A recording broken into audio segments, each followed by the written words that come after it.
declared Israel to be an apartheid regime. Don't fucking stop me while I'm cooking, you baboon in a suit! The chef is in! About to give you a fucking Chelsea Green! You donkey!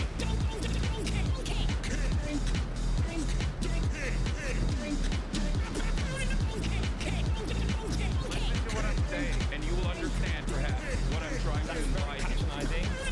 Yeah, I am being patronizing. I don't know who the fuck you are, and you're over here chirping all the way from fucking London about you want a fucking free Palestine, but also simultaneously you're talking about how both sides are fucking fine. Shut the fuck up. You don't know anything, okay? Who the fuck is this pink-haired twink?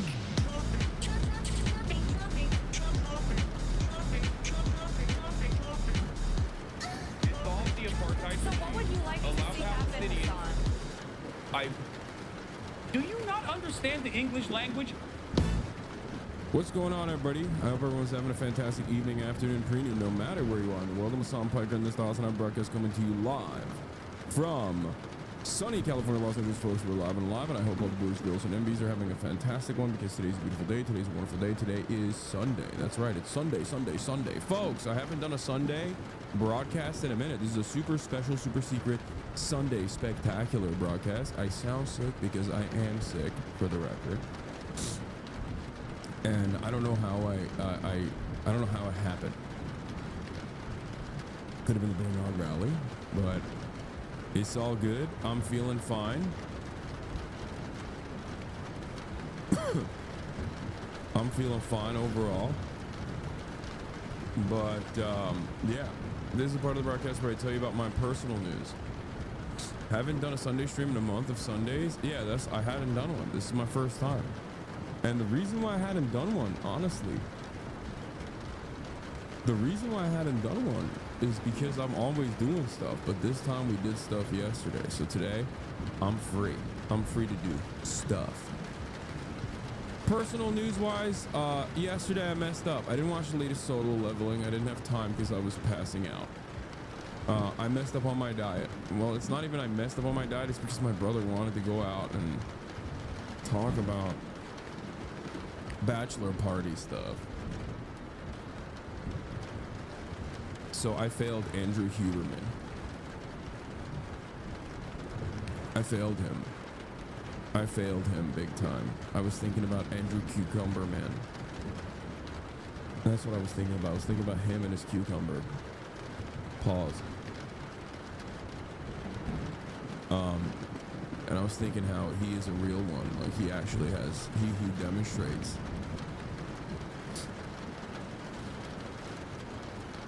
He demonstrates the necessary self-restraint to actually achieve true greatness, and I can't. In any case, you look extra stupid today. What? Do you need to turn off chat and get a warm glass of milk? You look really dumb today. You look extra stupid today. What is happening?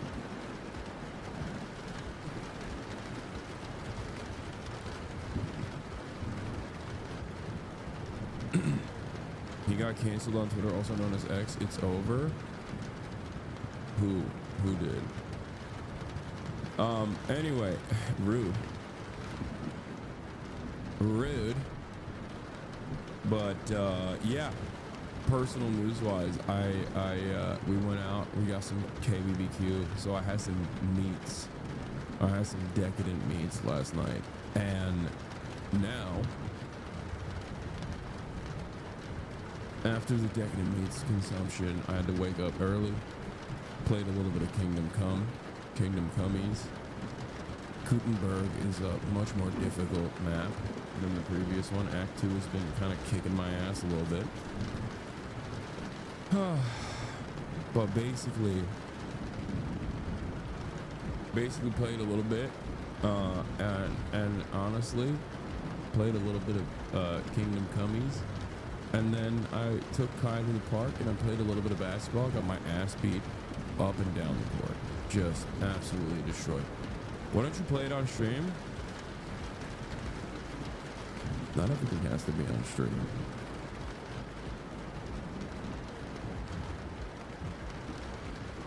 Sometimes I want to have things for myself.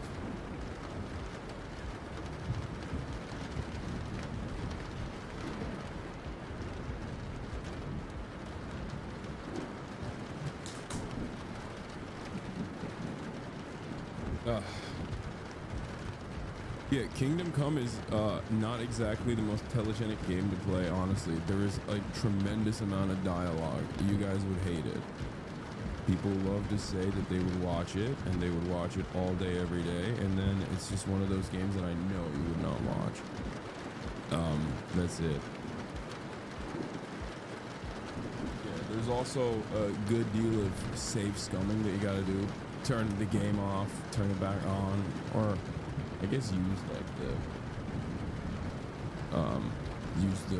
the chemical concoction, the savior schnapps.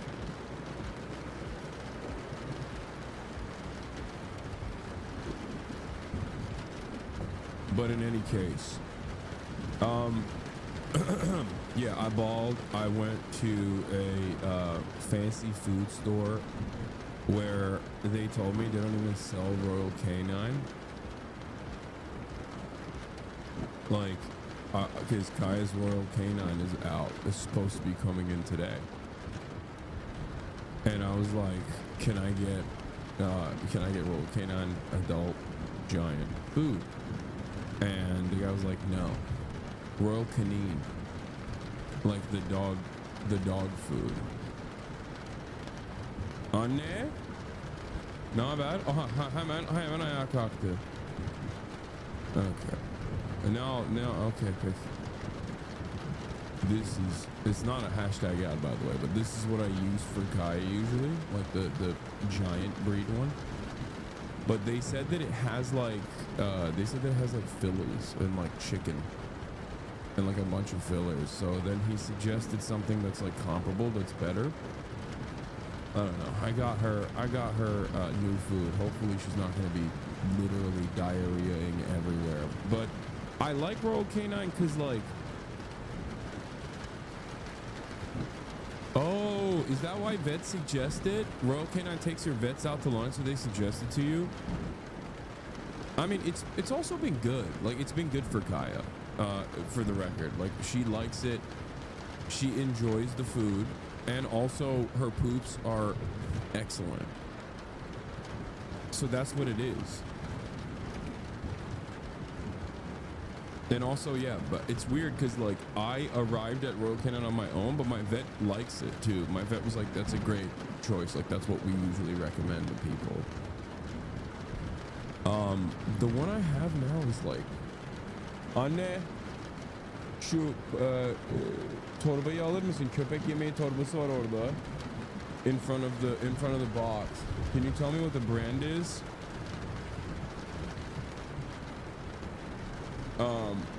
It's in front of the box. It's in front of the box, the dog food box. And then also there's a bag full of dog treats if you can give that to me too. Yeah, I got her what is it? Pure Vita? Pure Vita. That's what I got. I don't know. Also, can you give me the bag of treats? Thank you. Royal Canine is actually the best for pre-post probiotic and gut health. I give it to my cats because one of them has megacolon, so I have a subscription for the boost, $75 every 8 months. What? No.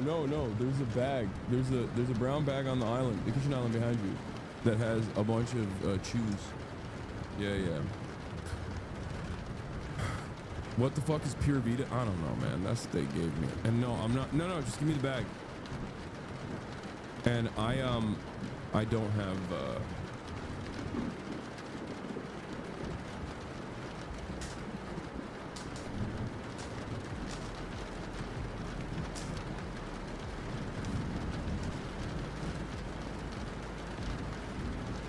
Hi. What's this? Wait.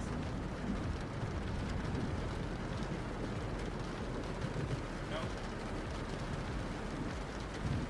My God. Little lady. Oh.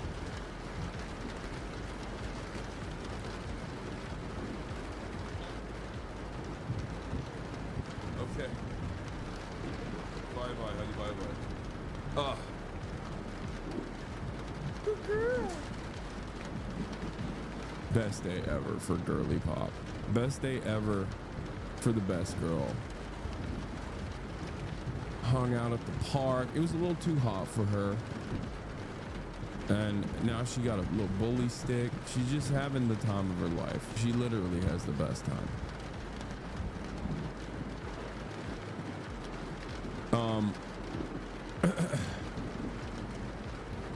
You should take her down to the comparative cognition lab in San Diego to have her participate in research or get some buttons to talk with.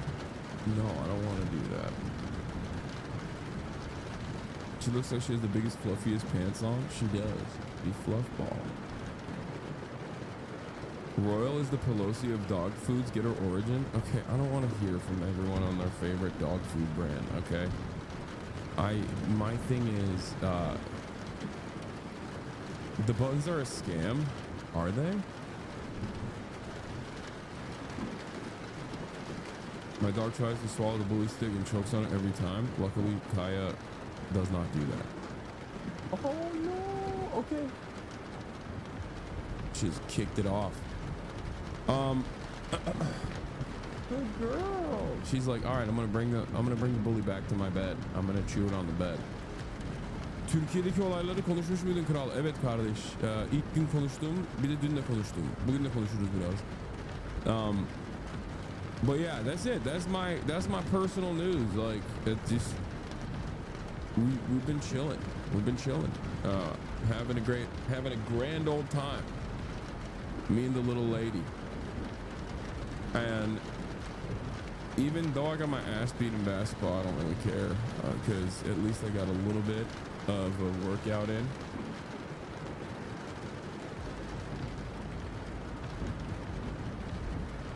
But that's it. Let's blast off. Sunday FUNDAY. Light news. Drama. Fun reacts. Galore. Gaming. Question mark. We got it all. Get in now.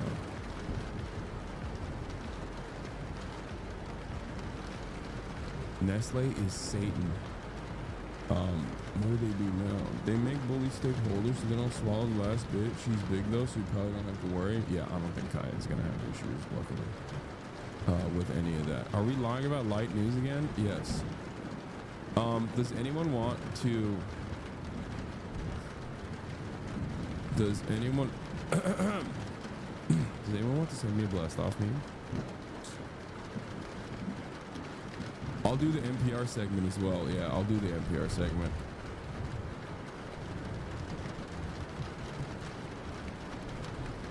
I'm gonna have Ested on soon as well. Remember Ested Herndon from the New York Times? He's doing a follow-up on you know, what his liberal family members think a couple months into the Trump administration, and he wants to come on and talk about, you know, his feedback that he's gotten. So excited to have him on as well. You saw the Kyrie stream clips? No. Can someone tell me what that's about? Kyrie Irving knows who I am, and he saw my stream. Please tell me it was when I was like looking really cool or talking about Gaza or something, and not when I was like talking about how I want to have LeBron be my dad. What did he see? Because I do have a lot of respect for him regardless of his opinions.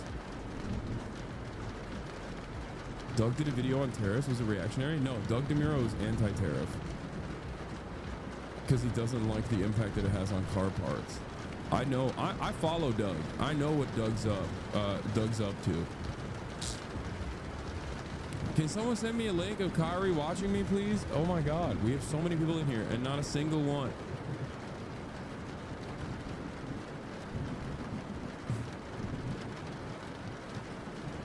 Did you cut the bottom of your shirt? It looks fire. Yes, I did. Even I end up changing my merchandise a little bit. Obviously, one of the issues with Kyrie Irving watching Hasan clip. Okay, this is crazy. Let's take a look.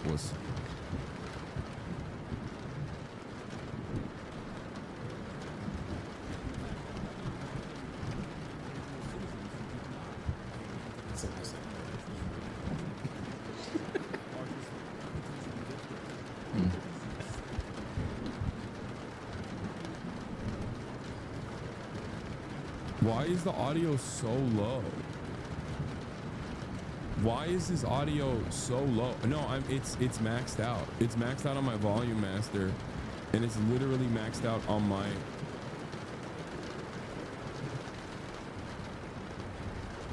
He was just clicking around. Chat, I appreciate y'all keeping our secret too. Appreciate y'all chat. Damn, dude. He has really good hearing. He has really good eyesight too. He's just really good. That's not being an audio pervert, chat. Give me a goddamn break. Like, that's not. Yeah, he's just training his ears. That's what it is. What is this? I see no difference. American step maxing. I heard a video of you coming is circulating around the internet. It was really hot, to be honest. There's definitely not a video of me coming circulating around the internet. Why am I looking at my replies? Twitter is so stupid. It's a fantastic way to get started and have like a horrible start to the day. You know what I mean? It's just like incredible horny post followed up by a guy being like, I see no difference between Vosh and you.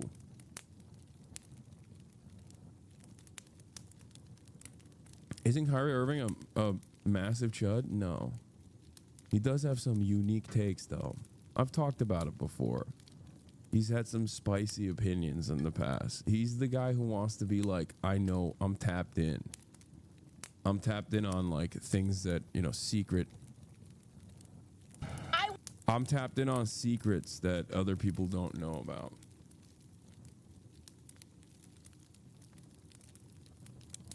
Yeah, he's a flat earther and stuff too, for that same exact reason. He's the kind of guy who's, you know, very woke and Hi YouTube. What is this? Lud is now low-key hotter than Hasan? What the hell? What the hell is this? What?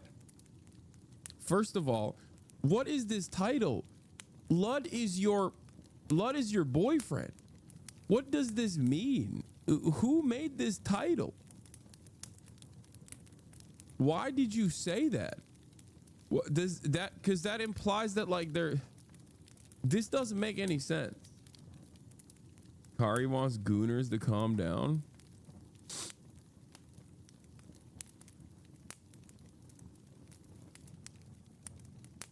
She actually used a meme fake title this time. Since you are a Muslim, do you really fast in Ramadan? Or are you Muslim in name only? I'm a Muslim in name only. I'm a bad Muslim. I'm not a good Muslim. Yeah, we got the cop watch as well.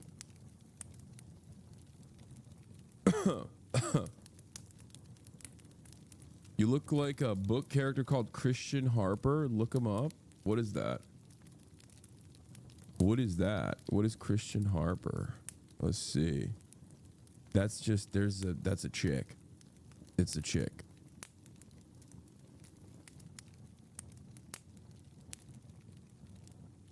I don't know what you mean by that. Is that a book talk thing?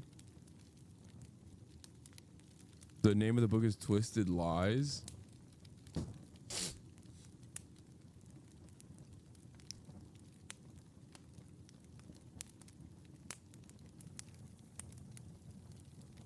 This is it.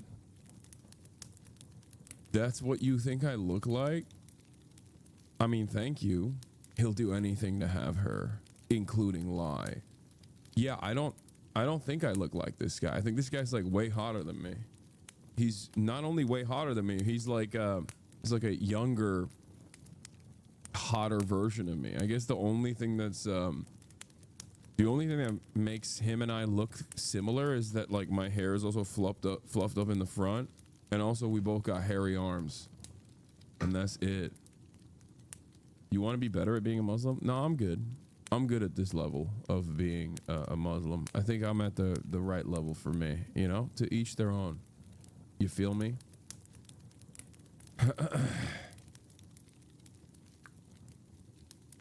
Why are we promoting books with a line like that?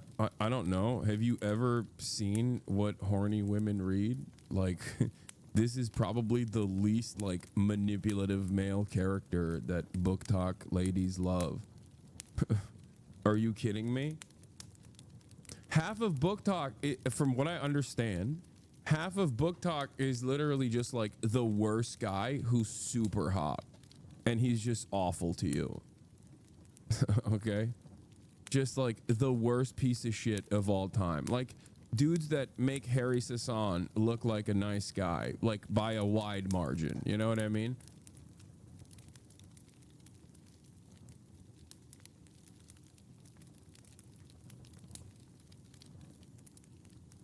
One of your favorite vids got made into a hope To core. sacrifice my own life for Pakistan. That's the spread great! I'm So like letting two the objects that are the same shape. pilot. Yeah, he's the pilot, great! I'll make This doesn't work as hope core. I'm sorry. Not everything turns into a hope core. You have to make something that's like a silly rant into a hope core. You can't do, you know, my life for Pakistan doesn't work in hope core. Like not everything has to be hope core. Okay. You've cooked it. Congrats. You just trained the drone. Nice. Yeah, there's a I'm down on hope core. Cutie talking about missing fear and able to be there for the pod today. Oh, yeah, good. I hope she's suffering right now. Okay. I hope she hates it. Okay. I've told QT Cinderella she can come and stay with me. All right. I have told her she can come and stay at my house. She has space here. She can stay and live with me. I don't give a fuck about the mold in her house. Okay. We could do sleepovers. All right.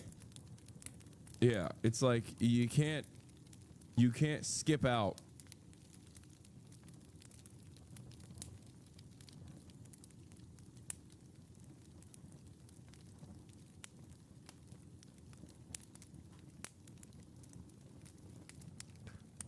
You can't skip out on a million episodes. You know what I mean? With her no cabinet door having ass. I know. Did she move permanently? No, she didn't. Might as well be permanent at this point. She's like abusing this Airbnb. Like Airbnbs are supposed to be short term. Okay.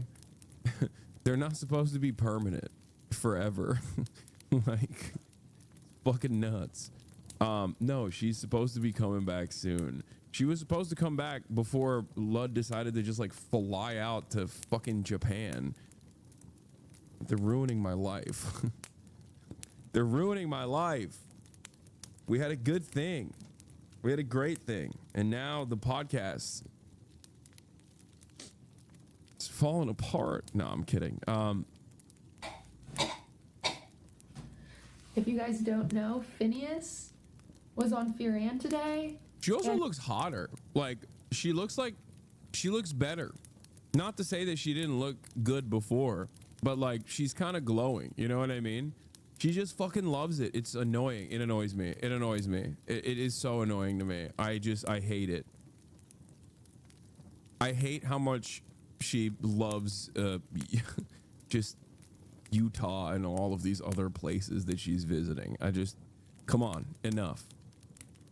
Enough. And it's devastating because I am the only one on that podcast who listens to his music. I swear. That's I not swear true. if those boys, That's not true. March listens to his music, I think. March listens to every type of music. And all they did was talk about Billy and not talk about Phineas. it's so funny because I don't think we talked about Billie Eilish at all. Like, there was not even a single moment where we brought up Billie Eilish. It was just Phineas. By the way, I'm really excited. I'm really excited for you guys to watch this podcast episode because it's such a banger. Phineas is amazing. He is so funny. Like I had no idea. I didn't think he was gonna be so cool. Okay, I truly did not think he was gonna be that cool. I did not think that he was gonna be like such a naturally funny person and very smart. Because I've never encountered his stuff before. Like I don't know anything, right? Because I'm not like I'm not like a massive music guy. I don't really listen to any music at all, so I don't really listen to like music adjacent stuff either. But yeah, he's a really silly dude. He's a really funny dude. And not only that, but you know, we're it's just, you know, when you meet someone and you're into the same shit, like that's what it is. That's what happened.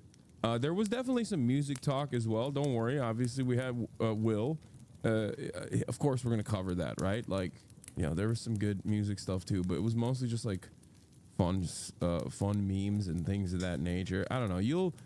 You will enjoy it. It is a very good episode. And after the podcast, I realized like, oh, he'd be great to have on the stream as well. Because at first I was a little apprehensive about having him on the stream. Because like, even though he's a Hasanabi head, like I was a little apprehensive about having him on the stream because like, I don't know. Some people are just not very confident on camera like that, especially if it's like, you know, if we were talking about politics in general. And he's great. Yeah, celebrities can be hit or miss on stream, but he's definitely a hit, and I can't wait to have him on stream. Sometimes we have people on and I'm like, I could be friends with this guy, you know what I mean? That's how I felt, not to be super lame about it, but I'm really pissed. He set it up at 10 p.m. last night, and I saw it and I said, no, no. And then I lectured them. I said, Austin, no talking about planes. Hasan, no being autistic. Will? that's crazy. That's also ableist. She's just being ableist. She's ableist girly. What the fuck? She's just being ableist, dude. I learned a new word. I'm using that now. That's my thing. I'm Mr. Disability Advocate now. I'm just fucking with you guys. Yeah. You're fine. How do you produce such cohesive thoughts while reading chat? Mad chat messages. Your brain is so insane. I know some weird shit. We got to get a Hasanabi MRI. Yeah. They're going to do a Hasanabi MRI, and what they're going to find out in the Hasanabi MRI is that my brain is the size of a walnut, and it's also super smooth because of I've basically sanded my brain. Like I have extreme levels of CTE from just reading chat all day, where I just cannot. I can't do it. I can't operate normally. Anyway, speaking of brain rot, let's get to Sanders says rallies are meant to empower voters to not sit idly by. And we have the NPR 37-minute listen. Young male voters shift right. Can the left compete in the battle for the bros? Have you heard of China's greening their deserts? Really cool. Yes, I have. I have been following. I know everything that's going on. I know all the Chinese tech, whether it be Chongqing videos about, you know, you go underground into the tunnels and then all of a sudden you come out of the tunnels and like, boom, it's like, oh my God, you're still on a mountain. Whether it be that, whether it be the greenification of the desert tech. I'm following the Chinese tech, dude. That the bad empanada video pissed me off so bad I had to turn it off. He mischaracterizes you so badly. Which one? The one where he says Zionists use go to Gaza as a new death threat? Because I don't think that's... Is he mischaracterizing me in this one? Maybe. He's got smoke for everybody. He's got smoke for me too. It's all good. I don't really care. You know, more power to him. He's a crazy man. We're gonna have disagreements. It's all right. Chatter is overreacting. It's all good. There's no reason to overreact on people that people that have disagreements with me. And there's also a lot of people who disagree with me recently. There's a lot of people who disagree with me recently about what I've been up to, you know, what I've been up to with like AOC and Bernard Sanders. And what I've been trying to do. But let's get started. I want you to look at every level of office around you and support Democrats. Bro, did you have a few drinks last night? No, man, I'm sick. Oh my God, I'm a human being, Chad. Who actually fight, because those are the ones that can win against Republicans.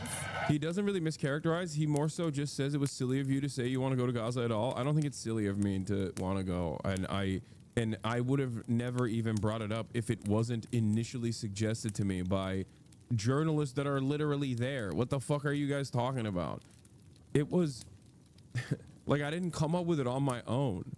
I can't believe this like took a mind of its own. Like the story turned into something entirely separate in and of itself. And then people started making jokes about it too, like as though it's like a funny fucking humorous thing.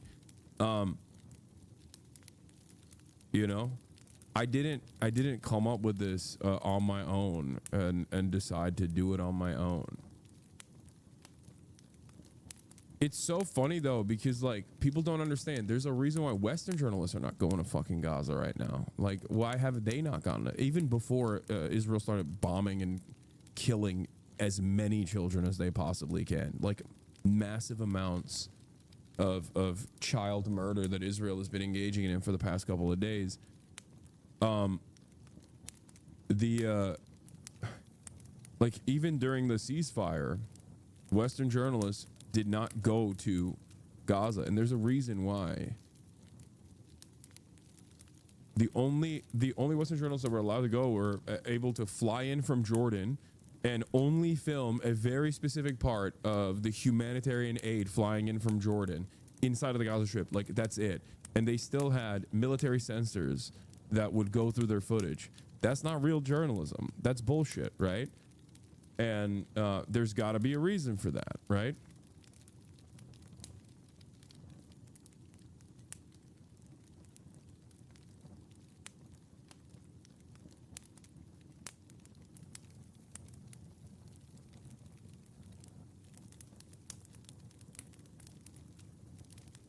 I know, nephew, collab with assignment. We're probably not going to look at that right now. I would not be telling you the truth if I didn't tell you that within the Democratic Party, there are billionaires who have undue influence.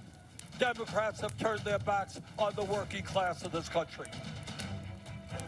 That was Senator Bernie Sanders and Congresswoman Alexandria Ocasio-Cortez drawing more than 30,000 supporters in Denver on Friday. I was there and spoke with Senator Sanders after the rally about whether the Democratic Party can do anything to slow President Trump's agenda. Bernie is back. Hey, Mr. Trump, people fought and died to create a democratic society. You're not going to take it away from us. I mean, he is. 83-year-old independent Senator Bernie Sanders is drawing crowds like even bigger than he did as a presidential candidate. Feeling the burn? Yeah. For the past month, Sanders has taken his fight against President Donald Trump on the road. He's billing it the Fighting Oligarchy Tour. We will not allow America to become an oligarchy. In Denver, the anti-Trump sentiment was strong. Oh, I think it's a disaster. And he talks about he has a mandate. He never had a mandate. But so was the frustration with Democrats. How's the Democratic Party doing challenging this? They got to be a little tougher. We're being a bunch of doormats. It feels like we're left stranded when everything feels like it's crumbling. Tour's Western swing, Sanders was joined by New York Congresswoman Alexandria Ocasio-Cortez. He has handed the keys of the federal government to Elon Musk and is selling off our country for parts to the richest people on the planet. More than 30,000 people showed up for their joint appearance in Denver. Look, as you know, when you run for president, you do a lot of rallies, and we've done a lot of big rallies. 32,000 people here is by far the largest rally I have ever done, and nobody's running for office. That tells you something. So what are you trying to accomplish with this tour? I'm trying to make it clear to the people throughout the world and throughout our own country that the American people are not going to sit idly by and allow Trump establish an oligarchic form of government where Musk and other billionaires are running our government. And we're not going to sit back and allow him to form an authoritarian form of society undermining the Constitution, freedom of speech, freedom of assembly, and undoing what the you know, what the founding fathers of this country did in the 1790s, separation of powers, making sure that no one person had an extraordinary amount of power. And that is precisely what Trump is trying to do. He wants it all. He doesn't want Congress. He doesn't want the media. He doesn't want the judiciary. He wants all of the power. We cannot allow him to have that. Well, I hear you telling people out there, fight back. What do you mean, though? How do these people, how do they fight back? Well, that's the question. We're working on it right now. But I think, first of all, coming here and showing the world that... I think Bernie Sanders especially, I wouldn't even say this about AOC, but Bernie Sanders especially should be bolder and more courageous and not shy away from, you know, saying the S word a little bit. I like this is common sense, you know, this is common sense rhetoric. But like the stuff that like AOC's team is writing for her in terms of like, my opinions are not ones that are extreme or radical. It's not in the Communist Manifesto. I have these opinions because I care about like workers or whatever. Like you don't have to shit on. Like you don't have to run around and be like, I'm a card carrying communist, I'm a Maoist third worldist or whatever. That's not the expectation, right? But there's no reason to present yourself as like anti-communist, because it falls back into the same framework. I say this about Democrats across the board, for the record, not just AOC, even though it's worse when it's someone like AOC who's supposed to be like a person who ran on the Democratic Socialist ticket, right? DSA. When I don't even think Nancy Pelosi should be coming out and being like, I'm not a socialist, I'm not a communist, fuck communism, fuck socialism. I think that's a self-goal, like that's a self-own. And the reason for why I think that is because Republicans use this as a rhetorical tool to disparage you regardless. Whether you say you're for socialism or against socialism, they say socialism bad. You repeating socialism bad as a tactic is not going to cause people to look at you and go, okay, well, they're saying they're not socialists, now I like them. They just simply still think you're a socialist. Like half the country still thinks you're a socialist and that it's a bad thing, right? It was ironically Pete Buttigieg that said one of my favorite things about this a very long time ago, I think when everyone was like trying to present themselves as much more radical, where he said, you know, what was it? What did he say? He said something along the lines of like, you know, Republicans call us a socialist. They, whether or not we are advocating for socialist policies or not advocating for social policies, I don't care about this distinction. I just want to do right by the working class. Something along those lines, he said. And there is no reason to adopt conservative and reactionary framework that implies that socialism is a bad thing or communism is a bad thing across the board. Especially because... Get out there. Yeah, Tim Walz also said this as well. Tim Walz said something similar as well. So, no. Pete Buttigieg said that back in like... I remember very clearly Pete Buttigieg saying something similar to what Tim Walz has said as well. Trust me. Yeah, here. GOP will call us crazy socialists no matter what our policies are. Yep. Time to stop worrying about what the Republicans will say. Look, if it's true that if we embrace... I mean, he is a very skilled orator. His policies are awful. And I think he's a demon. I think he's a neoliberal demon in general. But like, as a skilled orator whose father is like the formative guy who translated all of Gramsci's works as a Marxist, I guess he like accidentally figured a couple things out. But a far left agenda, they're going to say we're a bunch of crazy socialists. If we embrace a conservative agenda, you know what they're going to do? They're going to say we're a bunch of crazy socialists. So let's just stand up for the right policy, go out there and defend it. That's the policy I'm putting forward. Now, ironically, he wasn't putting up any policies that were defensible. But regardless, that it's just like, it does not matter. It does not matter what Republicans say. They call Jeff Bezos a socialist, man. You're so stupid if you think that like Republicans are going to be honest and stop using socialism as a pejorative. Trump uses Palestinian as a pejorative. Get out there, reach out, make the case. And for one thing, don't ever shy away from our progressive values. One person's socialism is another person's neighborliness. Yep. Great way to frame it. Great way to frame it. Tim Walz, my goat. So I think it's a mistake. My expectation is not for AOC to run around with the little red book attached at the hip. Right? That's not my expectation at all. However, my expectation absolutely is that you don't adopt the framework of the right. Never adopt the framework of the right. Never adopt your enemy's frame of reference. No. They do not live in this plane of existence. They do not live on the same planet as us. They have created their own version of events for virtually everything. I find it very silly that these guys who are increasingly more manic, increasingly more insane, are able to dominate discourse in a very aggressive manner.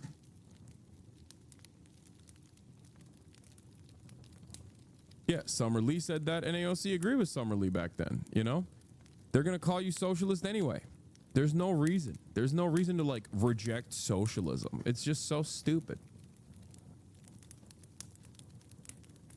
It's so dumb. It's so silly. Don't do it.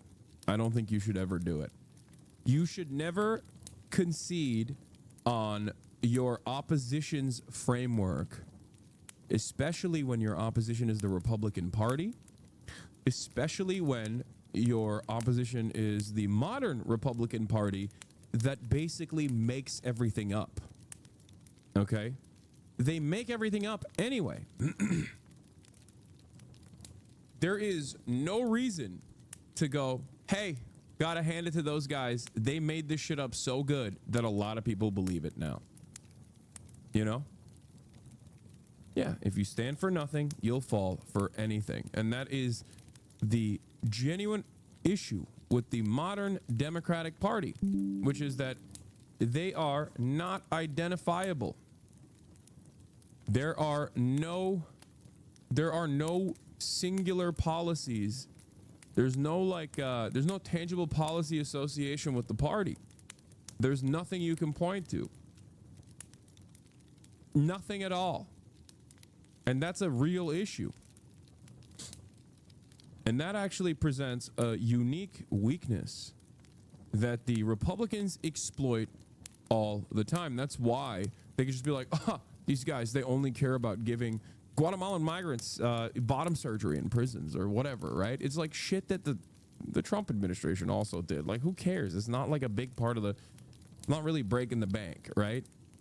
They can hyper focus on like random things and belittle you and bully you and make you stand for whatever issues they claim you stand for if you don't have any positive issues that you are presenting to the broader public.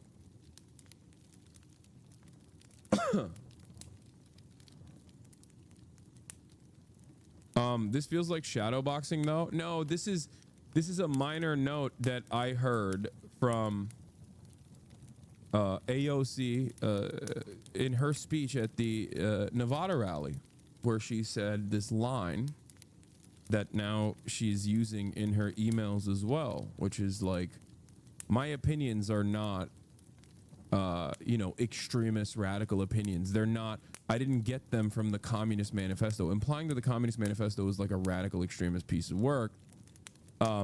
It's actually because I care about labor. And I get what she's trying to do there, right? Like, I understand what she's trying to do. She's trying to say, like, these are common sense opinions. But the best way to do that is not by disparaging like the Communist Manifesto or socialism in general, right? Like, disappointed to learn today AOC's email list that reading the Communist Manifesto makes me extremist. Fox News and the right wing would have you believe that my American values are something out of the Communist Manifesto, but I don't believe in healthcare, labor, and human dignity because I'm an extremist. I believe these things because I was a waitress, which is like, I think that line without the Communist Manifesto is fantastic. I don't believe in healthcare, labor. Like, right wingers would have you believe that caring about healthcare, labor, and human dignity is an extremist value. But I don't believe in those things because I'm an extremist. I think they're the extremists. I believe those things because I was working class is like totally a solid way to reframe the conversation. You don't have to like associate Marxism and socialism with extremist values, especially because they will consistently keep using that as a weapon against definitely AOC and everybody else. They use it against Nancy Pelosi. They even use it against the likes of Jeff Bezos. So there is no reason to ever adopt that framework. I said this during the anti-Semitism and the protest debacle that was taking place, and Kamala Harris was like, anti-Semitism at these protests and these pro-Palestinian protests are completely unacceptable. You cannot burn an American flag. It's like, why are you taking ownership over that? Republicans never take ownership over actual radical issues, right? Like actual insane shit that their base of support is actively on board with. They provide cover for actual Nazis. There is no moral equivalence between socialists and Nazis, okay? I'm not saying that. But if there's like supposedly this golden mean, this center of American politics, and you have Nazis on the one side and you have socialists on the other, which again, not a real moral equivalence here. There's no moral equivocation between neo-Nazi sentiment and socialist sentiment, obviously. That's why I can openly say that I am a socialist, whereas Nazis can't really openly say that they're Nazis unless they're now on Twitter, and now they do say that they're Nazis, but even then they try to hide it sometimes. Basically, my point is, there's never a reason to own what the right is claiming is what your fans are doing. There's no reason to do that if you are reaching a broader audience. There's no reason to take ownership over it and defend it even. Just don't even talk about it. Who cares? Deflect. You're a politician. You do it all the time. Politicians deflect expertly all the time when it comes to issues that will tangibly improve, materially improve the working class. They're so good at deflecting away from, hey, when are we going to get health care? Why can't you deflect away from this? Perhaps the reason why, and this is not for AOC, this is not my criticism for AOC at all, but the reason why someone like Kamala Harris or many others don't actually deflect away from that is because they agree. They don't fuck with socialism, and they also think that they should be the controlled opposition that stops any sort of more left populist movements from developing in this country. But if you are Bernie Sanders, or if you're AOC, if you're Summer Lee, if you are a member of the squad, you should never, ever in a million years stand in opposition to more radical elements within your base of support. That's part of the reason why I also stray away from routinely criticizing people to the left of me, right? Unless there's someone that is engaging in reactionary thought, like the MAGA communists or whatever, and even then I rarely talk about them, despite the fact that they're up my asshole on a regular basis. The reason why I don't talk about them in general, the reason why I don't talk about people to the left of me in general, is because I see no value in criticizing them, because they're moving the needle in their own way in a direction that I think this country should head, right? Like I'll make jokes about ultras, Marxist, Leninists, anarchists, and everyone that's ostensibly on the anti-capitalist side of things, but those are just like light ribbing. It's not, I don't have like a sincere reason to despise them or anything like that. I don't care. It's just like at most a nuisance.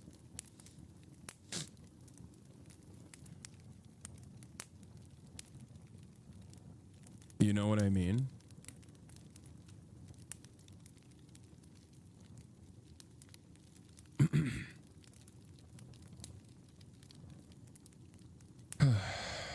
You just advocate for solid policies that materially improve American working class, the lives of the American working class.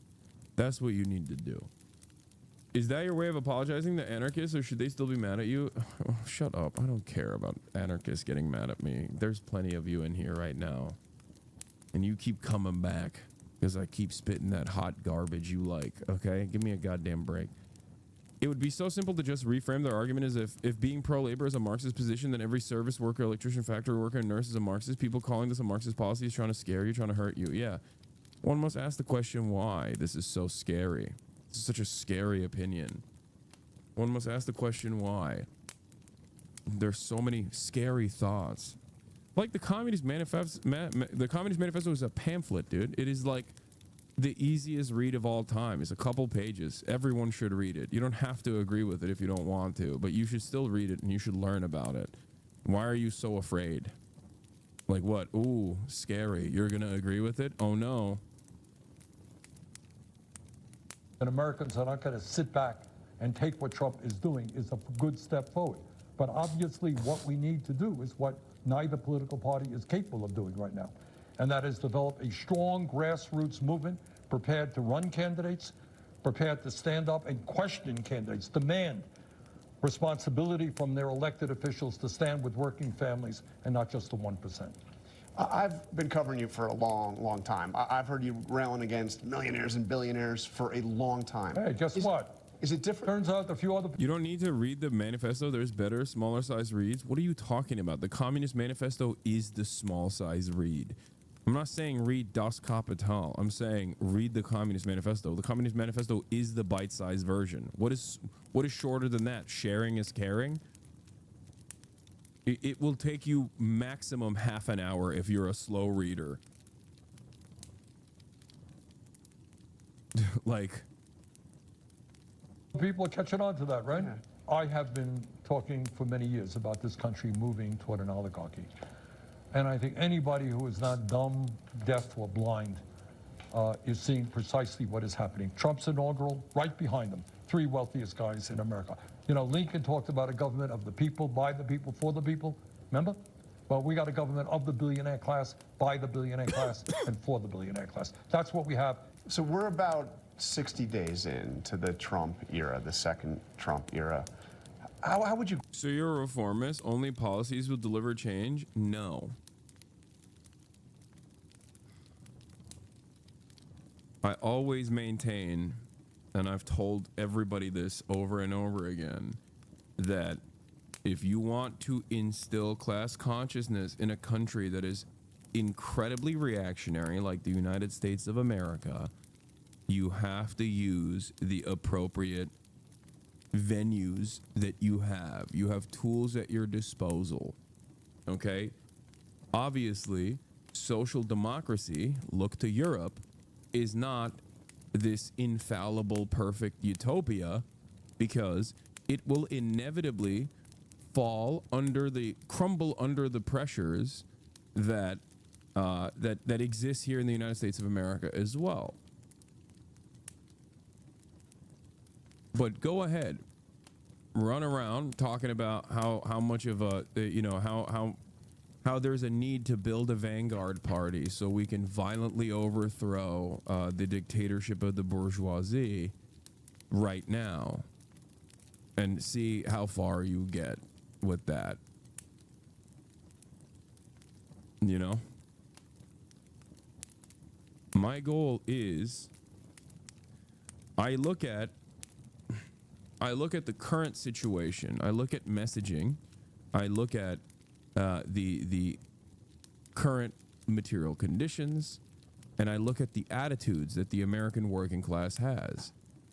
Many people here in this country have no understanding of their class position. They just don't get it at all. So I think, especially right now, the most significant thing to do is to get them to recognize their class position. That's what I focus my efforts on. And I think it's important for people to recognize that, and it's important for people to organize. So there is a network that isn't just the Democratic Party, a network that can apply pressure to at least one of the two parties in this duopoly, or maybe another party that you could create potentially down the line. But you need people power to back that.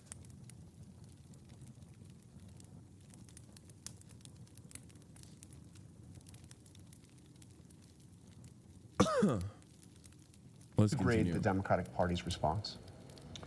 Well, I would take us back even 2 years before that, before Trump was elected, and saying that it saddens me that when the Democrats had control of the Senate, they did virtually nothing for working people. And I have to say that I'm a member of the Democratic caucus as an independent, so I'm not going to lie to you and tell you otherwise. Yeah. And since then, do I think the Democrats have been effective in rallying the American people in stopping Trump's movement toward oligarchy and authoritarianism? No, I don't. Is there anything that you think Trump has done right? Yeah, I mean, I think cracking down on fentanyl, making sure our borders are stronger. Look, nobody thinks that illegal immigration is appropriate. And I happen to think we need This is the part that was not great. comprehensive immigration reform. But I don't think that it's appropriate for people to be coming across the border illegally. So we've got to work now on comprehensive immigration reform. The idea that Trump has, I don't know what his... Like, Bernie is supposed to be the guy that is like significantly to the left of the establishment Democrats. And this line right here is quite literally establishment Democrat line. That is like, that's towing the party line. You know? This is unironically the most libbed up thing you can hear from someone like Bernie, who is pro-immigration. Like his statement right here, for the record, is not, his statement right here is to try and say, no, we want to open up pathways of immigration so, you know, people aren't actually coming in illegally, that people don't have the need to come in illegally. But I think that that is the appropriate way to communicate this, rather than to say, yeah, nobody wants illegal migrants coming in. I hate them. Like, you know what I mean? This kind of stuff does matter, by the way, especially when your goal is to inspire people to you know, take matters in their own hands, to mobilize, to organize. They shouldn't be mobilizing and organizing on those boundaries, in my opinion, especially at a time when the current administration is doing Nazi concentration camp shit, right? Latest emphasize, he wants to deport 20 million people who are in this country who are undocumented. Well, you do that, you destroy the entire country. Because I got news for you, Trump's billionaire friends are not going to pick the crops in California that feed us. They're not going to work in meat packing houses. That's what undocumented people are doing. So we need a variety of programs, guest worker programs, but mostly comprehensive immigration reform. But you know, illegal immigration, it exploded under Biden, and it had been high for times under Trump as well, but it exploded under Biden, and nothing was really done until his last... The moment that you adopt even marginally the Republican framework on this matter, a liberal centrist media outlet will immediately hit you on that and go, it's exploding. And you say, yeah, it's not a bad thing that people want to come here. Let's examine why they want to come here. Part of it is because we've ruined their countries. If you don't want people to come here, nobody wants to leave their home. Nobody wants to leave their culture behind. Nobody wants to leave their families behind. They have to do that because we've ruined these countries. So we must examine why. Trump says he's a peaceful dove. What kind of peaceful dove activities has Donald Trump actually used? What kind of peaceful dove activities has Trump done? He claims to be an isolationist, for example. He's bombing Yemen. Every single president has bombed Yemen. Barack Obama bombed Yemen. Donald Trump bombed Yemen. Biden bombed Yemen. Now Trump is bombing Yemen again. How is that peaceful dove activity? He said he was going to figure out a deal for Ukraine and Russia day one. He said he was going to end the violence in Gaza day one. None of that has happened. Examine why people actually leave these countries if you don't want them to come to the United States of America. But having said that, there is no issue with people coming to the United States of America. We got plenty of space. We got plenty of jobs. There is no finite pool of labor. The real problem is not that there is a finite amount of jobs that are readily available, because when more people come in, you need more houses, you need more roads, you need more teachers, you need more doctors, you need more of everything, which means you need more jobs, right? It opens up more opportunities for the country to grow. As a matter of fact, that is how America has been such a dominant force on this planet and not run into the same issues that other countries have run into in terms of their birth rates, right? Here's the problem. The real issue is not that people are coming into this country and taking our jobs. The real issue is that people are coming into this country and not getting the proper documentation because they're desperate, and they're being exploited. And that is depressing wages for the US-born working class individuals. But the billionaire class loves that. And they know that the more they ham up the anti-immigration sentiment. Hold on. Doors open.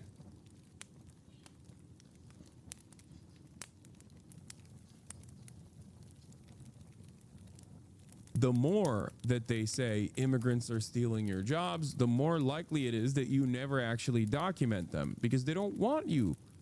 They don't want those immigrants to get the documentation, because if they don't have that documentation, they can keep making them work for pennies on the dollar.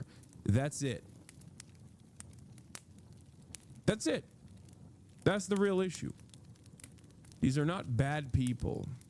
These are not villains. These are not violent criminals. These are everyday people just like you and me.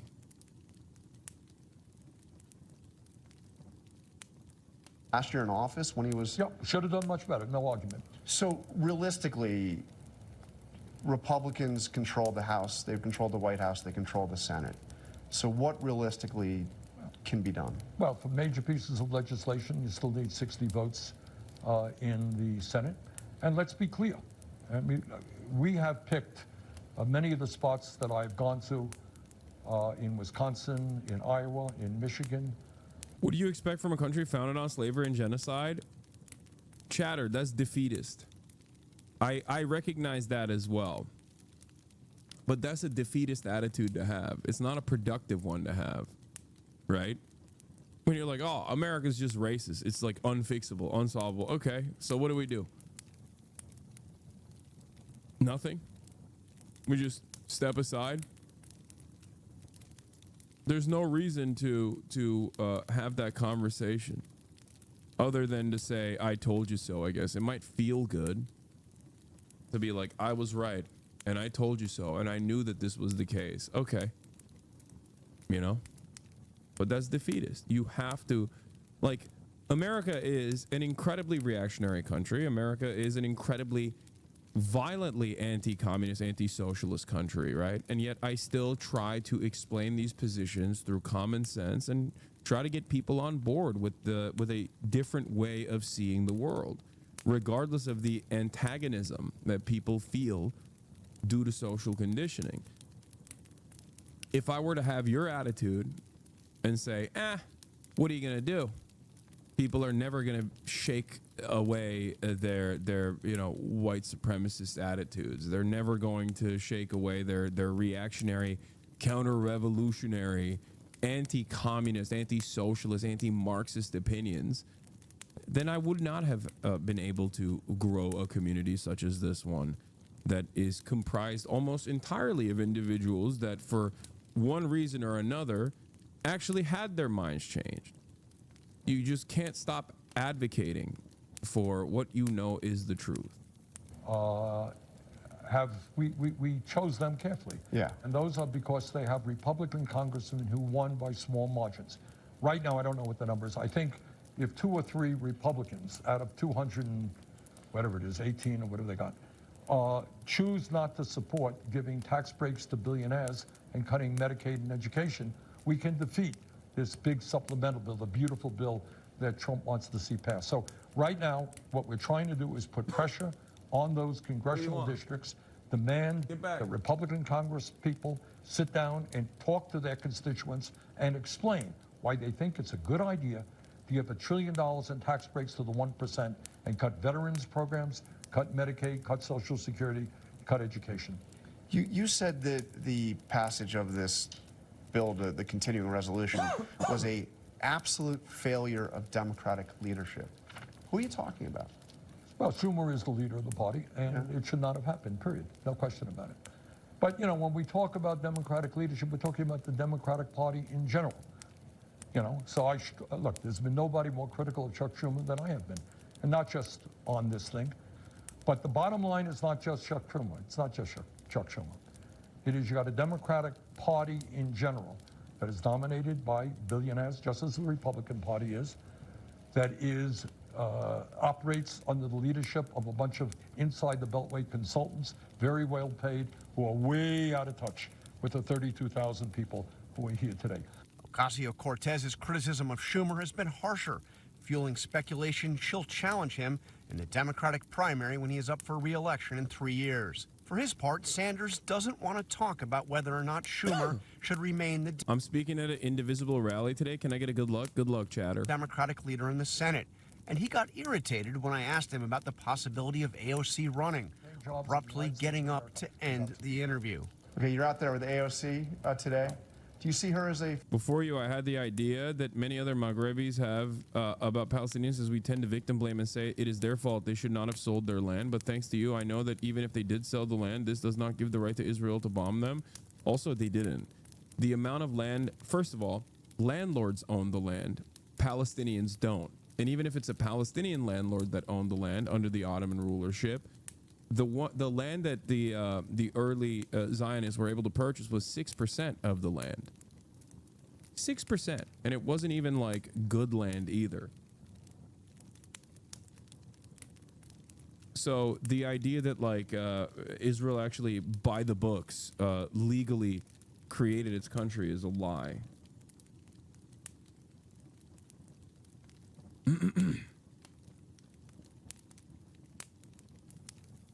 Future of the progressive... We have one of the untold stories of what's going on in current American politics is that in the House of Representatives, you have dozens and dozens of strong, smart, disciplined, hardworking young people in the Progressive Caucus. And you know, way back when I first came to the Congress and the House, I helped form the Progressive Caucus. We had 5 people in it at that time. Now they got close to 100. So you got a whole lot of good people. Alexandria is extraordinary. I am so impressed by her work in Congress and she inspires young people all over the country. Would you like to see her join in the Senate? Right now we have, as I said, just a whole lot of people in the Congress. Okay, Jonathan, thanks. Wait, I got one more. This is important. Well, I asked you. Okay. You know, you want to do nonsense, do nonsense. No. I don't want to talk about inside the Beltway stuff. I got 32,000 people. I was just asking you about AOC because she was out there with you. No, fine, but I don't want to talk about this. What was the last question? I was just going to ask you one more question about you. I mean, that's all. I was literally your last... What is your question? Well, I mean, it's easier to... Damn, what the hell? I mean, I want to ask you about your future. This is the biggest crowd. You said you ran for president twice. This is the biggest crowd you've ever seen. Are we going to see you run again, or what's your future? No, right now. That's so fun. I didn't even realize he just got up from this interview. That's crazy. I am very proud that the people of the state of Vermont sent me back to the Senate with 63% of the vote. Right now, I'm Vermont senator. That's what I do. Yeah. The reason why he got mad is, you're correct, Lightbender. My mom wants to know why he got upset during this interview. I told her, in my opinion, it's because he's trying to stay on message while they're more concerned about who the Democrat leader is. Kind of like how you cover a topic and a chatter comes about drama bait. Yeah. No. As a journalist, his job is to get like journalists and clip farmers operate in a similar capacity. By the way, speaking of clip farmers, oh my God, look at this. I'm getting botted again. Anyway, fantastic.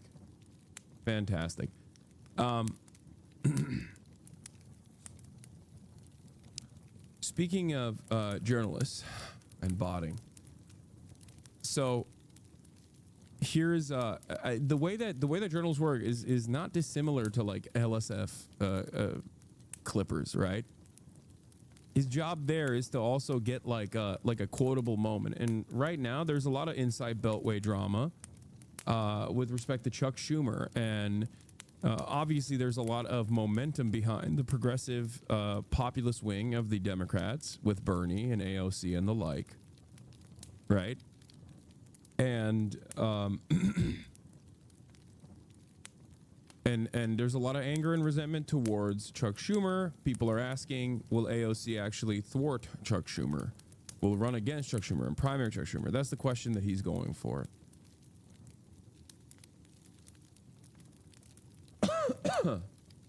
If Bernie runs again for president, somehow wins in 2028, was it all worth it? No. And I'm very happy. Bernie should have had 2 terms by now. America would be in a radically different trajectory, but I also would be actively fighting against the Bernie administration as well, most likely, because he would probably do a lot of the same, not to the same degree, but like he probably would be doing a lot of aggro foreign policy shit as well. You should. Here's Greg Kazar. Kazar pushes back against a Fox News host who claims that Republicans don't actually want to cut Social Security. There has been a little bit of disappointment from Kazar, I'll admit, because I really like him. I really like him a lot, and I was a little upset that he did not endorse Zoran. But you know, we'll see. And I do think that like, dude, with the Palestine stuff, it's just like it is. He didn't endorse Zoran. He endorsed the other. There's a New York mayoral race happening. He endorsed the other progressive person.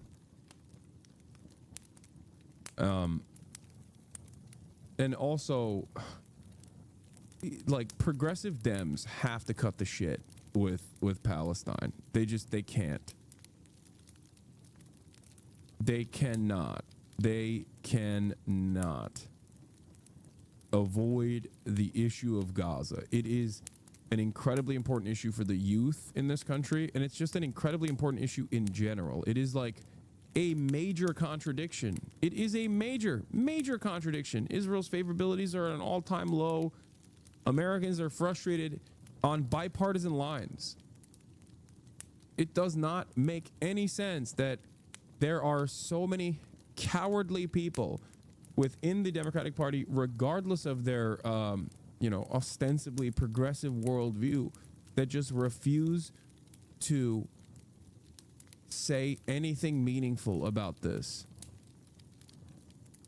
And it's such a slam dunk, just like it was a slam dunk for the election. Like, even if you're like even if you are a bloodless, cold, calculating politician that does not care about the morality, it is literally, it's right there for the picking.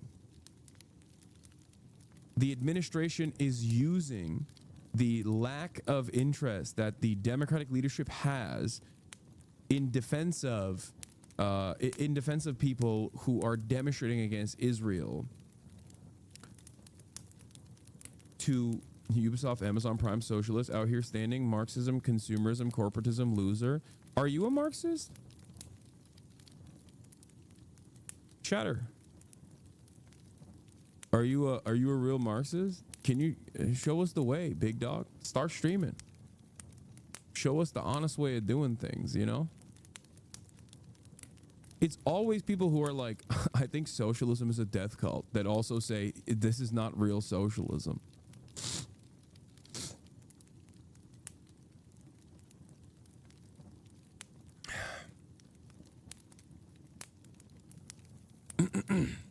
Suddy Steele.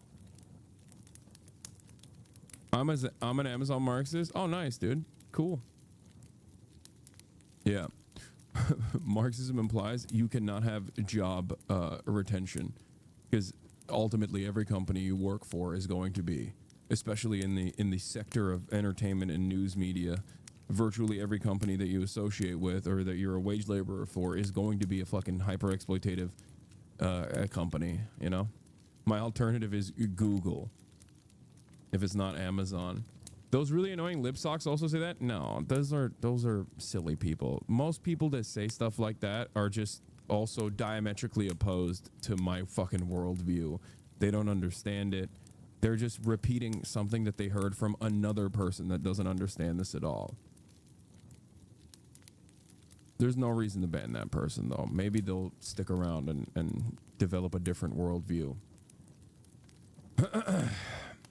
Let's continue. Paying taxes to improve your life, not to make. Yeah, if you work, you are cooperating with a capitalist. I know. Yeah. Instead of being a fake Marxist that works for Amazon, what I should do instead is take all of my capital and work for myself by purchasing a bunch of apartment complexes. You know, that's what a real Marxist would do. Instead of being a 1099er, I should just, you know, do my Sigma Grice shit.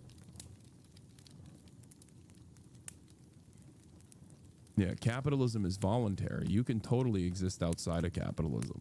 Some billionaire buy their 10th jet.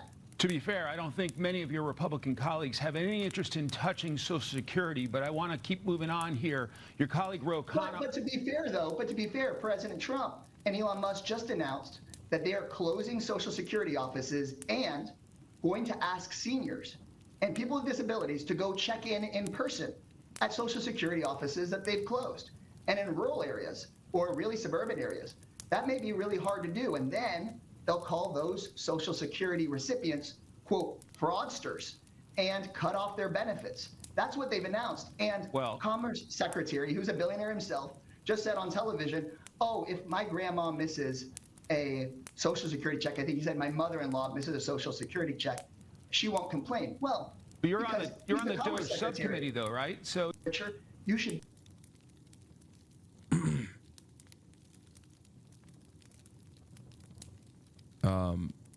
Where is it? All right, we're gonna get to Turkey in a second. Hold on. Which politician do you think is aligned with almost all your views? No one. Someone that was close to being aligned with most of my worldview would be Jeremy Corbyn. In the United States of America, there are a lot of issues that I still have with someone like Bernie Sanders. Even though he is, I guess, the closest.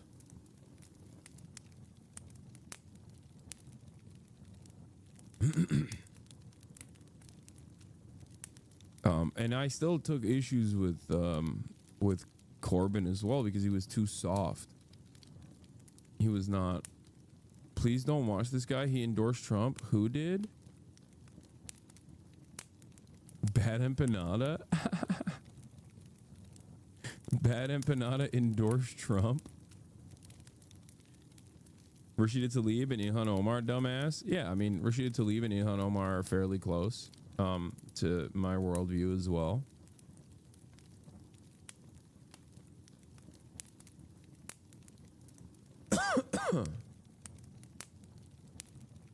American political commentator is taking over the Turkish politicals. Yabancı influencerlar bile olay hakkında bir şeyler yaparken sesini çıkarmayan ne kadar influencer varsa engelleyin gitsin ya. Yarın bir gün Instagram'ları kapanınca en önden onlar ağlayınca şaşırmayın ama.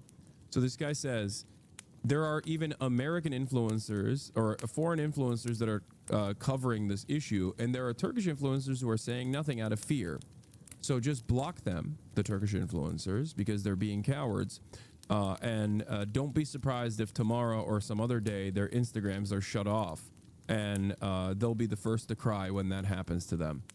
But this is because Asmongold did a "What the fuck is happening in Turkey?"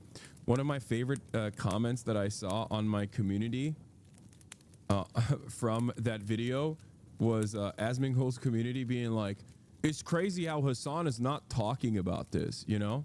And it's so funny because, like, I have talked about this.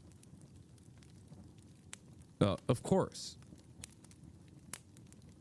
I don't understand how people just like fantasize about this stuff. Fantasize about what I haven't done.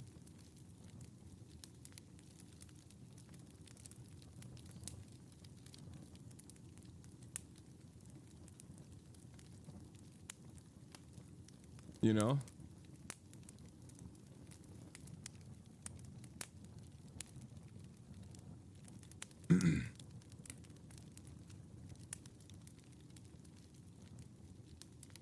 Where is it? Does anyone have the link? Yeah, there are. Is that why everyone was yelling at you not 5 minutes after covering it? Yeah.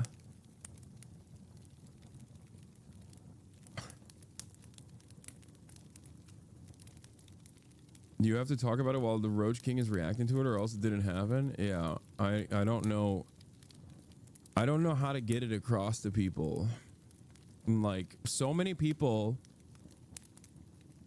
unironically assume that, like, if they so many people just simply don't have object permanence any longer. Is a truly frustrating reality that we have to exist in, where people will just be like, if I didn't see it, it doesn't exist. You know, if I wasn't there when it happened, it didn't happen at all. And I don't know how to deal with that.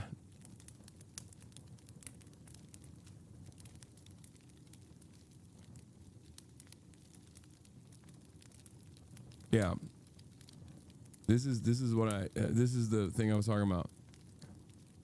You know, you'd think the most popular left-wing political streamer in the world, who is also Turkish, would be covering this, but from what I understand, he isn't.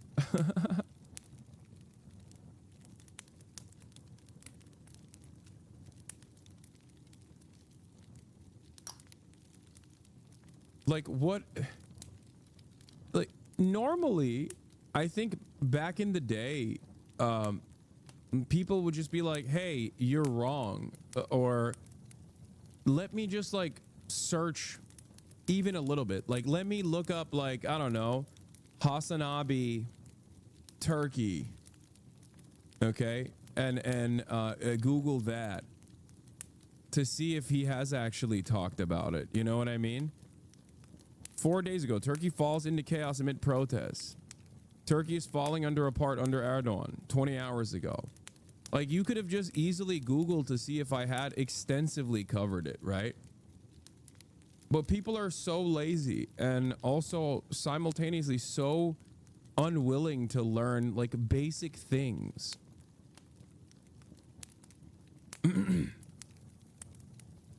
I don't know what to say about it. Like, I genuinely don't know what to say about it. I like...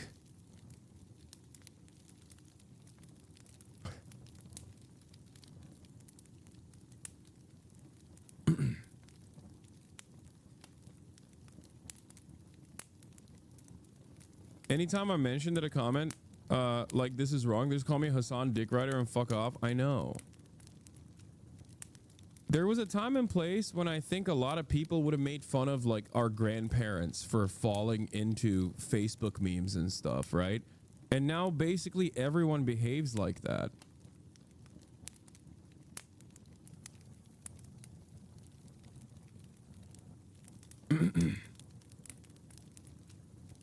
It's very strange. Like, I don't expect people to watch everything that I'm doing. But if you're gonna make a statement like this, like, you could have just Googled it. It would have taken you 3 seconds. It would have taken you 3 seconds to figure out if this was correct or not. And if you're willing to not even entertain a quick Google search for something as stupid as this, okay, for something as dumb as this, as silly as this, then how many genuinely consequential things are you also completely oblivious to? Because, like, this is just about me. Who gives a fuck, right? Yeah, it's the meta is to be like, Hasan fucking sucks. And it's ultimately inconsequential. But I think there is a real problem with the way that people... I think there's a real problem, real issue with the way people approach the truth.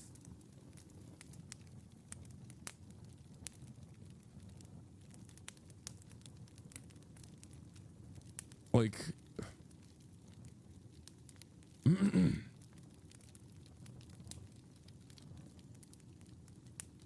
anyway, But yeah, I think people are hyping up Asmongold because they're like excited that someone in America with such a large someone in America with such a large platform is covering it, which by the way, I think it is good. It is good that even if it's like coming from Asmongold, I don't know what his take is, but I assume because it's happening in Turkey, he doesn't like it. Because like the very same shit happening in America would lead Asmongold to say the American government should kill everyone, most likely. And that's not that far-fetched of me to assume, because similar starting positions, as someone who is very familiar with Erdogan, who lived under Erdogan's rule and who lived in the United States of America under Trump 1 and Trump 2, I see a lot of similarities, and he is defending a lot of the things that Trump is doing on here in the United States of America, and I'm constantly warning people that this is exactly how you get to what is happening in Turkey right now.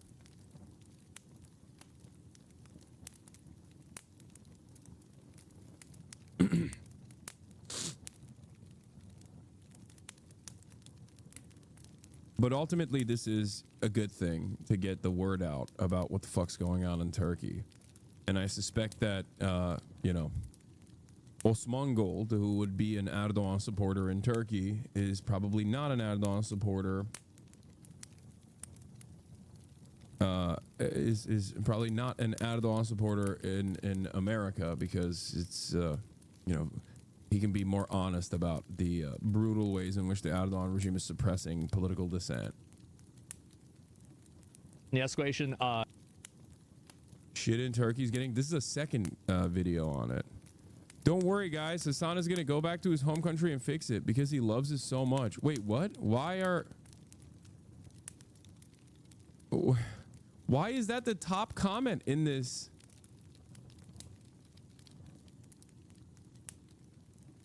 We don't want them either. Please take him home. Now he's too busy playing AC Shadows to care about Turkey, because Hasan has any power in that country, right? Blind hatred. Can't believe people have so much in them. Bro's living rent free in your head. He might be from Turkey, but not Turkish. We do have groups, but they are not Turkish or a Turk. Going to be honest, we are the first nation to recognize Israel, and we work with Jews and have protected Jews for millenniums. But we also have Arabs, Kurds, Persians, and so on and so on. They say they are Turkish, but not a Turk. Let me give you an example. Turkey took 5 million Syrian Arabs. They say they're Turkish now, but they ain't Turkish. Do you see the difference? Turkish hogs have found the Osmangold commentary. It's awesome. Hasan has no videos on this. He's busy fighting common sense.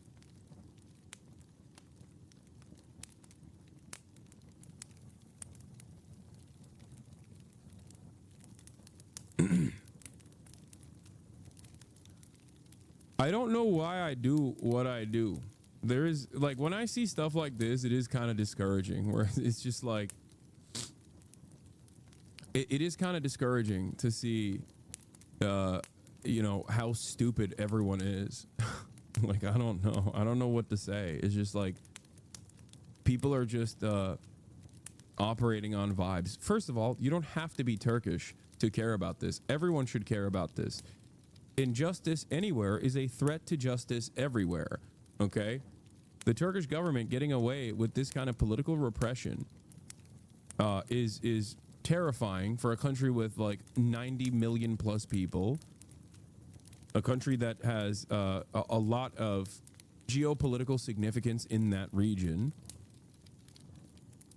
and there's a lot of lessons that you can derive here in the United States of America, even if you are not aware of Turkey or Turkish politics. There is a lot of stuff that Erdogan has done over the course of the past 22 plus years and continues to do now that is also happening in the United States of America. Maybe not to the same severity, maybe not to the same degree, but there's a valuable lesson there that Americans can learn from.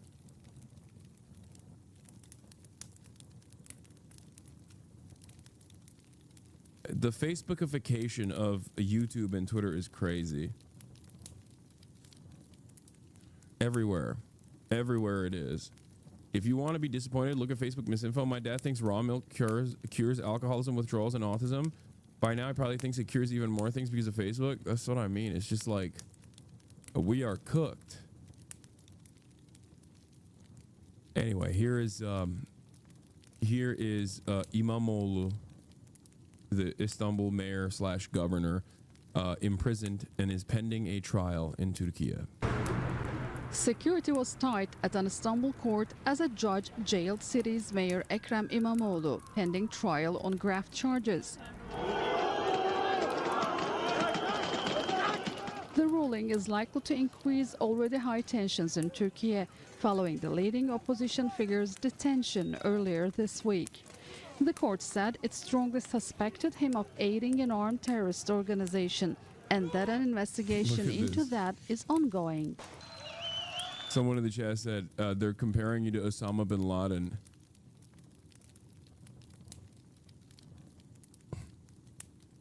Yeah, sounds familiar. Ay, ay, ay. Fucking morons, dude.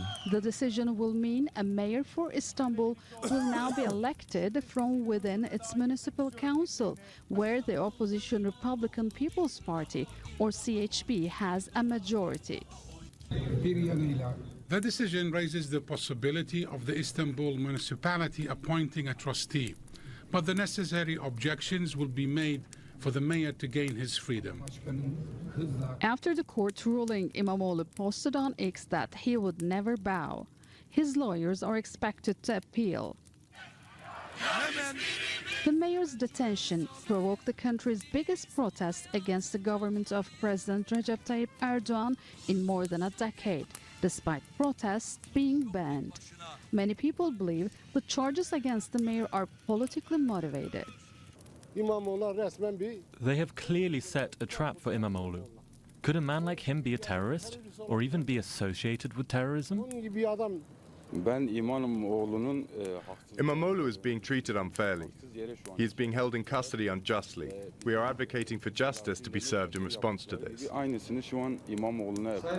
Since taking the Istanbul mayoral seat in 2019, İmamoğlu has been widely regarded as President Erdogan's main political rival. The opposition CHP party held a nationwide preliminary vote on Sunday to nominate him as their main presidential candidate for the presidential elections in 2028.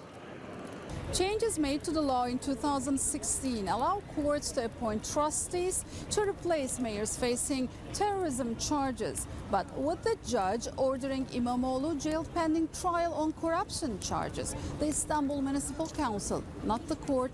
Does Turkey have an independent judiciary? Fuck no. Or does Erdogan have control over the courts? Erdogan has control over everything. Has the authority to elect a new mayor from within its own members.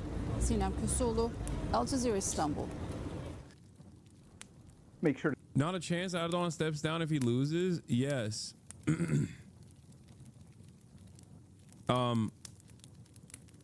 He's not. This is why he's doing this. Because he doesn't want to lose. He doesn't want to lose control over the power that he has.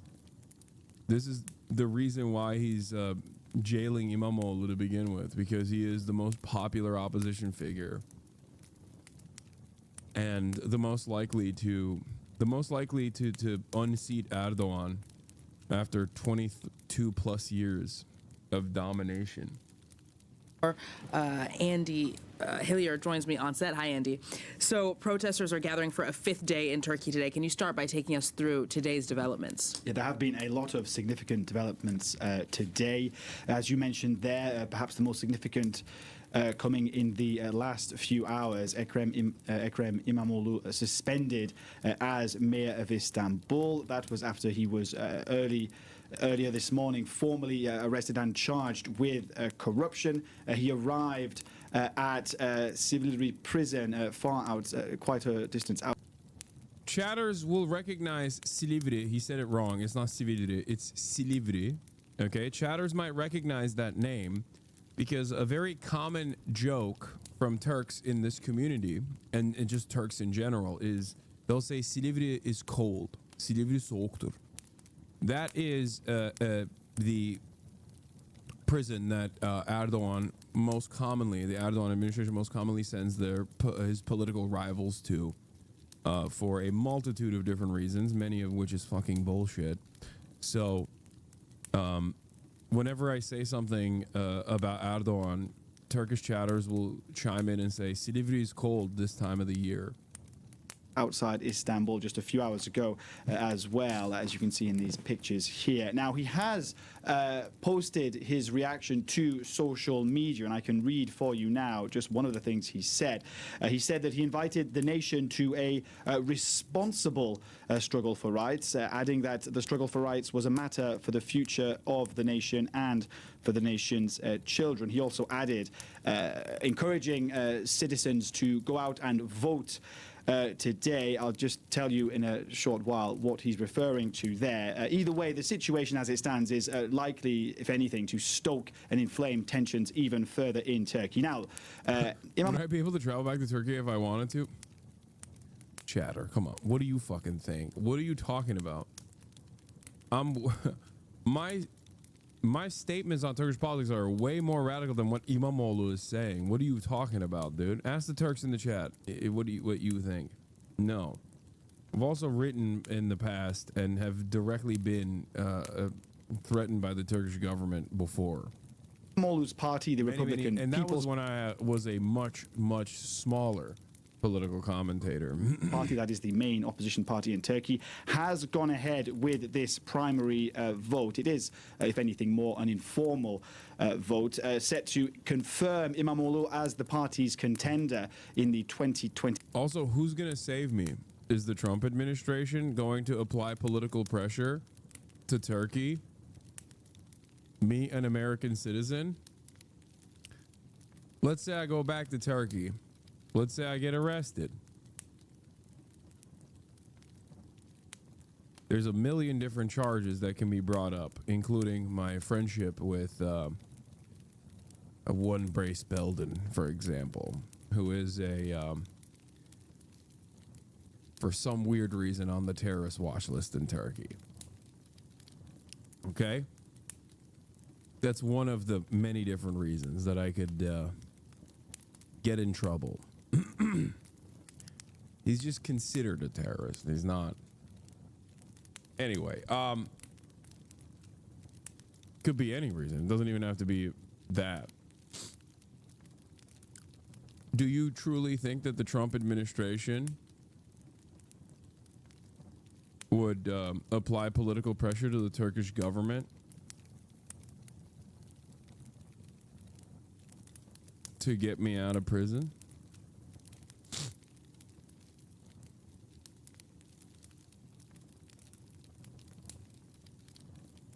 2028 presidential election. He will certainly win that vote, but that vote certainly won't be recognized by Turkey's Supreme Electoral Council. Now, what the CHP, the Republican People's Party, has done is encourage members of the party and non-members of the party to participate. So the point here is that they want to turn this vote really into a kind of symbol for the opposition to show their opposition to President Erdogan. So we are going to see large crowds forming tonight for a fifth night outside Istanbul City Hall in Saraçhane.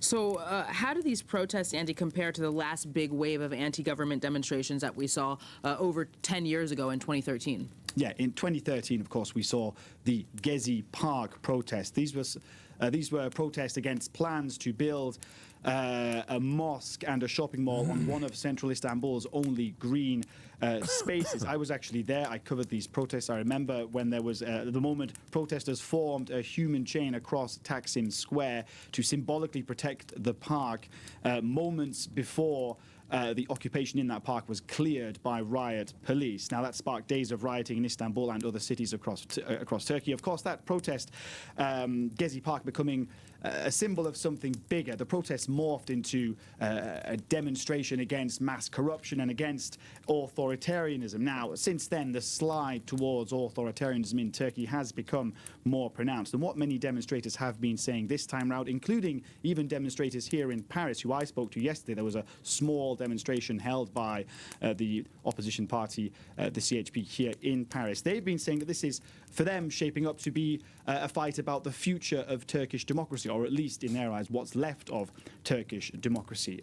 President Erdogan hasn't, I think, hesitated to drive a wedge right through Turkish society in the last decade with his divisive rhetoric. You have two visions of Turkey, really. One embodied by Recep Tayyip Erdogan, the other embodied by Ekrem İmamoğlu, and it's for that reason that neither side will want to back down, Erin. So finally, Andrew, there are also, interestingly enough, parallels between Erdogan and İmamoğlu. Can you walk us through some of those? Yeah, that's right. They may represent or embody different visions of Turkish society, but there are some significant parallels, and those parallels certainly won't have been lost on President Erdogan. He'll be aware of them. Both men spent a part of their childhood in Trabzon province, which is on the Black Sea coast, and most notably, they have both served as mayor of Istanbul. President Erdogan actually made his name in Turkey's largest city in the 1990s. He famously said, "Whoever wins Istanbul wins Turkey." Now, those words may come back to haunt him. It will have stung him personally, very personally, President Erdogan, when he lost the city in the municipal elections in 2019 to the opposition, to Ekrem İmamoğlu. He lost again in 2024 to Ekrem. His party lost to Ekrem İmamoğlu in 2024 last year as well. Now, interestingly enough, this is why I say Turkish elections are not fair, but they're free, because İmamoğlu is not under the control. It's not controlled opposition in the way that it would work in Russia, right? In Russia, a guy like İmamoğlu never, he doesn't get to have anything close to any semblance of power. Like, he doesn't have any proximity to power. Anyone that has proximity to power, anyone that is like even allowed to be in a position of power in a country like Russia, is only allowed to be in that seat because Vladimir Putin let him get to that seat, right?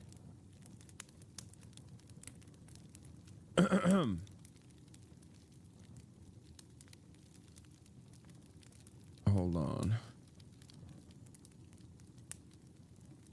1 second.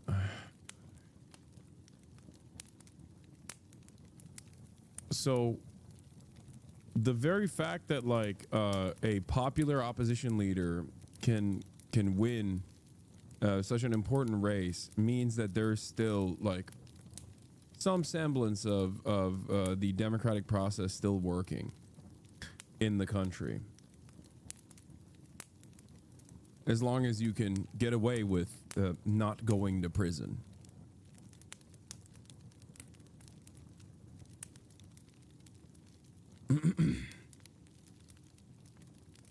President Erdogan was also arrested in 1999 when he was mayor of Istanbul. On his release, that reinforced his popularity. It sealed his political rise. His party went on to win the general election in 2002, 3 years later, and he became prime minister a year after that in 2003. We are 3 years out from a presidential election officially in Turkey. Will the parallels continue or will they stop? That's the big unknown for now. Now to the Middle East, and Israel strikes on what it says. 5 parties in the Russian Duma, plus some independents, more than in Sweden. Yeah, but all of the parties in the Russian Duma are also controlled opposition, is what I'm saying. Like, they are there because Vladimir Putin allows them to be there. That's the difference. It's not like a valid, viable coalition that is against the government. That's not a real thing. That was my point. Whereas in Turkey, the anti-government coalition is a valid one, is a real one. Like, there is real opposition. There's real popular opposition against the government. And it's always existed, as a matter of fact. It's existed for the past 20 years. It's always like a, not exactly like a 51-49 split, but pretty much.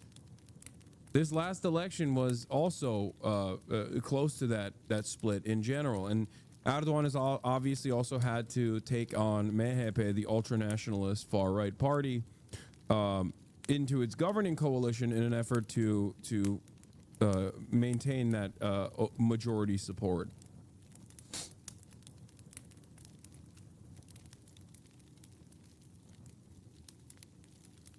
are Hezbollah targets in Lebanon after several rockets were fired from Lebanon into Israel. ABC's Matt Rivers is there in Tel Aviv with the latest overnight. Good morning, Matt. And Israel is also sending more troops into Gaza.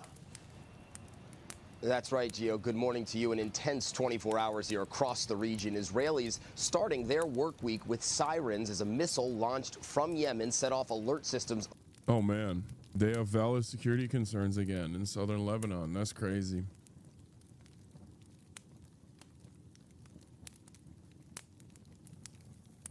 Across the country, the IDF intercepting it, though, before it arrived. This, as the IDF says, it is once again expanding the presence of ground troops in Gaza, ordering new evacuations as more and more troops retake parts of Gaza. People now forced to pick up and move once again with no real safe place to go. It is a broad operation that has moved a lot faster than many were expecting, and it has left a lot of people dead. The death toll, according to the Gaza Health Ministry, well over 600 just since Tuesday, including at least 180 children, says UNICEF.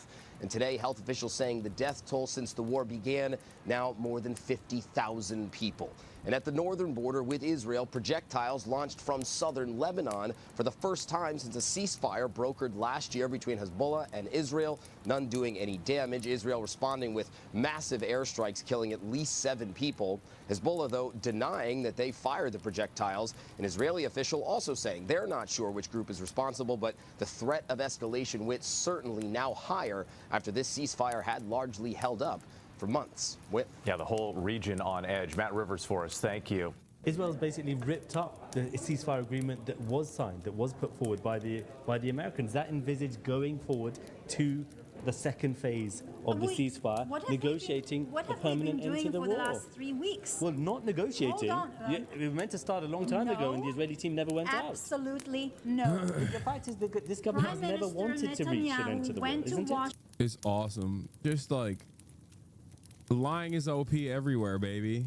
Not just in Turkey, not just in America, certainly in Israel as well. Lying is always and forever overpowered. Lying is OP, please nerf. Just the argument is always just nah. Like everybody knows this is the case except for Americans, because Americans don't actually, you know, get to hear real truthful information about what's going on in Israel. People in Israel know this is the case. They know this is the case, and either they like it because they like what Netanyahu's doing, or they're further to the right than Netanyahu and they like that he's like ripping it up, or they hate it and they protest against it because they're like, I don't have an issue with like bombing Gaza, but I want my family members to, you know, be extracted. So very strange stuff in this day and age, where I feel like 95% of what I talk about is just me constantly going, this is just objectively untrue. Like what this government official, insert government official from anywhere, okay? What this government official is saying is just undeniably incorrect. It's just a lie. Washington to sit with Witkoff and with Trump to build a framework that will actually talk about what Israel needs are. And that's very important, because at the end of the day, we have to bring back the security and the safety of our children. Netanyahu has his own priorities. It looks as if the hostages are not the top of his priorities. And this is why things are not being done the way the majority of Israelis would have wanted it to be done. Most of the hostage families are against resuming the war. Most of the Israeli public is against resuming the war. Why is your government doing it? None of the so-called facts you just stated are correct. Some families are against. I don't judge the families, not at all. They're the pussy families, they just they are selfish. They want they do not want the war against babies of terror to continue. So-called facts. None of your so-called facts are correct. No, this is not the UN drawing guy. This is a different guy. We have been trying for the past 3 weeks to have a sort of negotiation with Hamas. It's understood that they're not going to release hostages without staying in Gaza. Staying in Gaza is not something we are willing to let them do. Therefore, there's no other way. You killed 50,000 Palestinians in Gaza. You've destroyed much of the Gaza Strip. If that hasn't been enough to eliminate and destroy Hamas, what on earth makes you think it's possible to achieve militarily now? Yeah, it's because you can't eliminate an idea. It's not Hamas. You want to eliminate the Palestinian people. You cannot eliminate an entire people's need for emancipation. That's the problem. It doesn't have to be Hamas. You can call it anything else. Okay? That guy's a sexual assaulter, by the way, and in a religious cult. I mean, yeah, the religious cult is the Likud party. A bibist, a Likudnik.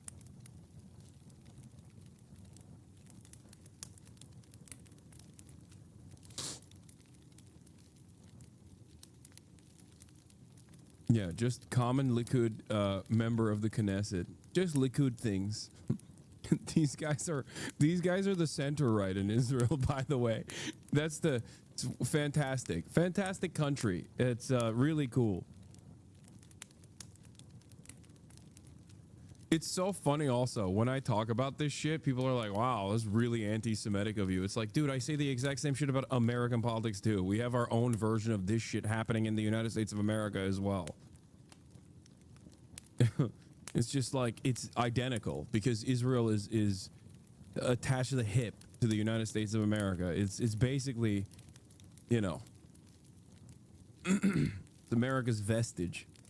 There's an American plan of President Trump saying which that... has been widely rejected by Gazans and the Arab states. I don't care. I care about I don't care. I don't care. What are they going to do about it? We bomb? America says yes, bomb more. Okay? Haha, terror babies. Terror. Babies of terror. Babies of terror. We are killing them. We are killing the babies of terror dead. Yeah.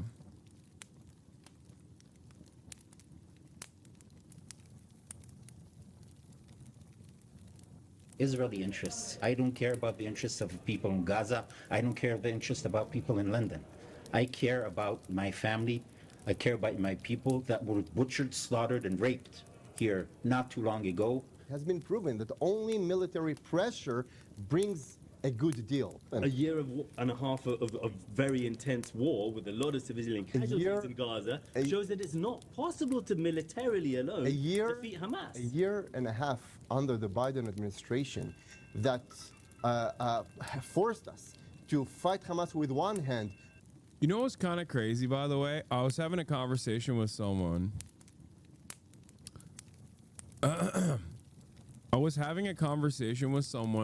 Last night where I said the Palestinian literacy rate in the West Bank and Gaza is higher than the Israeli literacy rate, and he just would not believe me.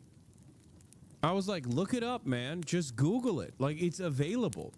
People can't believe it. Like, it's like one of my favorite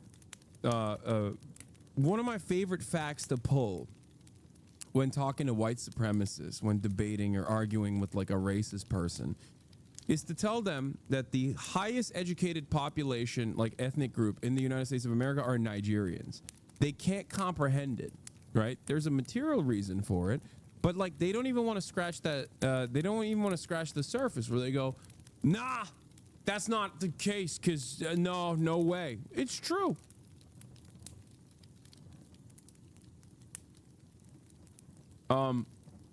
People get so mad. People get so mad about that. And it's the same thing here. People don't want to believe it. They're like, I don't agree with you on the statement. The Palestinian literacy rate for adults across the board is 97.8, is 98%. The Israeli literacy rate is 92%. Okay? But when I have this conversation with someone where I tell them that, they're like, there's just no way. There's just no fucking way. I don't believe it.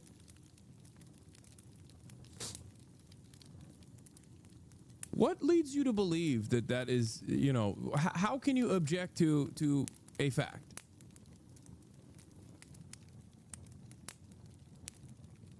This is so totally getting clipped out of context. I mean, it's the truth. What do you mean getting clipped out of context?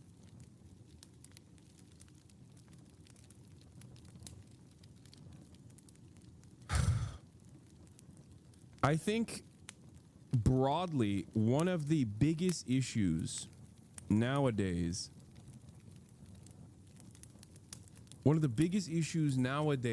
is the fact that people just want to operate on vibes. They don't care. Okay? Yeah, it's because of the Haredim and isolated communities. Yes, that is part of the reason. Nice trivia, but what does that have to do with anything? The broader point that I'm making, listen to the point I'm making, which is that people, by and large, and educated people as well, like well-educated people, would rather confirm their biases than actually seek out the truth. And it is one of the most frustrating things that I encounter on a daily basis as a political commentator. It is incredibly frustrating. It is incredibly annoying. And I think it's alarming. Like, we have gotten worse at this. We've gotten worse at, like, critically examining things and having an overall healthy hunger for the truth. We don't have it anymore.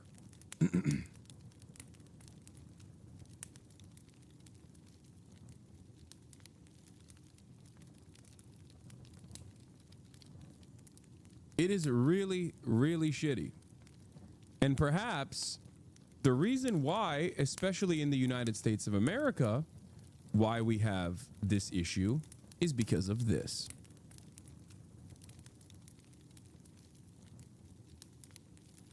The Israeli literacy rate for adults is 92%. The Palestinian literacy rate for adults is 98%.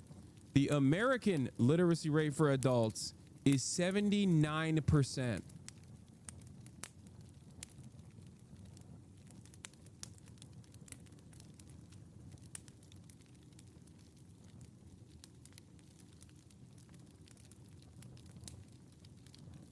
But to feed them with the other. So I can tell you that now the war is going to be handled in a totally different way. With the Trump administration, with the backing of America, Trump himself said numerous times that all hell should break on Gaza if they're not bringing back all hostages. What does unleashing hell look like? I mean, you've already seen under, as you say, the Biden administration, daily death tolls of around 300-400 people a day. You will see exactly what it means. This terrorist organization, it's not just holding, I mean, if it still holds civilian power, within a couple of months it can regroup another group and recruit more terrorists and form a more powerful army to fight us. So we can't just fight it from a military perspective, but also from a civilian point of view and dismantle their civilian power. Do you think it is possible to militarily defeat Hamas, dismantle its civilian infrastructure then? Absolutely. You think that is possible? Yeah, absolutely. I mean, but how many more lives is that gonna take of ordinary Palestinians as well? It can be with 0 lives if Hamas tomorrow take down their arm and surrender and bring back our hostages. 0. We're dealing with a terrorist organization, and as much as they're sacrificing and hate the Jews and want to completely obliterate us and our communities, they don't care for the lives of Palestinians either. That responsibility is on the hands of Hamas and Hamas only. If they come, are you comfortable with 400 people being killed a day, 500 people? Is that? Yeah, you don't want to hear the answer from her. The answer is yes. Actually, the answer is no. She's like, I want it to be 1,000 people killed a day. I think that we're not killing enough children. We are simply not killing enough children, enough terror babies. Something that you're willing to countenance going forward to try and destroy Hamas? This equivalence is absolutely absurd. You think I like that? You think? Oh, you hate it. Oh, damn. She hates it, but she just knows it's just something that they gotta do, you know? Oh, how dare you? How dare you suggest that I enjoy the sights of baby murder? How dare you? I mean, it's really horrible that we have to do these things. We have to kill as many babies as possible. How dare you? I mean, you guys know the reason why I say this, by the way. The the median age in 2020 in Gaza, I don't even know what the latest stats on this looks like, but the median age in 2020 in Gaza was 18, okay? 40% of the Gazan population is 14-year-olds or younger. They're killing children mostly. There's a reason why when you look at the stats, when you look at the actual stats of like who they're killing, whenever they bomb something, it's like mostly kids and women and the elderly. Close to 80%.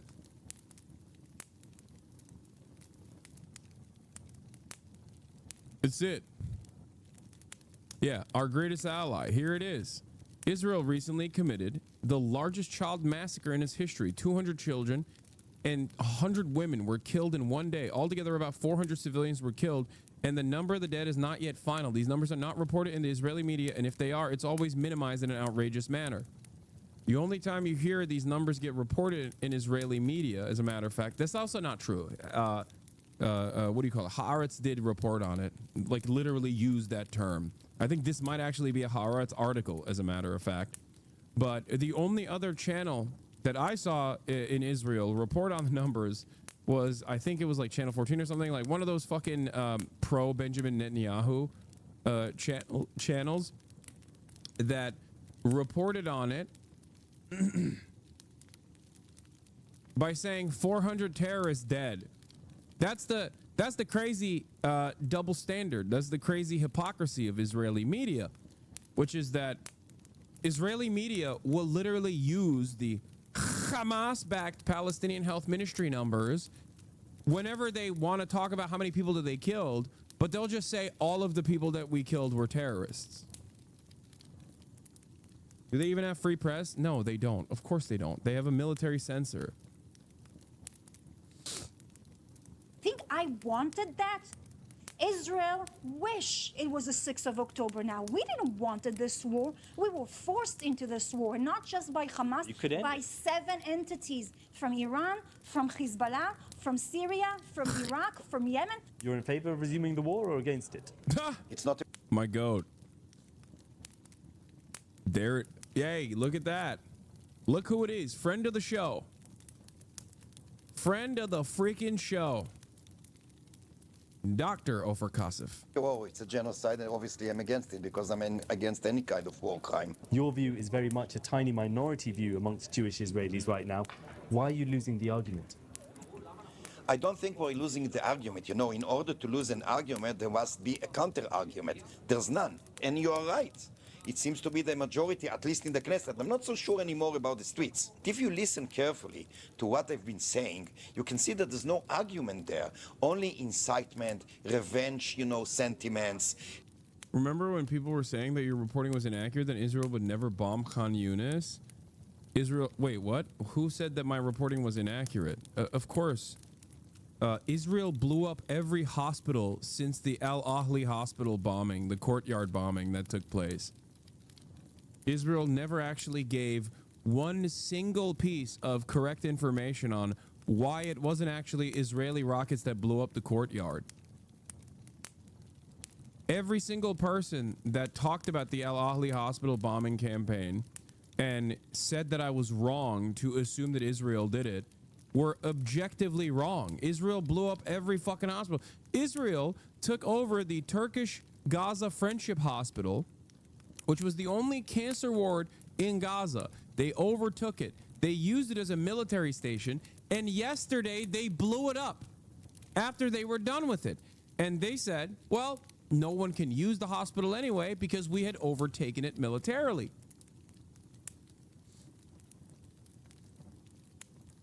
When I began my conversion process, still going, the first and most important lesson I learned from diaspora, and especially people who lived in Israel, was that the government always lies. That's just the standard.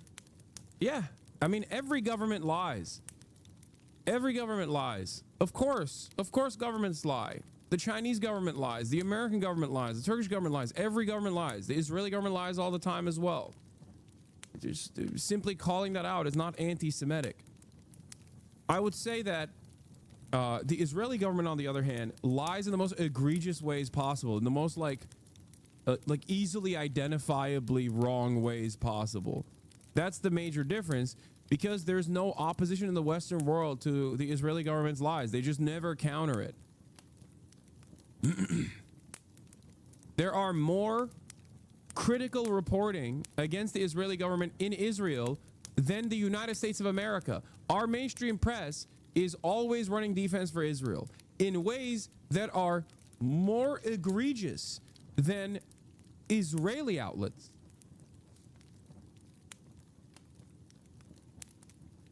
Israeli Zionist leftist media person Guy Meroz last night on Channel 14's talk show Hapatru Team. Now we need to focus on one thing only: to stop the war, to bring back the hostages, and then, as far as I'm concerned, then Netanyahu can destroy all of Gaza.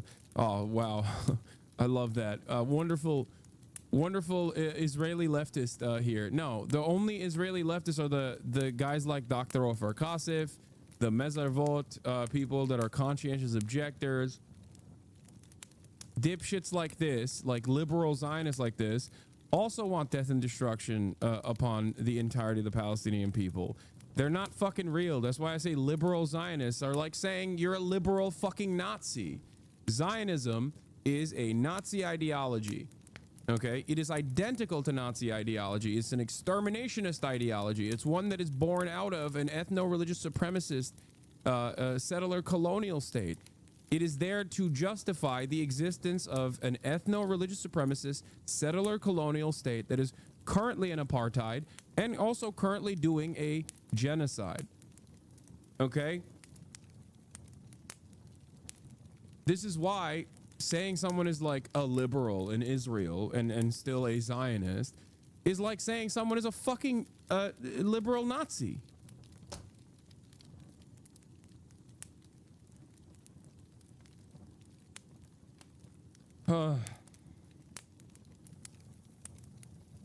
Isn't what you said all illegal under that anti-Semitism bill? Yeah, I don't give a fuck. Okay, I don't care if something is illegal. I'm always gonna say the truth, regardless of whether or not there is suppression against saying the truth. The fuck are we doing here? You can try to hide the truth. You can try to shelter people from the truth. You can turn around and lie to the best of your ability. You can make it impossible. You can try to prosecute people for saying the truth. But you know what the reality is? The truth still remains. This is the truth. It does not matter. It doesn't matter what you do. You just simply cannot change the truth. ועכשיו אנחנו צריכים להתרכז רק בדבר אחד, לא לבזבז זמן על בנט, את צודקת, ולא לבזבז זמן על קטר גייט, שזה מעניין סליחה, לא נעים להגיד פה מה זה מעניין, להתרכז רק באיך, כנראה, הברירה היחידה, להפסיק את המלחמה, להביא את החטופים, ואחר כך שמצדי יהרוס את כל עזה.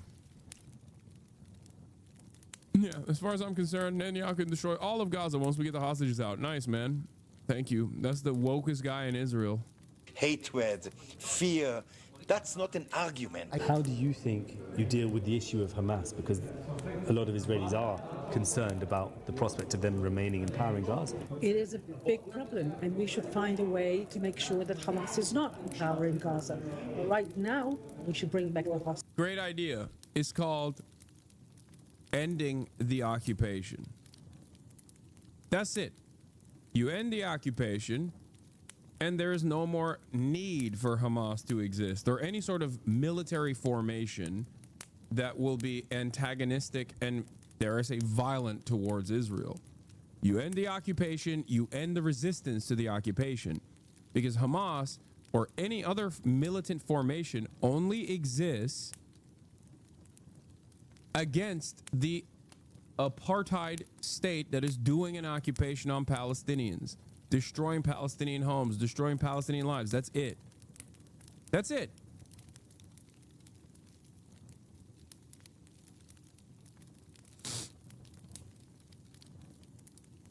hostages, and it includes ending the war. And we must work with the international community and with all the partners that we have in order to find a way to oust Hamas from Gaza.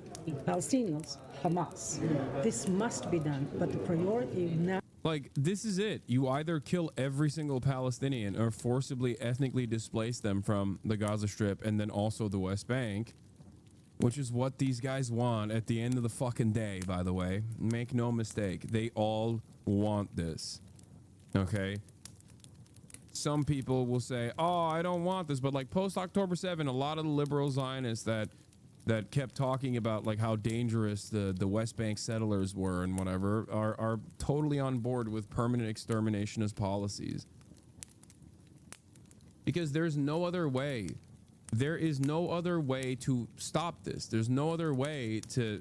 You can't convince people to like a military occupation that kills them. This is just not going to happen. That's not true. What's not true? Most Israelis aren't like that, though. I don't know, man. That's not nuanced. Oh, my God. Consistently since October 7, I have gone back on this broadcast and looked at Israeli polling on the matter.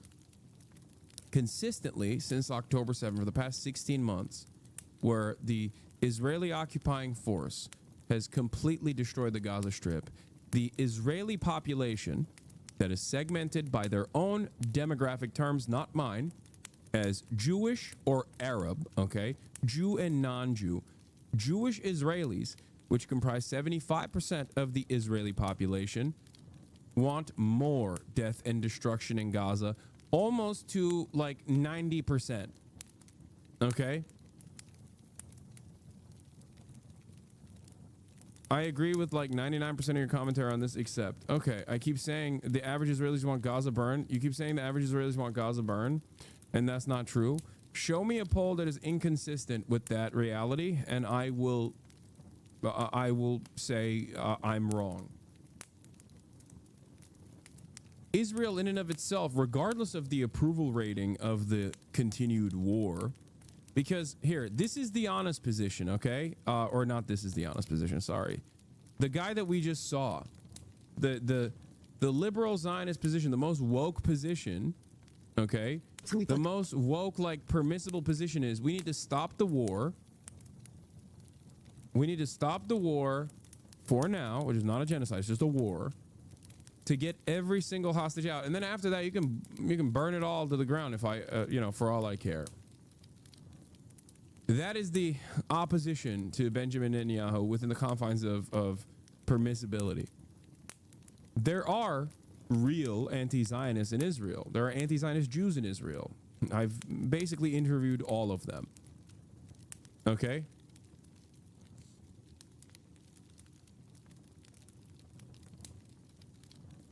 I think the nuance here is that they just want Palestinians gone, not necessarily dead. Oh, sorry.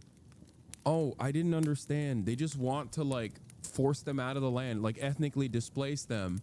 Like they want to ethnically cleanse the land, but in a non-violent way, and not in a way where,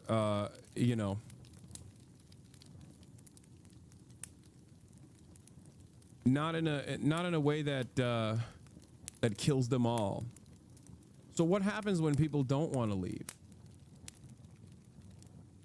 You keep saying average Israeli wants Gaza. Russian immigrants and Arabs and Africans are very much pro-Palestine here. Dog, what are you talking about? I already... What are you saying? I already mentioned that. 25% of the Israeli population is non-Jewish, according to Israel's own demographics. 25%. Their attitude towards burning Gaza is very different than the Jewish Israeli population's overwhelming support for burning Gaza to the fucking ground or mass exterminating and ethnically cleansing Gaza.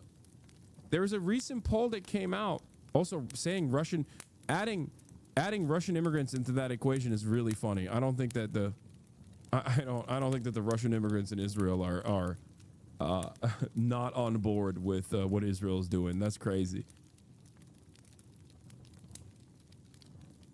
Arabs and Africans, on the other hand, like the non-Jewish population in Israel, yes, they are not in support of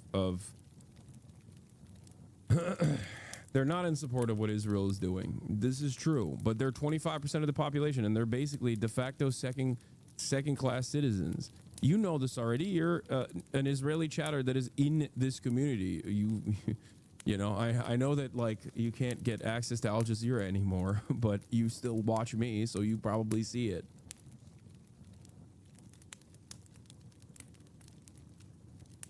Yeah, oh, this is the thing that I was talking about, yeah. 70% of Israelis support the second phase of the hostage ceasefire deal, right? 70% of the Israelis support the second phase of the hostage ceasefire deal. Having said that, which would require Israel to pull out, okay? Which would require the Israeli troops to pull out of Gaza.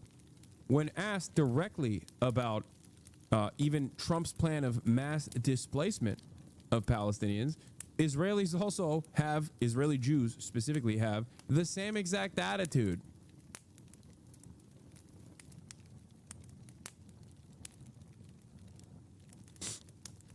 The reason why they want to continue with the pullout is because they want all the hostages out. That's it. The reason why they want to continue the ceasefire is because they want to pull the hostages out.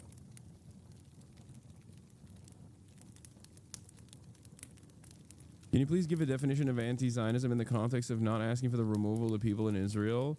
Yes, I believe that currently, I look at things honestly, I believe that currently there is already one singular state. It's Israel. It is an apartheid state. Israel dominates the Gaza Strip and is doing a genocide on the Gaza Strip. Israel also has Bantustans in the West Bank. Israel has illegally occupied the West Bank since 1967, militarily. There's a shift happening here since Trump is in office. Right-wingers here are even turning on Netanyahu. I haven't seen that, but my point is that there is already one state, and the two-state solution has been a lie that right-wing Israeli governments and even centrist Israeli governments have basically been using to continue settling the West Bank, which is what they did. I think it was like 80,000 people living in East Jerusalem mostly in the 90s. After the so-called peace process, that number shot up in 2025 to 750,000. And not just in East Jerusalem, but East Jerusalem and just West Bank proper. 750,000 Jews live in the West Bank.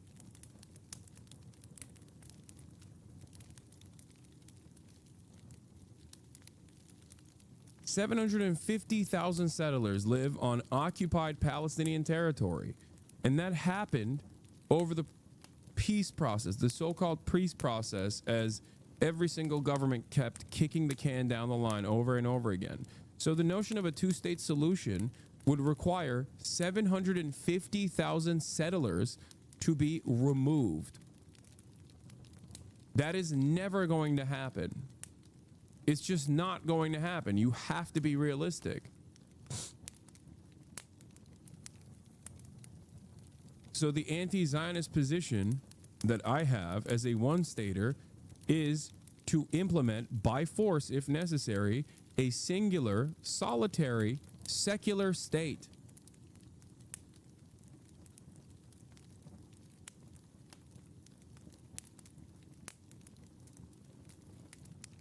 And this position is not necessarily popular amongst Palestinians, and it's not necessarily popular amongst Israelis either. But it is my position. You can have a disagreement with that all you want.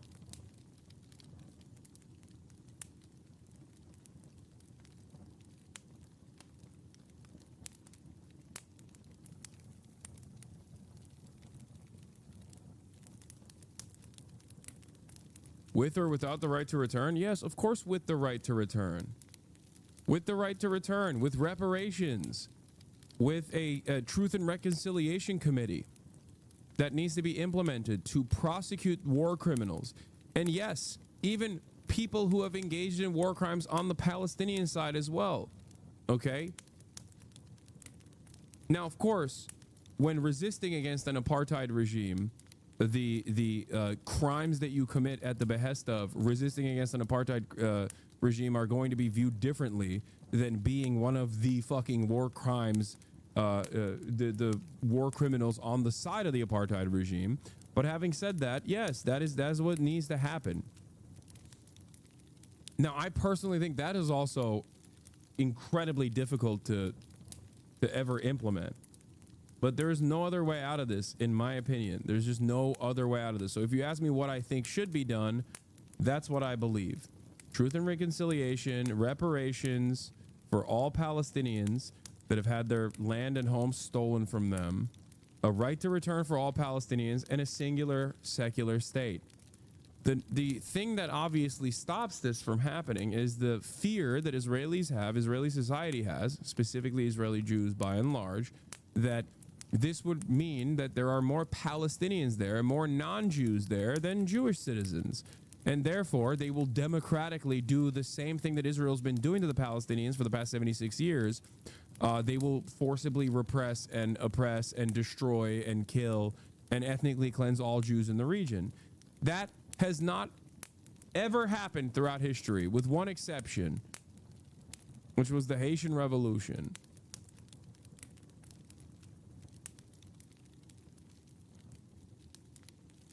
That has never happened throughout history. That did not happen in the abolition of slavery, which is like probably the closest comparison that you can present in terms of the 76 years of occupation. I'm going to come off as a flat earther, but I don't think the polls are accurate on how Israelis feel. They're just libs who are slow as going, more and more broke. Shit's expensive, man. I can't even afford the top of the hours. Okay, well, don't worry. I don't run top of the hour ad breaks any longer anyway. But yeah.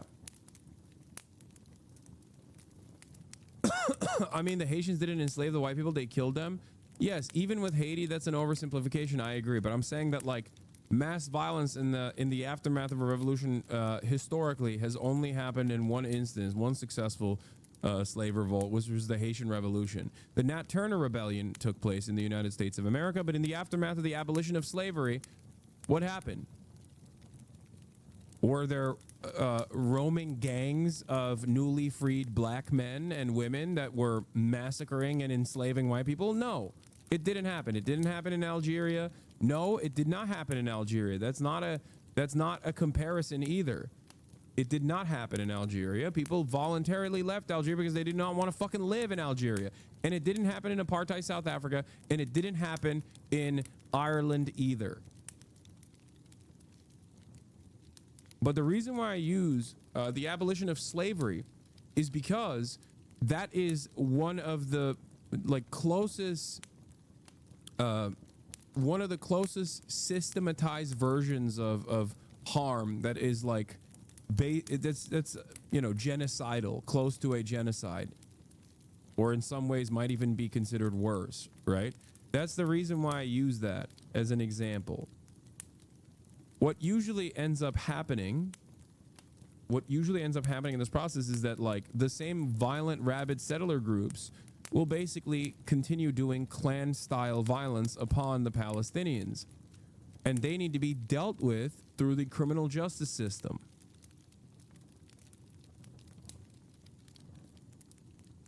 That's it. That is the most likely outcome here.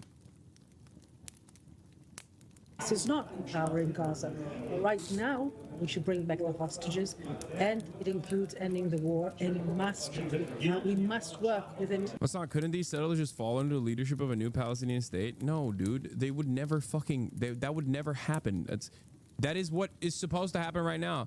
Like, the Palestinian position right now, the Hamas position on this, and the Palestinian resistance position on this is 1967 boundaries, okay?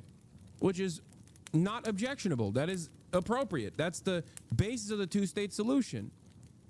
How will you get to the 1967 boundaries? That means 750,000 Israeli Jews, some of the most rabid, some of the most right-wing, some of the most insane members of Israeli society that are violent expansionists, exterminationists, that basically are the Jewish KKK, okay? Those guys are going to leave? No, of course not. And Israel weaponizes them anyway. While the broader Israeli society pre-October 7 might have looked at these settlers as welfare queens who are just like living off government dollars as they suffer. You know, liberal Israeli society hates the settlers because they're uneducated, filthy, whatever the fuck they say in Israel, okay? You know, look to Ethan Klein's earlier vlogs from Israel to find out more about what liberal Zionists and Israeli society thought about fucking West Bank settlers. He was, you know, way more aggressive in the way that he talked about West Bank settlers than I have been, okay? Those guys are not fucking leaving, and the Israeli government knows that they're not going to leave. The Israeli government has sent them there. The Israeli government uses them to create valid security concerns for our citizens. That's the whole point. International community and with all the partners that we have in order to find a way to oust Hamas from Gaza. Palestinians, Hamas. This must be done, but the priority now must be hostages first. We're not going to leave our sons and grandchildren to deal with their sons and grandchildren. We're going to end this now. How? How are you going to end it? You're going to conquer Gaza. You're not good. We're going to conquer Gaza, and we're going to work together with our American allies in starting the Trump plan for ethnic cleansing. But a lot of people would say. A lot of people would say, I don't care about what other people would say. I care about what we say. I care about our interests. I know that today, in Western culture, people don't want to win. They think that if they'll pay the bully, he will leave us alone. Well, I have news for you. This bully is not going to leave us alone. He's here, and he's here to stay, and he will do everything he can to destroy Israel. We will not allow that to happen. A lot of people would say Israel's the bully. They're the greater force, and they're the ones. Only people with a broken moral compass can say that Israel is the bully after the massacre of October 7.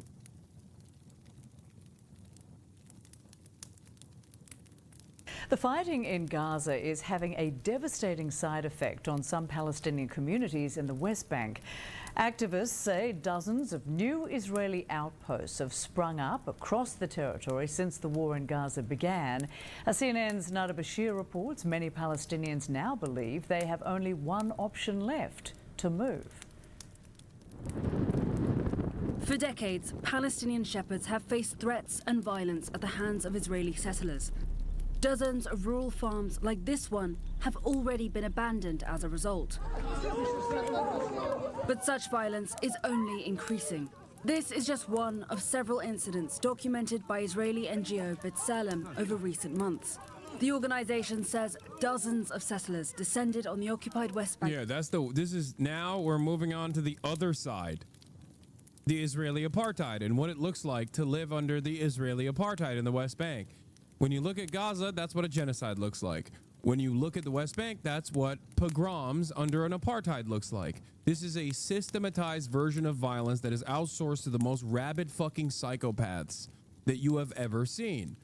It's as though the American government is working side by side with the Klan in the Reconstruction to dominate the newly freed black men and women. Village of Al-Mania in mid-February, attacking homes, farming equipment, and even residents. Yeah, Palestinians leave as Israeli outposts spring up is such a disgusting way to approach the subject matter. No, Palestinians are being forcibly removed from their land illegally by rabid terrorists who are backed by the government. That's what's going on. They're not leaving. They're not voluntarily leaving. They are experiencing pogroms, okay? They're experiencing ethnic cleansing. I don't have any sympathy for anyone that doesn't recognize this.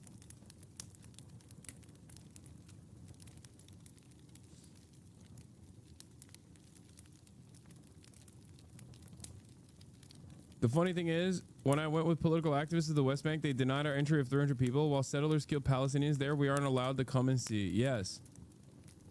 And of course, the Israeli...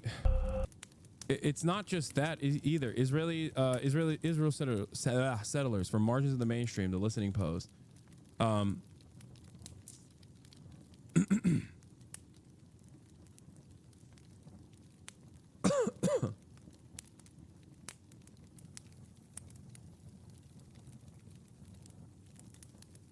this is, for the record, why I appreciate the activists that still, regardless of whatever their fucking opinion is on Israel, the Israeli Jewish activists that put their bodies in front of this process, I still think are important, okay? Like, if they're saving one Palestinian family, that's still good. You just got to work with who you have. You got to work with the tools at your disposal. While Israeli police forces demolished the outpost established in the village by settlers, B'Tselem says the outpost was later rebuilt that same day. Dozens of Palestinian herding communities have been impacted by the spread of outposts like this one, essentially undefined settlements, usually made up of small structures or caravans. Israeli anti-settlement watchdogs Peace Now and Kerem Navot say at least 49 outposts were established in the months following the October 7th attacks, an increase of nearly 50% since the beginning of the war in Gaza. As of last December, the groups estimate that herding outposts covered almost 14% of the occupied West Bank. That's an area of land roughly twice the size of Gaza. And that's in addition to approximately 150 officially recognized settlements that have already been... I really care about Palestine, and I hope you cover it a lot, but every time I click on your channel, it's so off and on. It's important, and there's a lot of other important things too. Maybe I'm just unlucky when I click here. Yes, because I don't just cover the Israeli government's actions in Palestine. I'm live for 8 fucking hours a day. If you think that this is the only thing that I cover, you're wrong. Bank. Both outposts and settlements are considered illegal under international law. Satellite imagery analysed by CNN shows how rapidly herding outposts have spread, as well as the gradual development of new roads connecting the outposts to established settlements. And in... What are outposts? Tents? No, outposts are the outposts are the ways in which settlers expand into Palestinian territory. Here's how it works. You go and you mark a house, oftentimes with the Star of David, okay? That means that that house that has Palestinian people living in it needs to be evacuated immediately, otherwise they will die. And sometimes they do die. They go in, they burn the house down with Molotov cocktails, they beat the shit out of people, they oftentimes have guns, they shoot at the houses, they shoot at the Palestinians that are living in their own homes in the West Bank. Then the Israeli occupying force comes in. The Israeli occupying force doesn't come in to stop the settlers. The Israeli occupying force, as a matter of fact, comes in and militarily defends the settlements. Okay? In the aftermath of that process, once they've successfully ethnically cleansed the Palestinians from that land, they build outposts. Outposts is a militarized version of a home. The reason for why they build these outposts is to segment off different areas of Palestinian land from one another. Because once you build those outposts, then the Israeli government comes in and builds roads. Roads that Palestinians can't drive on. Remember, this is their own land, internationally recognized as occupied Palestinian territory, illegally occupied by the Israeli government. So they build compounds that cut across Palestinian land deliberately, and then they build roads across Palestinian land deliberately, and then they don't fucking let the Palestinians drive on those roads. All of this is done in an effort to trap Palestinians into Bantustans. A similar concept that existed in South Africa as well during the South African apartheid.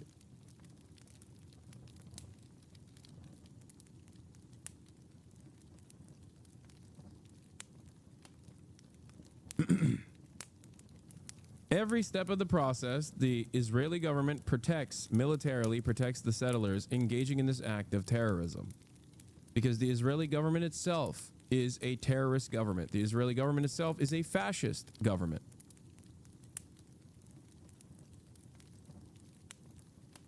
Yeah, outposts are built to envelope Palestinian lands in the same way it was done to Gaza, hence the name the Gaza envelope. Yes, the Gaza envelope is the kibbutzim that are the first line of defense surrounding the Gaza Strip.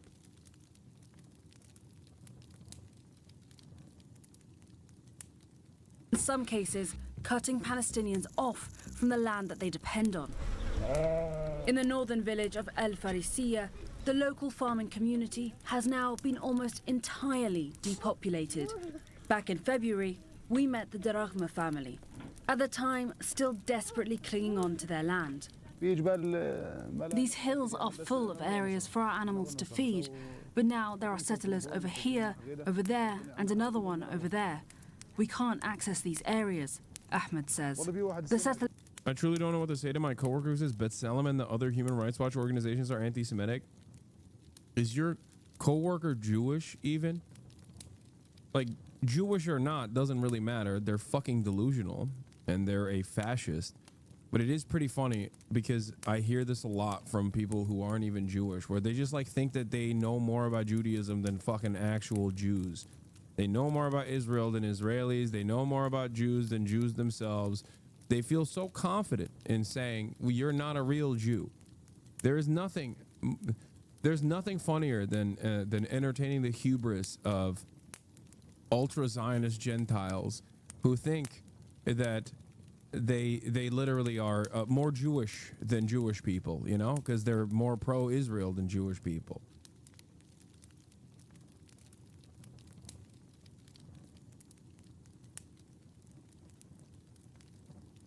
Yes, he's an Israeli who works for the dog. He works at Elbit. Like, wait, what? Yeah, no shit. And if he's a coworker, you work there too. You should probably fucking quit your job if you work there. Yeah. Okay. Well, yeah, no shit. He says B'Tselem is fucking anti-Semitic, and Human Rights Watch is anti-Semitic. He's like, hey man, can you please do something about my coworker who is supporting the Nazi government and keeps and is a part of a weapons manufacturing facility. He works at Mercedes.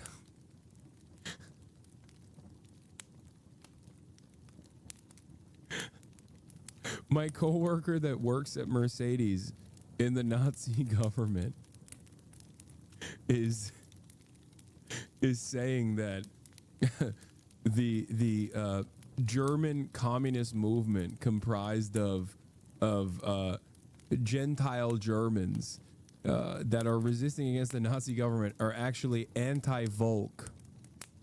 They're anti-Nazi, and that's fucked up. Yeah, no shit, dude. You're at the baby killing factory directly for the baby killing government. You know, Elbit Systems is a Israeli weapons manufacturer. Settlers come to scare our sheep and frighten our children.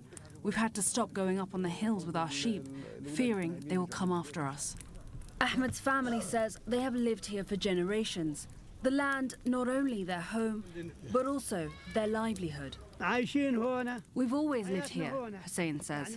Our whole lives are here. Where else can we go? Since filming, members of the Darahma family told CNN they were left with no choice but to abandon their homes. Acts of violence by settlers from nearby outposts simply too much to bear. Activists say outposts like those around the village of Al Farisiya are established with the purpose of laying claim to Palestinian land and pressuring Palestinian communities to flee. Through threats, physical violence, and direct attacks on resources, including livestock and farming equipment, often with the protection from both the military and the state. CNN has reached out to the Israeli government about allegations of its support for illegal outposts, but has not received a response. The Israeli military told CNN that it condemns violence in any form and that police are tasked with handling any Israeli violations of the law. When asked about new roads we saw being developed around another nearby village, the IDF said the land had been seized for, quote, operational needs, adding that the route is intended for use by security forces and that it has been developed in accordance with military orders. It's important to understand that this project, this Herding Outpost campaign, or this project is a national project, it's a state project. This is not a project which is initiated by individuals. It's a project which the state of Israel is standing behind it. It's budgeting, is facilitating, is protecting it. The Ministry of Settlements, for example, has budgeted for outposts which it calls young settlements, previously saying funds were carried out in accordance with all laws. But the displacement of Palestinian herding communities is just one part of a deepening crisis in the West Bank. The UN says more than 40,000 Palestinians have been forced from their homes since February by an expanding Israeli military operation, with Israel's defense minister calling on the military to prevent the return of those displaced, stoking fears around the potential for a full annexation of the territory and crushing hopes for a pathway to a viable Palestinian state. Neda Bashir, CNN, in the occupied West Bank. To begin this morning, the legal battle between the Trump administration and Mahmoud Khalil, the Columbia University graduate student and pro-Palestinian activist it intends to deport. A few days ago, Aaron Moriarty talked with his wife, who's expecting the couple's first child next month. You know, my husband was taken away from me in the middle of the night. It was one of the most terrifying times of my life. I don't think I've ever experienced anything scarier than that. Noor Abdullah, a 28-year-old dentist born and raised in Michigan, has suddenly found herself in the center of a storm she never saw coming. She and her husband, 30-year-old Mahmoud Khalil, had been living in Columbia University housing while he completed his master's degree, and they awaited the birth of their first child. I was so excited, like we were setting everything up for like the nursery and his clothes, and Mahmoud was so excited too. Like, turn around, turn around, turn around, turn around. Okay, let's not. Okay. That all changed on the evening of March 8th, when federal agents arrived at their door. And he was like, "Are you Mahmoud Khalil?" Mahmoud said yes, and the man said, "We're with the police, you have to come with us." What's going through your mind at that point? I was scared. I was terrified. Yeah, they just like handcuffed him and took him. I don't know what to do. Abdullah used her phone to document what happened next. At this point, Mahmoud was like, "Go take the keys, grab my green card." He thought maybe like if he shows the green card, you know, we'll be fine. Did you think that if you showed the fact that your husband was a legal resident with a green card, that he'd be okay? Because I was like, this is just a misunderstanding. They're gonna take him away. They're gonna take him to 26 Federal Plaza, see that he has a green card. He'll be home in a few hours. Excuse me, they're not talking to me. I don't know. Excuse me, the lawyer would like to speak to somebody. Oh my God, they're literally running away from me. She has not seen her husband since. Khalil, who has been in an immigration detention center in Louisiana for 2 weeks, is one of many international students that the Trump administration says it plans to deport for their alleged actions in student protests on college campuses. The unrest began in the fall of 2023 following the October 7th Hamas terror attack on Israel. When Israel retaliated with deadly bombings in Gaza, students across the country erupted in protest. Jesus Christ. At Columbia University in New York, demonstrations against the war, while mostly peaceful, also led to the occupation and vandalizing of buildings. And what many Jewish students described as a threatening anti-Semitic atmosphere on campus. We know now that there are students in our class that simply hate us because we're Jewish. Noor Abdullah says her husband... I fucking hate this narrative so much. The American government is so unimaginably dumb, and the media is so fucking stupid, that like the hysterics of students on campus, like the hysterical perspective of a pro-Israel Jewish student on Columbia campus is more important than the First Amendment. It's more important than being able to say, hey, don't do a fucking genocide, please. Don't associate with a country that is doing a genocide.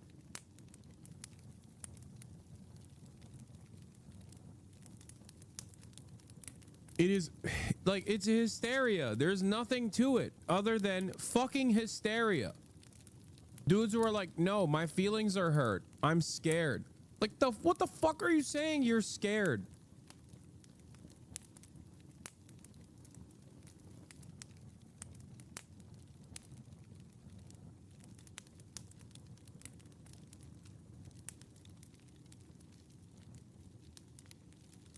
Like, these student-led protests are also led by Jewish students. Like, what are you talking about?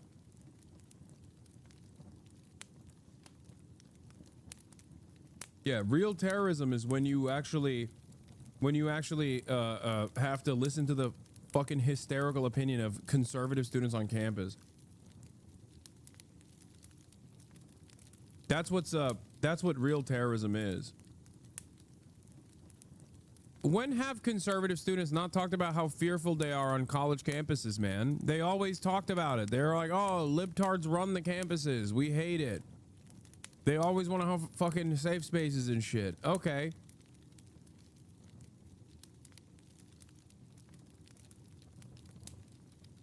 Khalil, a Palestinian born in Syria, became the lead negotiator between protesters and the university.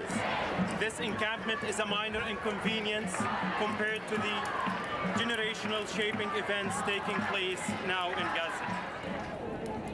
People really trusted him to be good in that role because he's so calm and good under pressure. The president wants the... But in the days following Khalil's arrest, White House Press Secretary Caroline Leavitt painted a quite different picture. This is an individual who organized group protests that not only disrupted college campus classes and harassed Jewish American students and made them feel unsafe on their own college campus, but also distributed pro-Hamas propaganda. You also know that the press secretary said that your husband circulated pro-Hamas flyers. Did he? That's not true. Is Mahmoud pro-Hamas? These are accusations that the Trump administration keeps pushing on him. But what do you say to those? I think it's ridiculous. It's disgusting that that's what they're resorting to, that's the tactic that they're using to make him look like this person that he's not. Literally, it's so simple. He just does not want his people to be murdered and killed. He doesn't want to see little kids' limbs being blown off, you know? The university led us to this situation, unfortunately, through bringing the police here. Mahmoud Khalil has not been formally charged with any crimes, and the government has showed no evidence he provided material support to terrorist groups. Instead, Khalil's been arrested and detained under the Immigration Act that allows the Secretary of State to deport any person whose presence or activities would, quote, have potentially serious adverse foreign policy consequences for the U.S. If you are in this country to promote Hamas, to promote terrorist organizations, to participate in vandalism, to participate in acts of rebellion and riots on campus, we never would have let you in if we had known that. If you violate the terms of your visitation, you are going to leave. In fact, Khalil was never charged with vandalism on campus. CBS News asked the State Department and the Department of Homeland Security for comment. We did not receive a response. This is incredibly rare, what happened to Khalil, isn't it? There are many things about this that I think are sort of without precedent or with very little precedent. I was really shocked. Lindsay Nash, an associate professor at Cardozo School of Law in Manhattan, teaches and practices immigration law. They haven't said that he's committed a crime that makes him deportable. They haven't said he's committed any kind of crime at all. What's more, says Nash, the provision that the government relies on was once determined to be too vague and unconstitutional. The federal judge who made that ruling, Judge Mary Ann Barry, President Trump's sister, who died in 2023. Her decision was ultimately overturned on procedural grounds. So this particular provision that Secretary of State Rubio is leaning on is really what? untested. I think it is. I think we'll have to see and court. Okay, I didn't know that. That's crazy.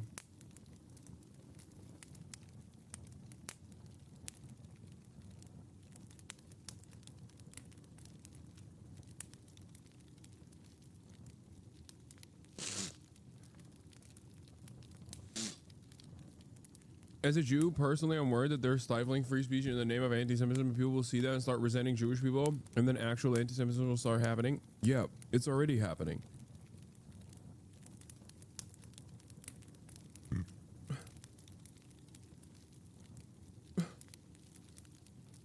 That's literally happening already.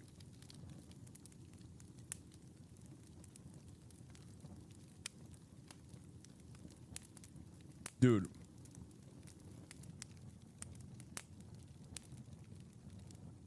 All of this conflation between Israel and Judaism is teaching people that all this baby murder is something that Jews love, and that the American government will take any action against people who dare criticize this baby murder to protect the Jewish people in this country. They keep conflating it. It's a dangerous conflation. It's a false conflation. And yes, it is already creating a shit ton of anti-Semitism in this country.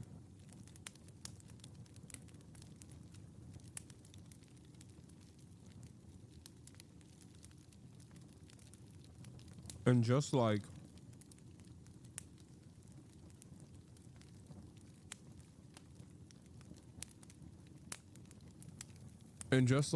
the only pro-labor sentiment on mainstream news was coming from the likes of Tucker Carlson, who is a WASP nationalist, if the only permissible and popular anti-Israel statements are coming from right-wingers, many of which who are anti-Semitic, like openly, and if that's the only game in town, people are going to say, I'm anti-Israel because I'm anti-Semitic.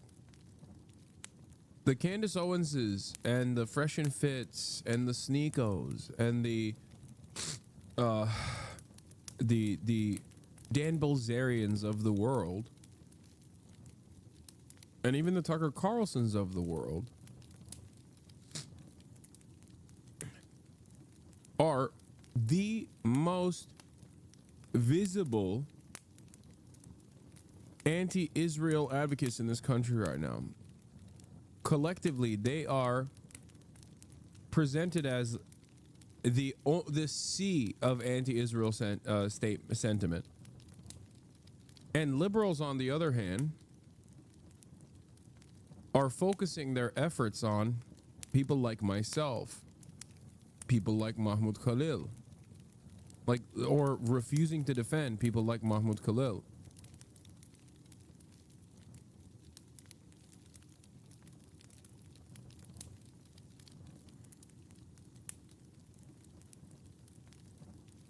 I'd argue you're up there with what? You'd argue that I'm up there with like anti-Semitic statements?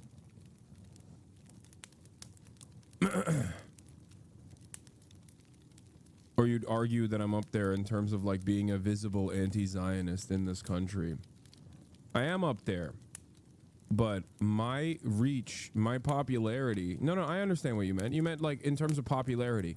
My reach and popularity is nothing. It pales in comparison to Candace Owens. Candace Owens every single day covers another anti-Semitic conspiracy on her broadcast. Like, I see it. I see the clips on my Twitter timeline. Because Twitter is just dominated by Nazis. Every other day, there's a new thing where she's like, yep, it's the Jews again, doing Jewish shit. That is the extent of her commentary. It is reactionary, and it is an incredibly easy to understand message. And it's a message that goes along with what Jake Tapper is saying too. Because remember, dual loyalty being an anti-Semitic trope is true. And yet, pro-Israel people constantly invoke the dual loyalty trope, but in a woke manner. So if the right-wingers are saying dual loyalty in a wokely manner as well, by the way, right-wingers who are pro-Israel are saying all Jews love Israel. This is like, shut the fuck up. You can't say anything about it. And liberals are saying dual loyalty in the exact same way. And then the anti-Semitic people are saying dual loyalty. Then the overwhelming media narrative on this issue is dual loyalty. Jews love Israel. Jews love the baby murder. It's their favorite fucking thing. That is literally what we are teaching this next generation. A generation that for the first time ever, perhaps, has actually recognized that what Israel's doing is wrong. Now, you either address that by going, yeah, what Israel's doing is wrong, but it has nothing to do with Judaism, or you think that you can defend Israel's actions with the old school method of trying to suppress any sort of criticism against Israel. And if you've done this for 70 fucking years, if you've been able to successfully defend Israel for 70 plus years by saying, oh, dude, you're anti-Semitic, shut the fuck up. Why are you being anti-Semitic? What are you, a Nazi? Shut the fuck up. If you have been able to successfully do that for the past 70 years, but you can't do that anymore, but you're still trying to use that, all you're going to do is educate people on the false notion that Israel is for the Jews, by the Jews, and every Jew loves Israel, and they care about Israel more than anything else. Very dangerous prospect here.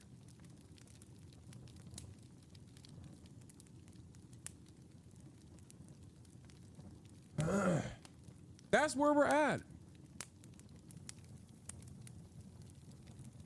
That is straight up where we're at, bro. Gen Z is crazy. The media does call all of Gen Z anti-Semites, even though not all of us are. It's bad because there are Gen Z that fall for anti-Semitic conspiracies, but muddying the waters is so bad. I know. And you know what's crazy, though? There is a shit ton of anti-Semitic Gen Zers out there. I'm sorry. This is just the fucking truth. I mean, I see it. I see that shit nonstop. Americans are not very intelligent. They literally think like if you call COVID the Wuhan flu, that's somehow magically going to solve the problem, right? Like it's the same shit. They think, oh, if we are anti-Semitic, then, you know, maybe we'll be able to solve the problem. We're doing activism by being anti-Semitic.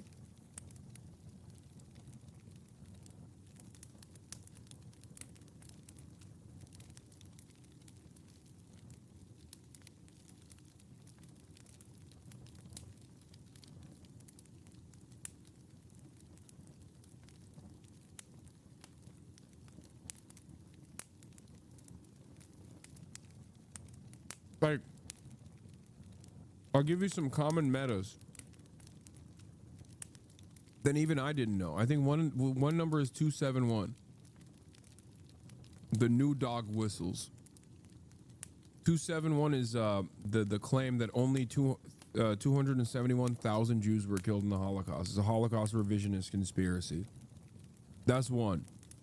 Another one is my family, her family, or his family was promised this 5,000 years ago. Now that in and of itself is not inherently anti-Semitic. That's just like a joke about how the false conflation of Israel with Judaism has been brought about. Why the fuck are there more dog whistles? Dude, Gen Z has different dog whistles than the generations prior. That's what I'm saying.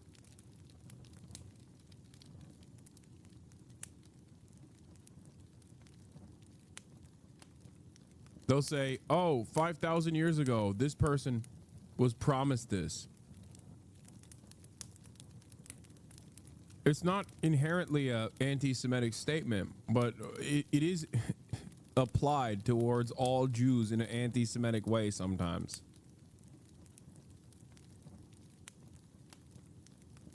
Even though that joke is inherently about, like, the lie that the Israeli government tells about how, you know, this is the promised land for Jews. It has to be Jewish controlled. Israel is the promised land.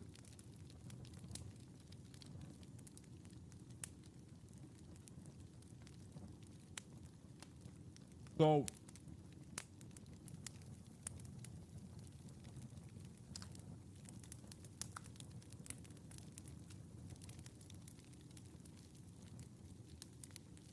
what? Just trying to understand. I promise I'm not trying to sound ignorant. So for this growing movement against Jews, because they're being labeled as baby killers, wouldn't that require the previously pro-Israel people to become anti-Israel, anti-Jew? No, not anti-Jew. Yes. The conflation between Israel and Judaism must stop. Like instantly. It should have stopped yesterday.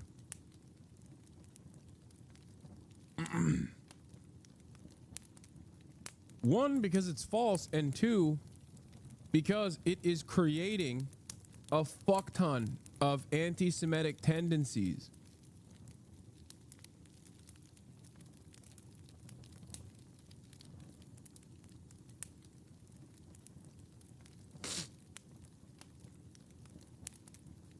I think the average Jewish person who supports Israel calling everyone who even mentions the conflict in a light that doesn't positively reflect Israel a Jew hater could be why Gen Z is like that. I don't agree and can look at someone who says that to me and think they're just misinformed and brainwashed. But the kids just invented a new dog whistle on the spot. I think it's the first generation where you're really seeing the backlash with. Yes, I know, I agree. That is literally what I'm saying. That's my point. If you think that constantly conflating Israel with Judaism and thinking that that is a defense mechanism to stop conversation entirely from taking place by saying, oh, you're being anti-Semitic, you must hate Jews. If you hate Israel, you hate Jews. When you say that, people are going to be like, okay, I do hate Israel. I guess I hate Jews. That's how it works. And in the short term, this kind of anti-Semitism actually benefits Israel's project anyway. Not dissimilar to the bombing campaigns that the Mossad did in Iraq. Blowing up synagogues in Iraq with the hopes of forcing the Jews in Iraq to escape to Israel. They did that shit because they wanted Jews to feel less safe in other countries so that they would have to go to Israel, because Israel has to constantly grow. Israel must be a Jewish ethno-state.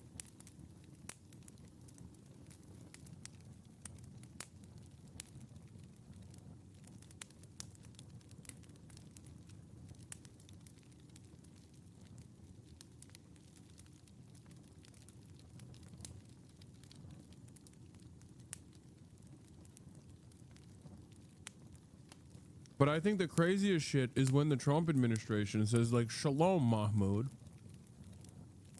Like,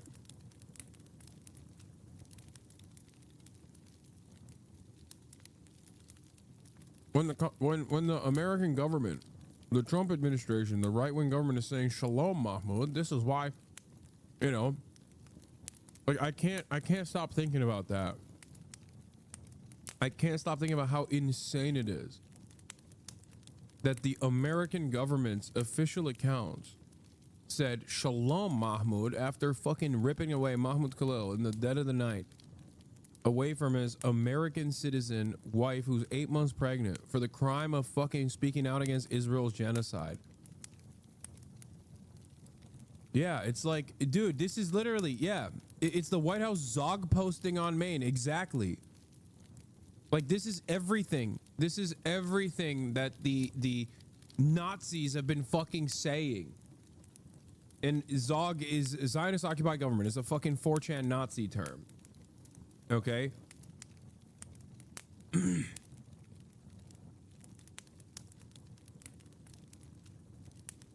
Like, this is the type of shit that David Duke would never have dreamed would be happening in broad daylight. You know what I mean? This is the type of shit that, like, Nicholas Fuentes and David Dukes of the world have been saying is going on. And the American government is, like, posting about it. I mean, yeah, it's way older than 4chan. Fair.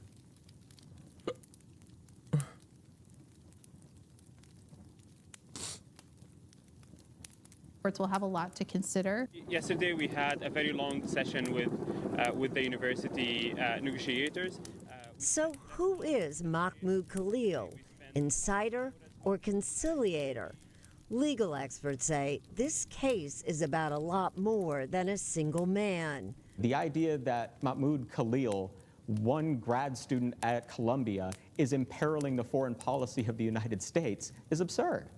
Connor Fitzpatrick is a senior attorney with the Foundation for Individual Rights and Expression, or FIRE.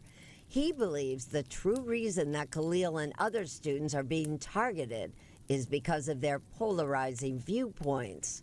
Freedom of expression is hard. It requires listening to, tolerating, and even defending views that you or I might find completely repugnant, that make our blood boil. But the alternative is so much more dangerous. The students were violently attacked by public safety without any warnings. But Khalil is the face of campus protests. He's been accused of helping to create an environment of anti-Semitism. I think to a lot of Americans, why shouldn't he be deported? So the First Amendment and principles of free speech are designed to protect. I don't think this attitude is as popular as this fucking dumbass is presenting it as. Protect the unpopular speakers. There is no such thing as an un-American viewpoint in the eyes of the First Amendment. Sure, if the administration could come forth with new evidence that they haven't provided so far, showing that Mr. Khalil engaged in vandalism or engaged in conduct that would rise to the level of harassment, we would be having a very, very different conversation. If the government establishes that he is a leader or a representative of a terrorist organization or advances or espouses their cause, that is grounds for stripping him of his green card and removing him. Ilya Shapiro is director of constitutional studies at the Manhattan. Oh my God.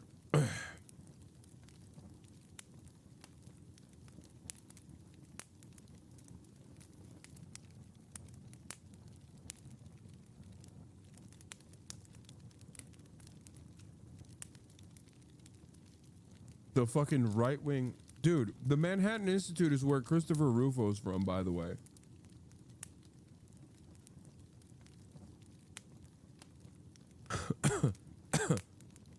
Jewish consultant wearing a fucking release the hostages pin at the neo-Nazi Manhattan Institute think tank saying, yeah, you should be deported if you fucking hurt the feelings of Israel is psychotic.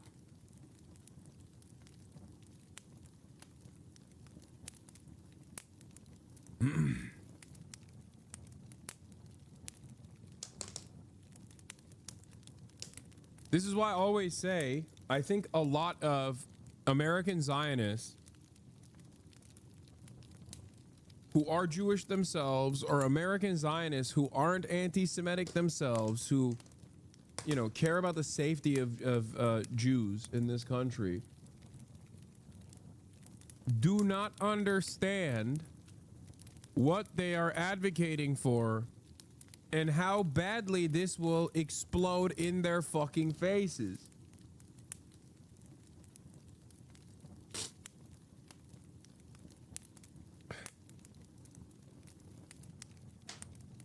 You are making some scary fucking allegiances, dude.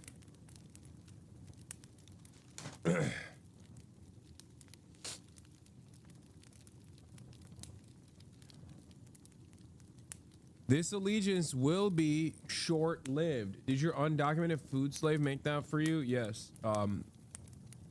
Yeah. Exactly. That's what happened. He even put it in a container.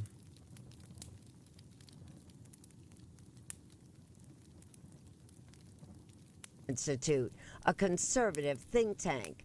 Shapiro, who has called for a crackdown on pro-Palestinian... Yeah, I'm gonna watch the encampment's official trailer. I asked if I could see the whole thing. I can't watch the whole thing yet, but it's gonna be released, and I will be watching it. Also, I want to say my bad to Macklemore. I know I've made a lot of jokes about Macklemore, but honestly, he's fucking awesome. He's been funding a whole bunch of these documentaries and things like that. I mean, he's great. Macklemore is awesome. I'm sorry I said he was corny in the past. I'm here to right those wrongs, okay?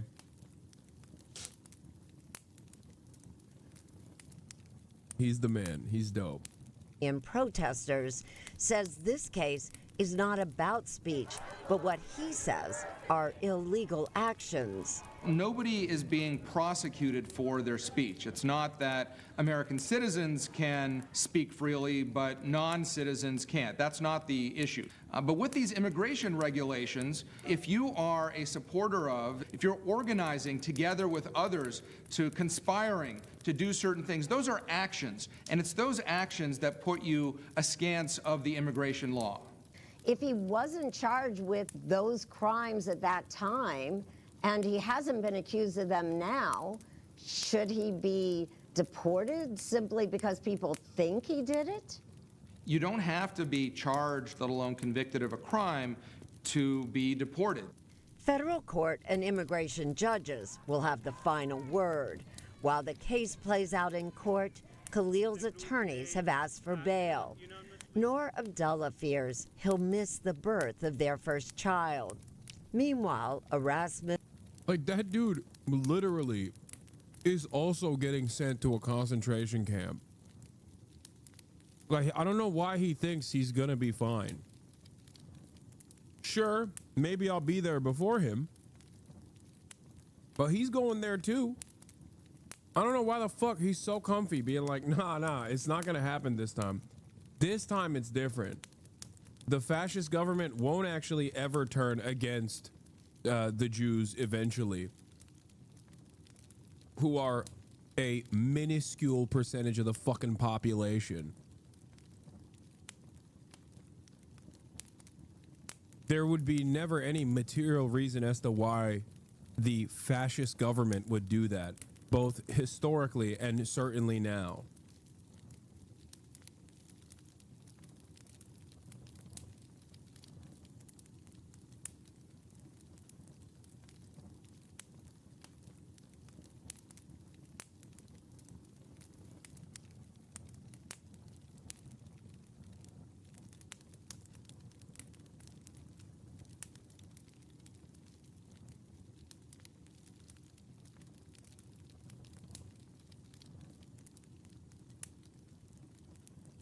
Rasmussen poll released this past Thursday finds 45% of likely U.S. voters believe he should be deported. I know, I'm sorry. There. Okay. His wife, a U.S. citizen, has now taken on a role she never wanted, answering questions she feels are often unfair. Yes, they will put black and brown people first. They will put anti-Zionist Jews in there. But eventually they'll put all Jews in there. They'll be like, hey, they got a lot of money, we want it. We need to seize their assets. To the camps with you.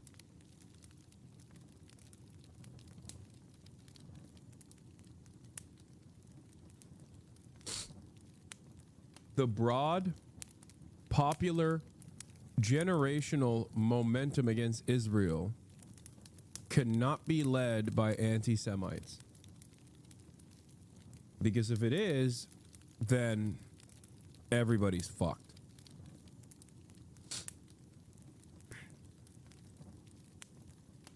Is repression of Jews common in fascist nations, or was that a Hitler Nazi thing? Dog, repression of Jews is has more historical basis than nation states. Repression of Jews existed before fucking nations did. Angloids love repressing Jews and doing pogroms to Jews and blaming everything on the Jews. It's their favorite activity. It's the most European thing you can do. It's the most white supremacist thing you can do. It was a favorite pastime. Kind of funny because in Kingdom Come, there's also a little bit of that as well, because there's the Jewish quarters in Gutenberg. And the Jews that escaped, they are also in favor of King Wenceslas, because there was a pogrom that happened in Prague when the usurper king took over, and that they had to escape to Gutenberg.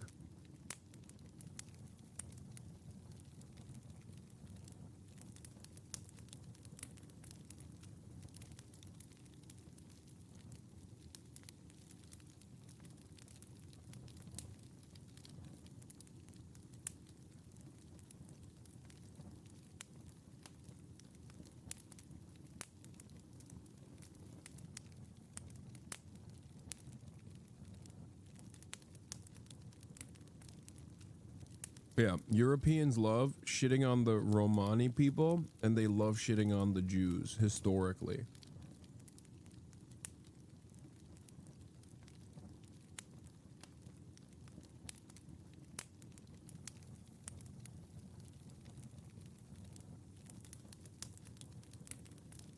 Trying to change public perception. It gets offensive when you're constantly having to say, I'm not this, I'm not this. It kind of brought back a lot of things that I experienced growing up in the United States. In New York the other day, me and my husband were walking, and someone said, called me a terrorist. So it's like constantly throughout my whole life, and I think most Muslims in this country can relate to that.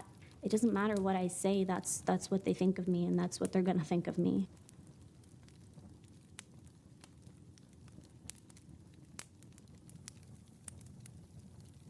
All right.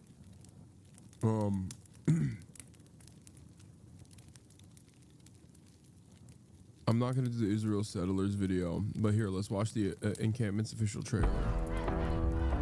And then we'll move to some more fun shit. We're here to discuss the little Gazas that have risen up on campuses across America. There is a movement to radicalize young people. Can you believe they are chanting about the infantada in New York City? I really believe they are brainwashed. Infantada. There was a very concerted effort by the media to portray things a certain way and refuse to discuss Gaza. Colombia is materially invested in the genocide in Gaza. We don't want our money to go towards Palestinian death. I was born and raised in a Palestinian refugee camp. The university was cracking down on Palestinian activism on campus. It's completely farcical to imply that in any way, Jewish people were being persecuted. I have never felt more proud to be Jewish than when I was pushing our university to divest from genocide. They would just criminalize anyone who would participate in a protest. That was the moment where students were like, we need to do something more. The people they won't leave, but it's threatening about divesting of one piece. The university would say oh, you're overestimating your power. I remember telling them there are 60 universities setting up encampments across the United States. By the way, they use Marxism's footage from the encampments. They didn't ask me, but I guess we didn't have good enough footage. We got Yale holding it down right now on live. What you willing to risk? What you willing to give? What if you were in Gaza? What if those were your kids? In '68, the students at Columbia took over the campus, mainly in protest of the war in Vietnam. Columbia talks about how it was okay then, but not okay now. Bravery is very contagious. We kind of watched Columbia in awe, and we knew we were next. The only weapon they have is fear, and we call their bluff. They have nothing!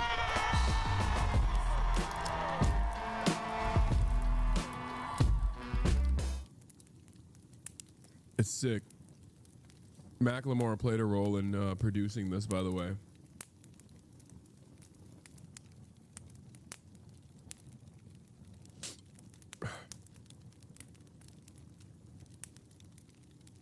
No, the song is no longer corny. It's actually sick. It's actually dope. Would you? We're going to Donald Harris in a second to talk about Taiwan and war with China. And then I'll do this too.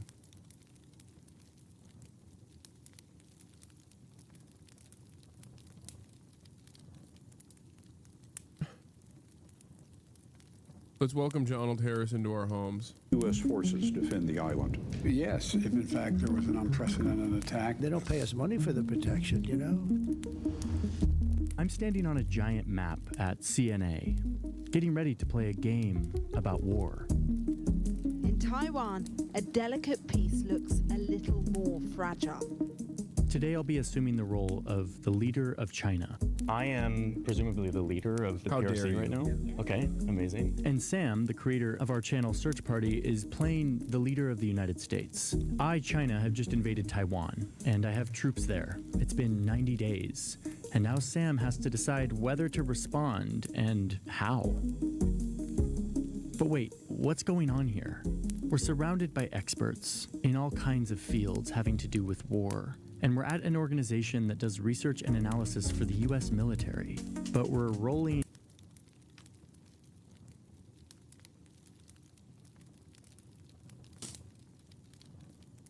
It's shocking how Donald was able to film this while nutting so hard. Like nutting harder than he's ever nutted.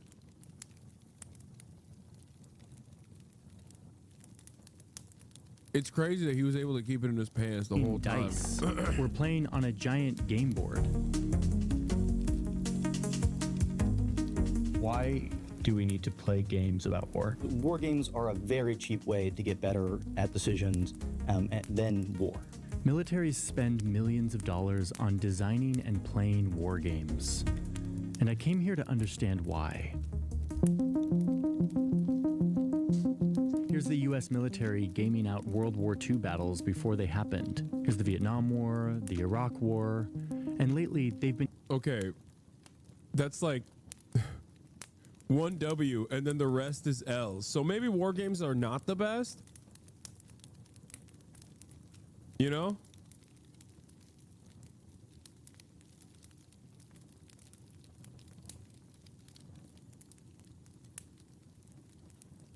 Been gaming out what might happen if China invades Taiwan.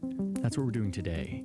Now, this has always struck me as odd that we play games for war. So I asked CNA if I could come do one for myself to see what I could learn. So let's see how this face-off goes, using this giant map. And in the process, we'll learn why militaries play games.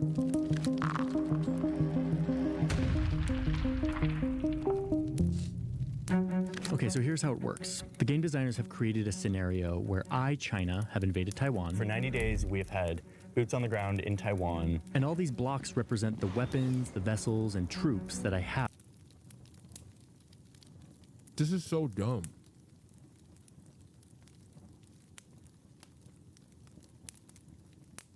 If China has already militarily occupied Taiwan for 90 days, what the fuck is the American government supposed to do? Nothing. Let them have it at that point then. It's so stupid.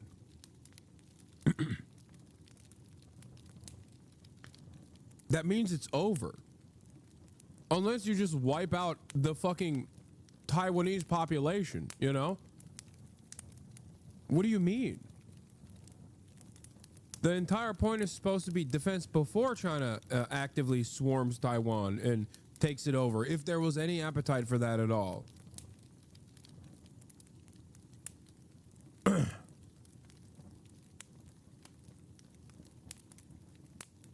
Like, this doesn't make any sense.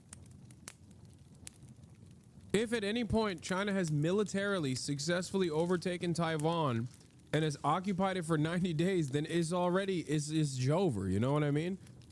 Like, shouldn't the real war games be before that happens?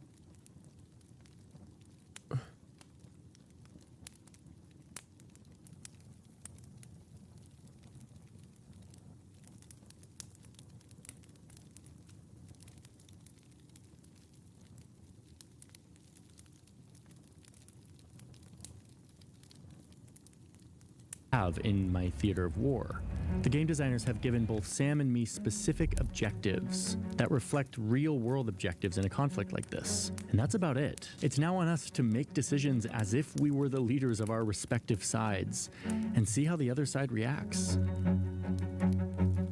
While Sam is consulting with his advisors on the first move, I start thinking about the countries in this region. How do I use this moment to undermine confidence in the US? To make the US look less trustworthy? Right away, I'm feeling like I have the upper hand here. I've captured Taiwan, and now all I need to do is keep the US military and its allies away. I want to make it really costly for the US, where any calculation they have to make comes with a very high cost to American citizens. We've just begun this game, and I'm already surprised at how into this I'm getting. I can feel Sam's anger at me that I invaded Taiwan, my worry that he'll respond and escalate this conflict, so I start working on a plan to make it difficult and costly for him to respond, hopefully keeping him out of here. We head to the map to start looking at options. I toy around with creating a blockade around the island. We have the advantage of proximity and speed to set up a wall that says this is going to be costly. But this is where I start thinking about the US's presence in the region, especially in Japan and Korea. There's a huge presence here. Is this a vulnerability? I think the scariest thing is just the movement across the strait is probably where they're going to focus in, and it's like, can I stop that? So I'm trying to think of these contingencies, what they might do. Okay, I'm about to take my turn, but I want to pause to thank today's sponsor, Incogni, for sponsoring today's video. All of our personal information is really valuable, and companies buy and sell it so that they can target us for a variety of things. Advertisements, insurance premiums. There's an entire economy of data brokers that use your name and your address and your phone number and your email and your demographics and your browsing habits to try to make money. It's the major reason why robocalls and junk mail are so pervasive. But it also leaves us vulnerable to identity theft. Luckily, we are protected by the law. You have a right to privacy. You can request to be taken off these lists. The problem is there are hundreds of these lists, and it's not easy to request to be taken off all of them. Incogni does this for you. You sign up for Incogni, you give them permission to act on your behalf to go make requests to take you off these lists. And they do that. They do the hard work of restoring your privacy. And my favorite part is you get to check in on it. They've got this dashboard. So to date, they've taken me off of 657 lists. And they've successfully taken me off of 533 of those lists. And they estimate that they've saved me almost 400 hours. They're giving 60% off to all of you. If you use the link in my description, it's incogni.com/Johnny Hirsch. You get 60% off the yearly plan. Thanks Incogni for sponsoring today's video. I know all of you are excited to get back to the giant map to see what move I make in the South China Sea. Let's do it. Now, I've studied the geopolitics of this region extensively, but already I feel myself looking at this region in a whole new way. So my plan is to beef up my naval presence around Taiwan, while also moving more of my troops onto the island, hoping that Sam doesn't attack. Great, I think we have a plan here, and I guess I'll wait to see what Blue does. Over on Team Blue, Sam seems to be contemplating punishing me, not with a direct strike, but by targeting my natural resources. I think oil is probably a move. Okay, we've done our planning. It's time for us to both make our moves. So both of you have 2 operations prioritized, ready to go? If America tried to invade Taiwan after China had taken it over for 90 days militarily, it would probably be the dumbest fucking idea of all time for the entire planet. I feel like that might be like a bridge too far for even the biggest war hawks in America.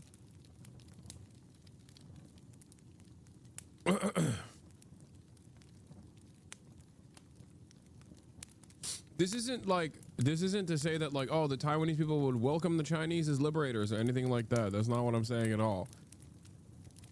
I'm simply talking about like state versus state. Like what they have to lose in this process.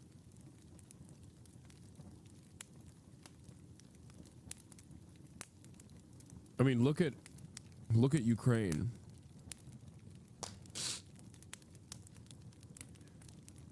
Now think about Taiwan versus China, which the American government, even at this point, considers to be a part of China.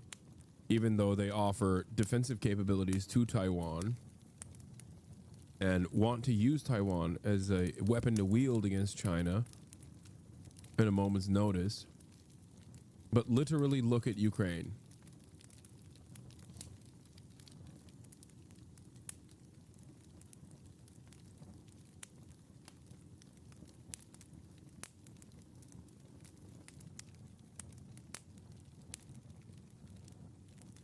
First of all, I don't even know if this would be an invasion. I think it would just be the American bombardment campaign of Taiwan. Like they would just kill a shit ton of people in Taiwan. It would look like the Korea War. They would just wipe out parts of Taiwan straight up. Just kill as many people as possible. I don't know how you get out of that situation and you like successfully create an independent Taiwan. What we are interested in is consolidating our control over this island and signaling to the rest of the region and to anyone else who might want to get involved that we're really serious about defending. And so we are going to move some of these naval assets to surround the island. As I make my move, the surreal experience of feeling like the leader of China continues to grow. We are not here to kick anyone out or to invade other places. We are simply here to realize our role in the region as the leader of the region, and this is our way. Bro is enjoying that a little too much, okay? Goofy ass. Way of demonstrating that, and we hope it does not escalate into anything more than it needs to. Okay, here comes the response from the U.S. China didn't act. Hi, Hassan. Just want to know you're all fucking losers. Thumbs up, Israel. Good luck on your continued lack of success at achieving any of your goals. Hey, man. I hate to do this to you, but the country whose flag you are flying in the chat in a positive manner is understandably seen as one of the worst countries on the planet. That was always the case in the global south, but it's certainly now even the case in Western Europe. So no matter how much you feel like you're fighting the good fight, that flag is only associated with genocide, because that's the only thing that people know Israel, the only thing that people associate Israel with now. Good luck, though. I think being an annoying, rapacious scumbag while simultaneously trying to defend Israel by attacking all of the people who are critical of Israel will certainly win people back on to your side. Any day now, people are just going to be like, no, I love Israel, actually. Good luck.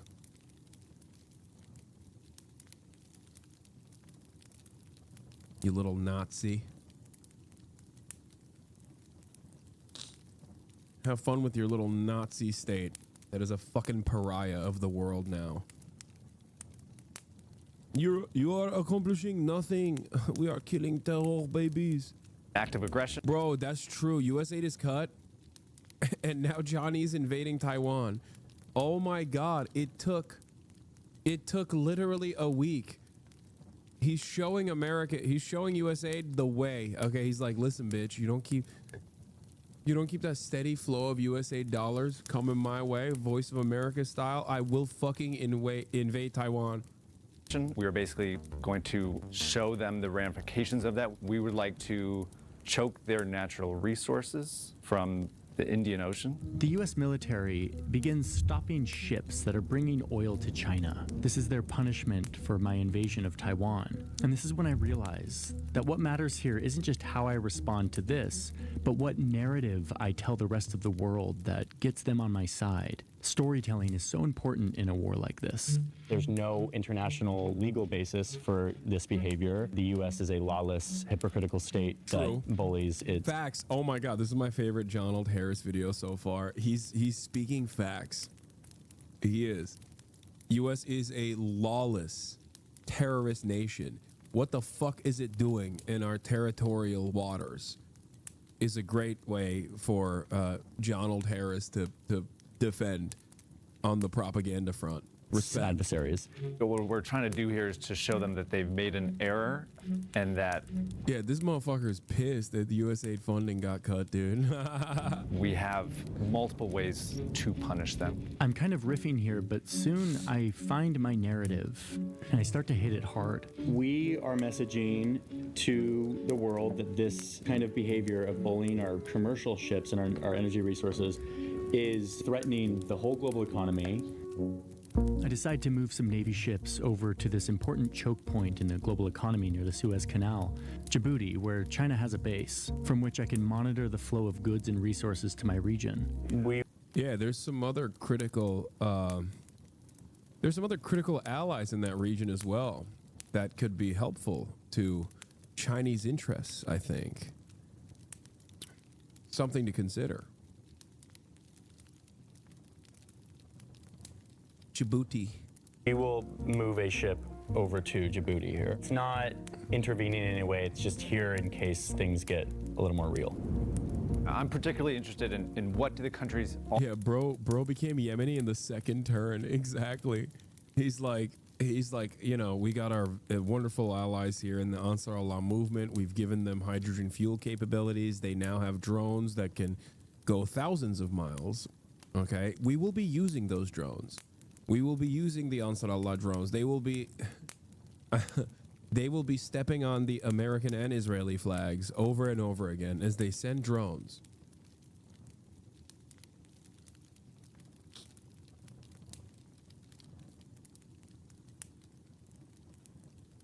Also in the South China Sea and in East Asia feel. They're worried that China is expansionist and they much prefer the U.S. to continue to... America saying, we worry that China is expansionist is so funny. Like, dude, why are you there? Like, why are you anywhere that's so far away from America on the other side of the planet in the ass cheek of China? And you're like, man, China is so expansionist. We have to counter them. Be the one policing free trade in this area, then have China suddenly play that role. We roll the dice to determine how other countries in the region are reacting to all of this. +2, so yeah. The tie means that we adopt the assumption that the neighboring countries are split. The game adjudicator, who's kind of the referee, helps move things along in a realistic way. Yeah, there's an active debate in the Southeast Asia region over who is the right guarantor of their safety. No, there isn't. Most people in the region are perfectly willing to do cooperative security agreements with China in the South China Sea, with one notable exception, and that is Pinoy Gang. That's it. That's the one holdout. Pinoy Gang is the only holdout in the region.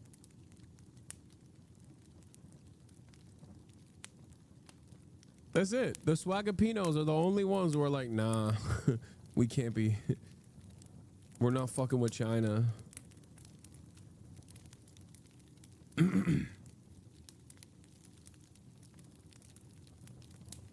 Same way the EU is willing to cooperate with Russia instead of the US. I mean, no, not in the same way at all. I think there's a difference between the inherently antagonistic relationship the European Union countries have had with Russia versus the cooperative security agreements that like have already been established, with the exception of the Philippines.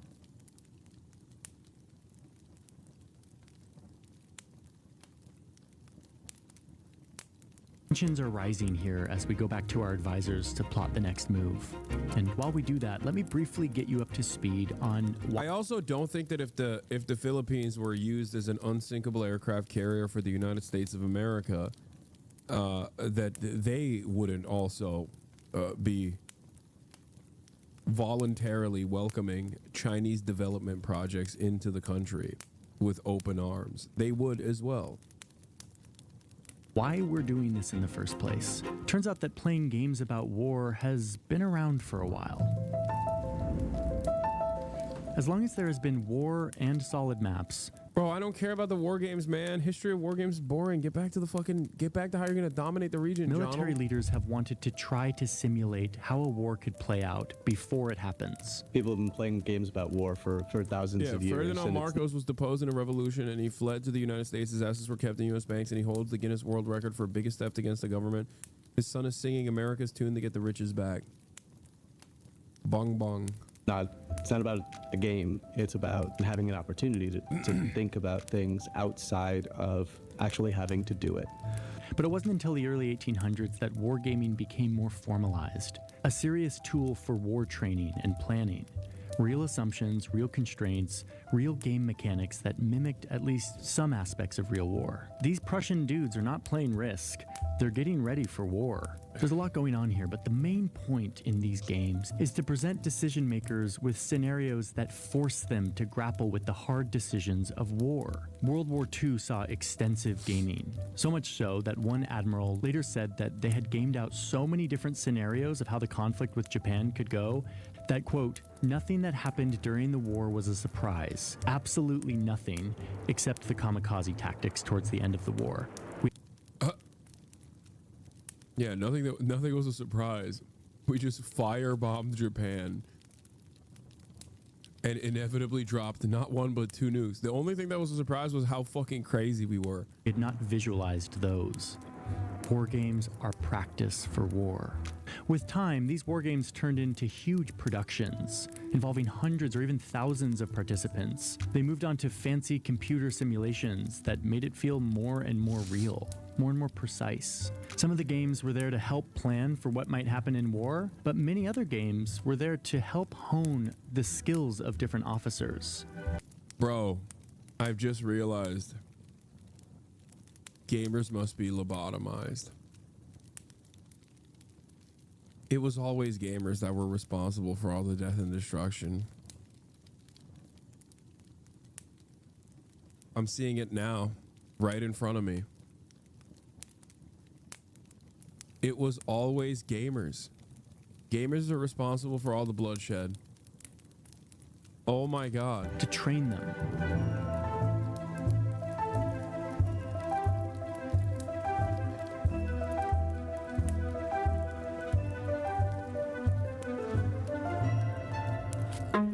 Back on the giant map, the conflict is taking a new turn. Sam has sent a secret operation of American soldiers to covertly sabotage the bomber planes that I had sent to Djibouti. This will require a lot more maintenance and reduce their usefulness in the region. He's also moving a bunch of military assets into this region. I don't like it. We are stepping up our Navy military assets, but out of range of China's defenses. Rocket forces? Yes. So, we have total control of Taiwan. We've built this big naval blockade around the island. They are sabotaging our natural resources coming from the Middle East. And we, China, are using this as a way to amplify to the world that the US is a lawless bully who is sabotaging us when we're just doing what we're entitled to do. So it's looking pretty good for the PRC today and not looking great for the US. I'm still feeling really good about all of this. That is, until Sam makes his next move. Looks like the US is going to escalate here by taking some of their ships through the Taiwan Strait. Floating through the Taiwan Strait to assert that this is international water, they have the right to do this. Gonna come through the strait and show us that they're really serious about defending Taiwan. This is a very risky escalatory move. Sam's naval ships will be accompanied by Japanese and Filipino ships, a show of solidarity with regional allies. Take him out. Take him out, Johnald. Show him what's what. This is not good. I go from feeling great to worried on how I'm going to respond. We can't let them do this because it completely shatters our whole narrative and our messaging. Dongfeng missiles out the wazoo. Dongfeng missiles into oblivion. This FUN operation is coming from Japan. It is escorting humanitarian aid to Taiwan. It's been 120 days. They're starving. It's Wait, what? Why would that? Wait. Why would they? No, that's funny. I mean, I like it. He's saying like, you know, China is starving out Taiwan. Why would they do that?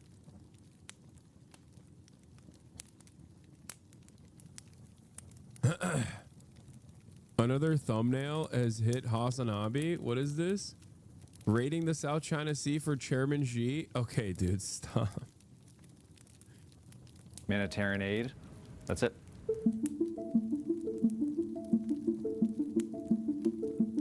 I think we have to draw the red line and say, if you don't turn back, we are going to sink something. We're not bluffing, and I want to show that. If your humanitarian ship is coming escorted by military vessels, that will be an aggressive move that we will respond to. We don't recognize your zone around Taiwan, so we are doing that anyway. We continue our same message that anyone coming into this water for any reason with military vessels is considered with hostile intent and will be treated as such. Yeah, stop being a pussy. Start bombing.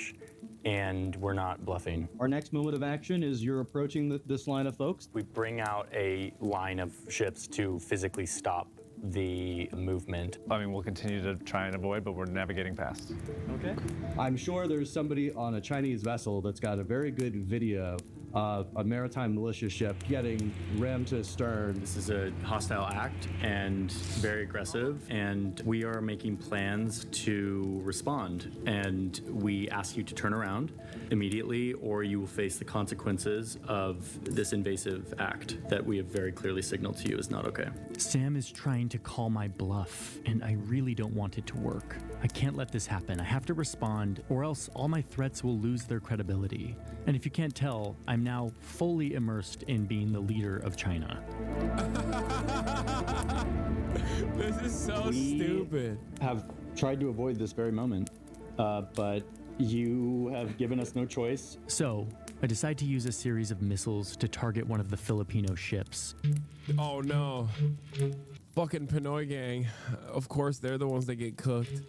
We are firing at a junior coalition partner, always the first to go. One vessel attempting to sink it as a way to demonstrate our earnestness. So one way or another, we overwhelm your defenses and we get some missiles through. We sink the Filipino ship. Because of the chaotic nature of kinetic war, we roll some dice to establish whether or not, in this scuffle, one of these ships fires back and shoots down one of my aircraft. And it turns out they do. So U.S. takes down one of our jets. A Filipino ship has been sunk or is sinking. The U.S. SAG has fired back. There's a big flaming ship that is clearly in the process of sinking in the middle of the strait. Lots of cameras going onto the national newscasts showing these sinking ships. A shooting war has begun. What happens next? By the way, these are both nuclear armed nations, which I feel like we're just not talking about. These are both nuclear armed nations that also have not only do they have nukes, but also are directly tied to one another with trade. Trade that, if stopped, would certainly cripple America. Like, probably, it would cripple America significantly worse than China.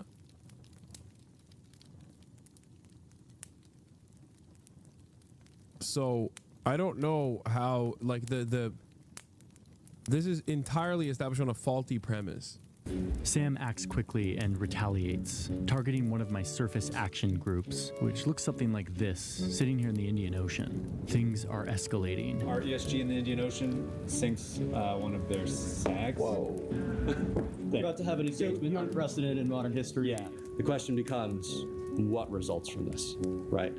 Is there enough U.S. force to be able to defeat this SAG? If you're trying to do it, absolutely. My heart is actually beating faster.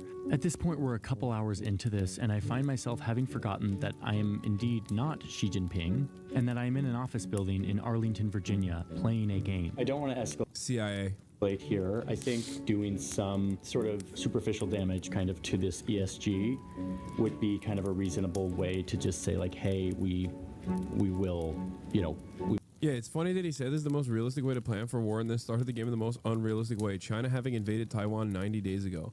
Yeah, that's why I said, like, in the beginning that this would be the stupidest way to conduct this. Because if China has already invaded Taiwan, it's no longer Taiwan. It's Chinese Taipei for 90 days. It would be the dumbest thing on the planet. Like, America's opportunity is to try and stop China from successfully overtaking Taiwan. Any point after that fact is just like the most over it's ever been. That's why I said I don't even think America would do. I mean, it's just one scenario, I understand, but it's like the worst one for America. And I'm sure that because this is a John Old Harris video, America's going to end up winning most likely, but let's We will be here if you attack us. And this is where I really start to understand the value of all of this. This kind of role-playing against a real human opponent in a real-world scenario forces you into a totally different mental experience than reading about it, learning about it, watching movies about it. Totally different, which is the whole point. And what I've shown you here is actually just the highlights of what was nearly a full... After 90 days, there's nothing left of the Taiwanese government. They're all re-educated now. No, it's not even that. There are enough people in Taiwanese leadership that would, one, instantly fucking wave the flag, wave the PRC flag. And then those would be the leaders that China says are now the leaders in fucking... you know, those are the regional leaders of Chinese Taipei. Yeah, they would probably like KMT. I don't think that they would be. I don't think there would be any need for re-education. Day of playing out this. The KMT wouldn't surrender. I don't think they wouldn't. I don't think they would surrender. I think they would be. I think they would be the unification party and they'd be like, yeah, we're unifying with the mainland. Scenario. We went into way more detail on every one of these moves, forcing us to think about details and calculations which really couldn't have come in any other way. There's so much learning that takes place on both sides. The red team player. The current KMT party, the modern day KMT party right now is the pro-unification party in Taiwan. There are a lot of studies conducted on the Taiwanese attitude towards reunification. And the number one overwhelming majority obviously wants independence. But if independence is like, you know, well, the overwhelming majority across the board want the current system to exist in the way that it does without rocking the boat. Okay? That's the overwhelming attitude. There's also obviously full independence as I would say, the most popular position. Virtually everyone in Taiwan wants to maintain the status quo. But if that's not the option, if the status quo is broken, okay, then yes, they want independence. The majority want independence. The KMT party's position is the status quo party position, or status quo position.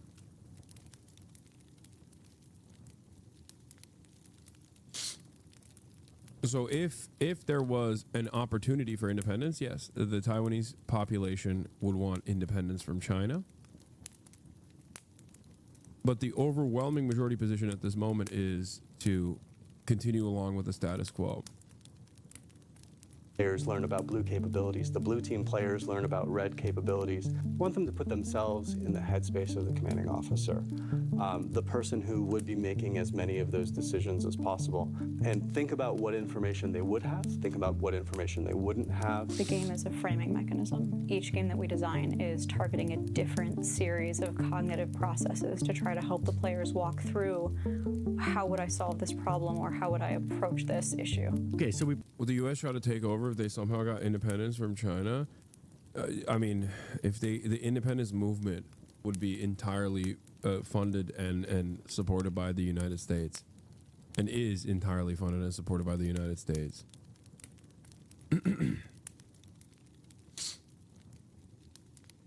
Can you go into more detail of why U.S. intervention after 90 days would be stupid? Yeah, because the most opportune moment for intervention would be before a full-blown invasion.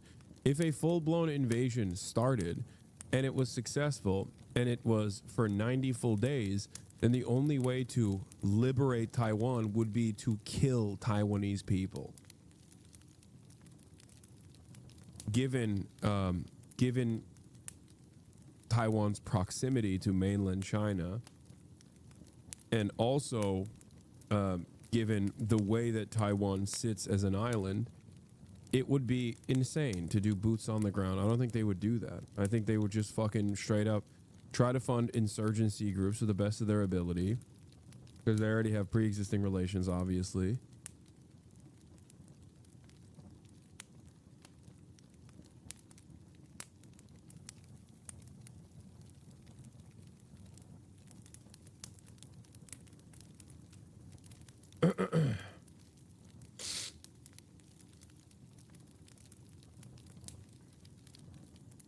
Then China would sink the whole island instead of giving them independence? No, they would not do that.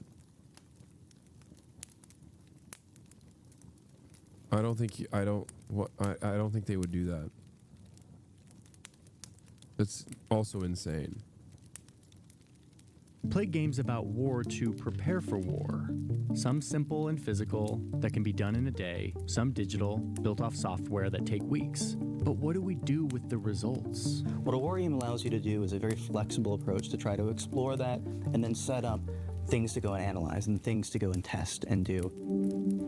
Back in the 1960s, the U.S. military extensively gamed out what would happen if they joined the war in Vietnam. When they tested gradually bombing North Vietnam with air attacks, the conflict only escalated in the game, creating a prolonged conflict. In the game, the American public came out in opposition of this attack, and the communists gained support in the North. This all happened before the invasion, but the results were largely ignored, the assumptions questioned. And yet, when we ended up going into Vietnam, quote, the outcome of this game was eerily prophetic of what actually happened. In 1999, the US military gamed out what it would look like to overthrow Saddam Hussein. They gamed out assassination, an internal coup. They gamed out what it would look like to handle infighting in the Iraqi army, and even installing their own government. Every one of these resulted in some kind of chaos. Ethnic conflict. Yeah, good thing that that didn't happen. Oh wait, literally all of that happened. And Iraq was launched into permanent chaos. Military infighting, the breakup of the country, mass violence, rival forces bidding for power, concluding that this is so funny because, like, you know, they predicted all this and then did it anyway, and then all of that happened. Would create, quote, a period of widespread bloodshed and might lead to the creation of a less than desirable post-Saddam state. But a few years later, there was a new president in the White House, and he was leading a country that had just been attacked by terrorists based in Afghanistan. But George Bush and the people around him were still obsessed with overthrowing Saddam Hussein, a country away in Iraq. So they designed the most expensive game in U.S. history, a war game that simulated a war with a made-up country. But the Secretary of Defense wanted a report on how the learnings from this game could be applied to a potential invasion of Iraq. The U.S. side immediately lost the game when the Red Team used a bunch of low-tech tactics to get ahead, sinking an American ship. The adjudicator stopped the game to reset it, refloating the ship and saying that such low-tech tactics would never really work against the U.S. in a real war. He's talking about the famous, this is the famous Millennium Incident, right? And this was Iran. The fictional nation was Iran that they're talking about, not Iraq. The Millennium Challenge, where the American government got fucking rinsed and then turned around and were like, oh, we have to save scum and change the rules. New constraints were put on the Red Team, and critics say that these new constraints effectively guaranteed that the U.S. would win. Now, the adjudicators could have had other reasonings for resetting the game like this, but in the end, this yeah, it was to protect the feelings of empire. Presented yet another forced validation that the administration was seeking to invade Iraq.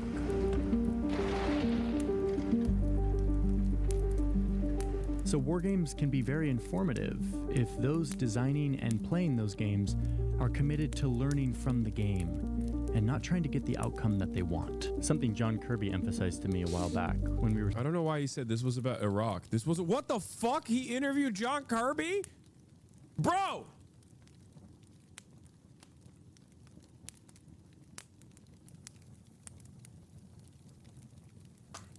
Okay, dude.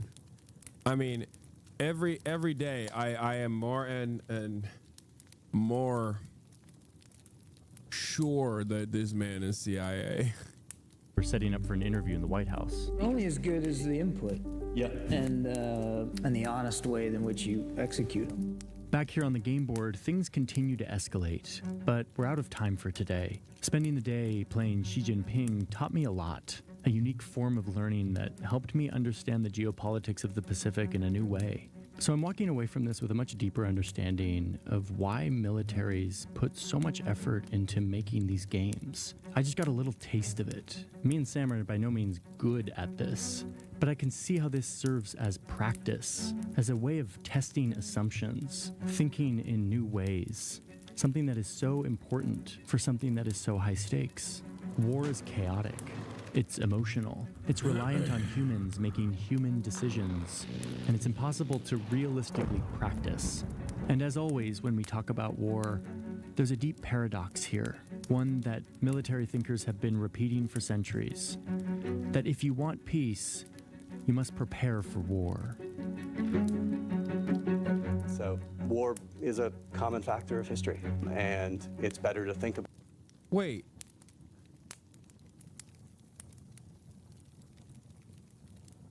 That's it? So he... Wait, I'm sorry. So he literally talked about how the U.S. war games and the Millennium Incident and the Millennium Challenge ended up with America losing, and therefore they fucking changed the dynamic and cheated. They save-scummed to ensure a victory, and then we don't even watch the rest of the video of like what happens when China and America duke it out. Dog, you're really not gonna show us?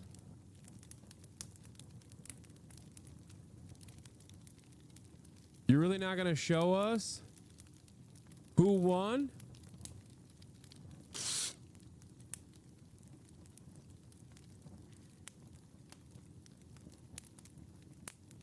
In 2002, a Marine general led a fictional version of Iran in a war game against the United States and won. The U.S. military tapped What is this? We Are the Mighty? I don't know what this is. Lieutenant General Paul Van Riper to lead the Red opposing forces in the most expensive military exercise in history. He was put in command of an inferior Middle Eastern-inspired military, and his mission was to go against the full might of the American armed forces. In the first 2 days, he sank an entire carrier battle group. The exercise was called Millennium Challenge 2002. It was designed by the Joint Forces Command over the course of 2 years, and it had 13,500 participants, numerous live and simulated training sites, and was supposed to pit an Iran-like Middle Eastern country against the US military, which would be fielding advanced technology it didn't even plan to implement until 5 years later. The war game would begin with a forced entry exercise that included the 82nd Airborne and the 1st Marine Division. When the Blue Forces issued a surrender ultimatum, Van Riper, commanding the Red Forces, turned them down. Since the Bush doctrine of the period included preemptive strikes against perceived enemies, Van Riper knew the Blue Forces would be coming for him, and they did. But the 3-star general didn't spend 41 years in the Marine Corps being timid. As soon as the US Navy was beyond the point of no return, he hit him. What's happening with the chat? I'm not paying attention. What are they saying? It's AI again or something? What?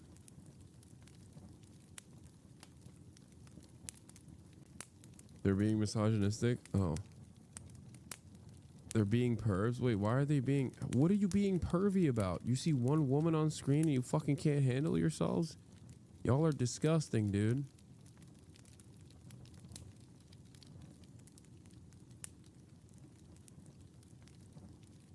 And he hit him hard. Missiles from land-based units, civilian boats, and... Says you? Wait, what? Says me? You are too? Wait, what? What did I say? I didn't say anything. The fuck?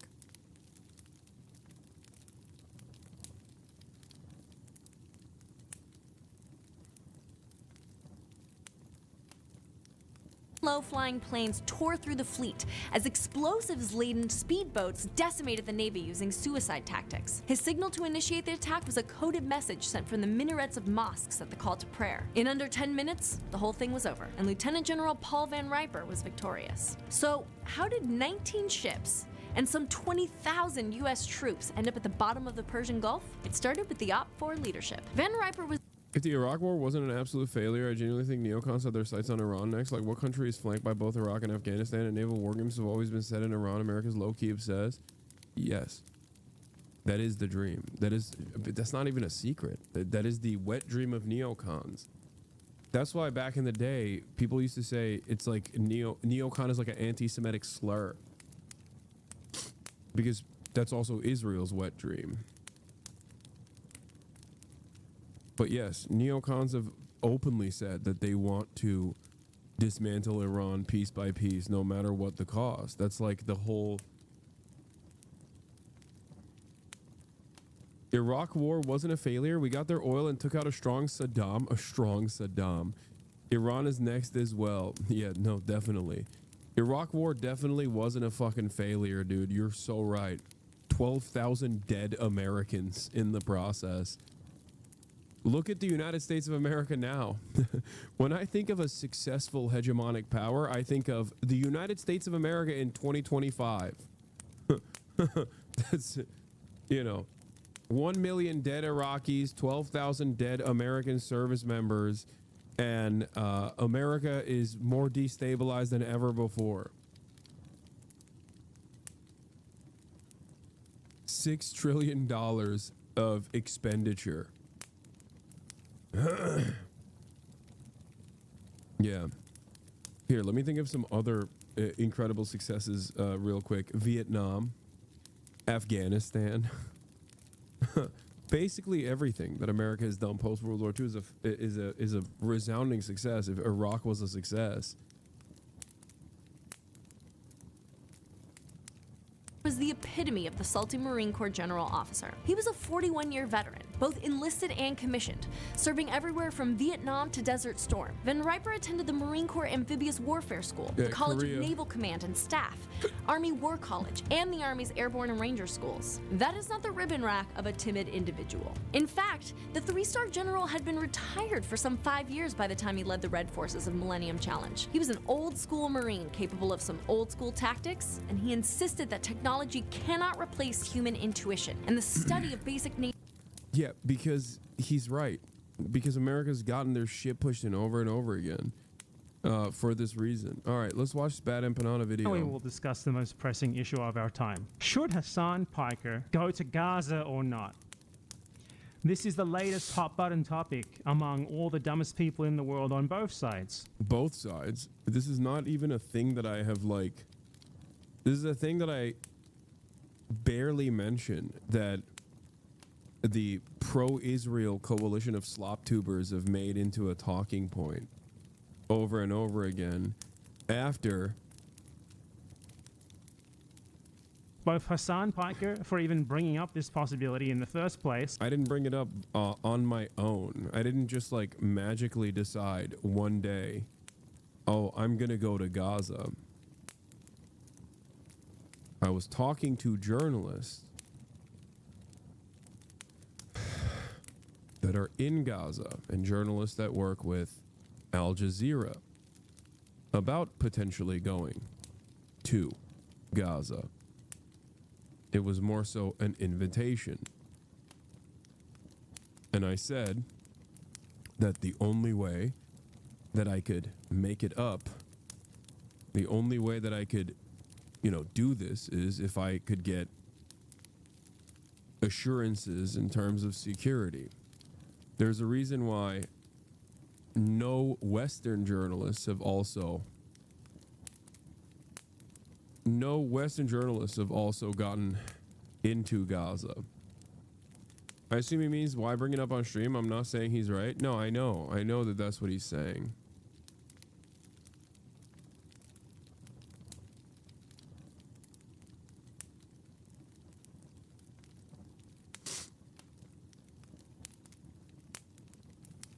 And in that process, I also maintain the position that it is virtually impossible to get guarantees from Israel, which is why it's most likely never going to happen.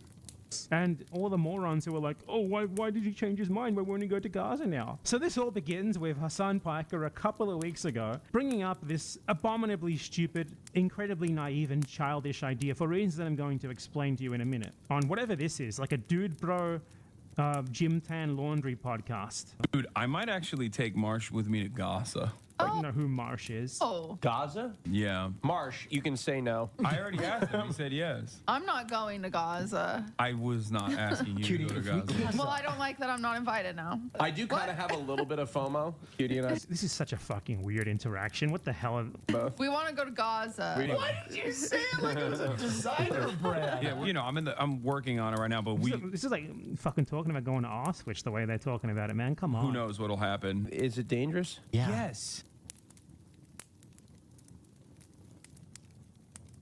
Comments want to cancel Cutie? Oh, God.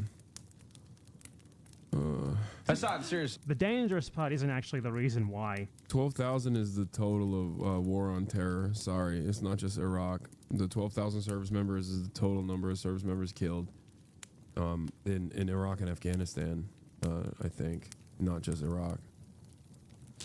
He can't go to Gaza, by the way. It has almost nothing to do with it. I'll explain why once we go after the detractors. So you should. Yeah, these are not detractors. Like, these are... Not everyone is as tapped in as Bad Empanada is. I like that you're the token woke. I support Bad Empanada as a leftist content creator, but is a real asshole. Yeah, and also, he has the it's not purity politics. He's just he has the same attitude that a lot of like old school leftists have, where it's just like so fucking hard line. The expectation is like everyone else is supposed to be as knowledgeable as him. Like no charity whatsoever to people, instantly dismissive. We just have a difference in opinion on how to change people's minds. Okay, that's it. And I'm not even talking about my fucking podcast co-host here. Like and there's a place for people like Bad Empanada. Like he plays a very important role as a provocateur, who I believe has like somewhat of a dogmatic approach to these sorts of things, and it's understandable. Yeah, but he is the guy who doesn't listen to me when I say be normal. When I tell you guys be normal, know your audience. You are literally misinterpreting what is being said in this video. You are doing the same thing. No, I'm just fucking defending my podcast co-host that he's like ripping into. Like, this is not a political podcast. These are not political people. They're not equipped to having this conversation in a serious matter. And his criticism is as though like these are people who are like fucking I don't know, liberal Zionists or some shit. Like they're just oblivious. And if someone is oblivious, but they also pro-Palestine in general, they are all pro-Palestine. But if someone is overall not spending any amount of time like saying pro-Israeli shit or defending Israel and are otherwise pro-Palestine, like I don't consider anyone, not my friends, but just like any random individual, my enemy, my ideological enemy. Because I'm not a fucking insane person. That's not how you engage in any sort of like coalition building in general. Should consider. I'm worried about you. What an extremely weird interaction that was. That's just really weird. Anyway, so now Hasan's detractors have been responding to him because Hasan changed his mind. He doesn't want to go to Gaza anymore. So that's also not what happened. None of this is correct. A suggestion was made to me, and I was working on it at the time, and it did not work out for understandable reasons, because every single person I talked to about putting this together said that you have, complete security inside of Gaza. There will, you'll be fine with a political envoy, but there is just no way that we can assure you that Israel won't fucking drone strike you. That's it. Like, this was the common take from every single person. This first clip from Slop YouTuber, and that was my position from the jump anyway. That if I had any way of going in during the ceasefire period, yes, I absolutely would have, because I think it's important to have. It's important to showcase hands-on directly the atrocities that have taken place. And it's not just me, it's like any Western reporter going into Gaza would have been a good thing in the ceasefire period, which is precisely the reason why Israel said no.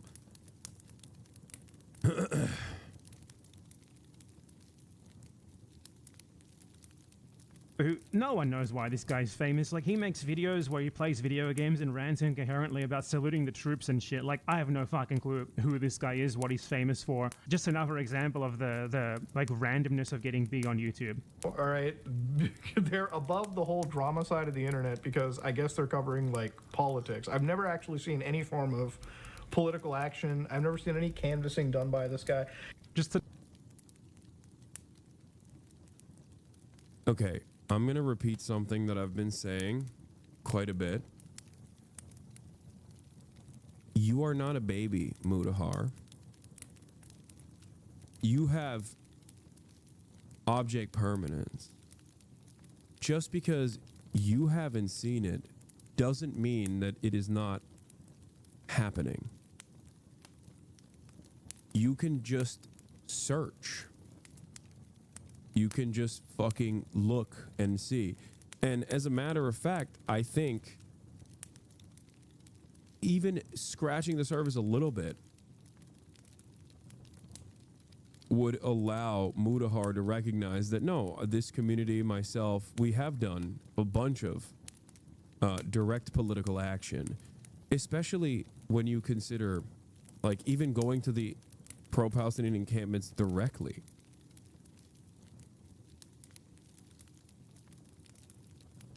Canvassing is not the only political action that I have engaged in, even though I have done that as well. For Bernie Sanders, of course. But that was many years ago. Political action takes many forms, especially in a country that is like, especially in a country that's run by a duopoly. You have to be outside of that duopoly when you're engaging in political action. Whether it be fundraisers, whether it be awareness campaigns, which I do virtually every single day, interviewing politicians, interviewing organizers, interviewing labor activists, interviewing labor leaders, the fucking chairman of the FTC. Like, what are we? It always feels weird when I'm defending myself, interviewing wildfire firefighters that are incarcerated,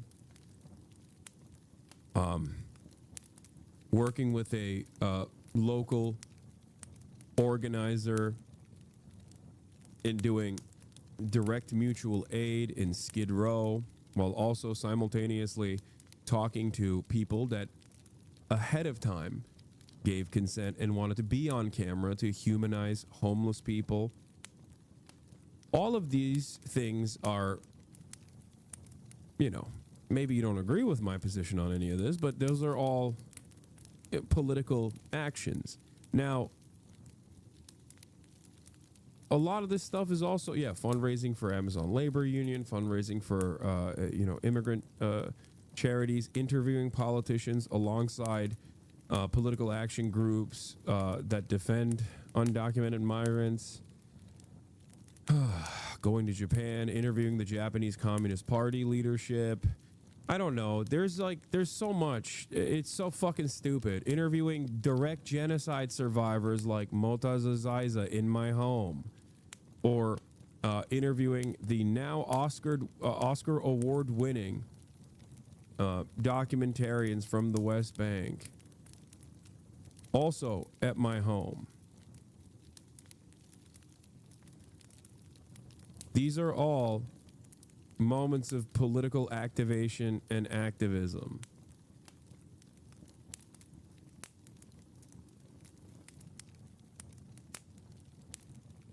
Are they mad you don't take credit for everything you do? I don't know. It just feels very strange.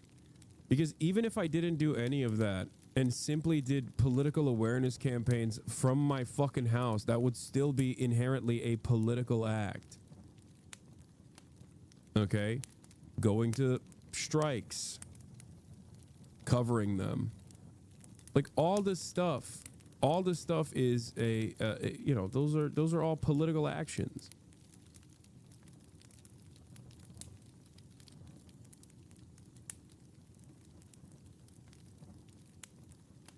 When did you canvass your community? I did it for Bernie Sanders, but I don't know why. Where is he lying though? Why haven't you called your community? Are you a fucking baby? Did you just not hear any of the words that came out of my mouth? I never saw you at UCLA. You're joking, right? Why lie? Lamau, Hasan, you didn't do any of that. Why lie? I never saw you at UCLA. Oh, this is so sad. I know you're joking, chatter, but there are people who unironically think this. Also, yeah, thank you for the bait. That was really good. Also, just Google it, okay? And as far as canvassing goes, that is not the fucking end-all be-all of political activism. What the fuck are you talking about? I was literally at the DNC. What do you mean? When did you canvass? I did not canvass for Kamala Harris. Yes, I didn't. The fuck are you talking about? What is this expectation that the only... So Mudahar did not lie? No, you fucking baboon. Mudahar did lie by saying you've never engaged in any political action. You've never canvassed, which is already a lie. As I told you, I did canvass. I did not canvass for Kamala Harris. That does not mean that I didn't do any sort of political action. Why is your definition of political action simply canvassing for a fucking candidate that was dog shit?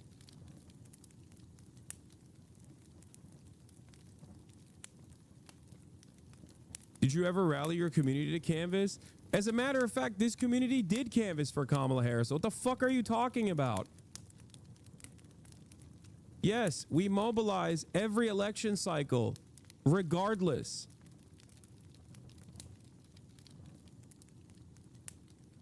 Yes. I also literally went to the DNC, interviewed Democratic Party politicians. What are you talking about? Interviewed the uncommitted protesters. You are just simply, telling the people to vote. Oh my God, doesn't count. Man, shut the fuck up. Shut up, please. You don't have a point here. You are unable to comprehend that political action is not simply just fucking door knocking for Kamala Harris. Okay? If that is your narrow definition of political action, then you're a fucking baboon.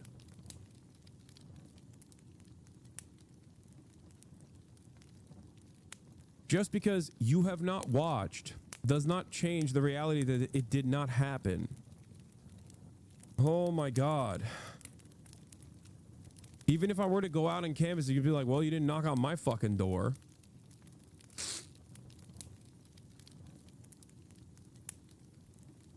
Bro's like, you didn't do any fucking political canvassing.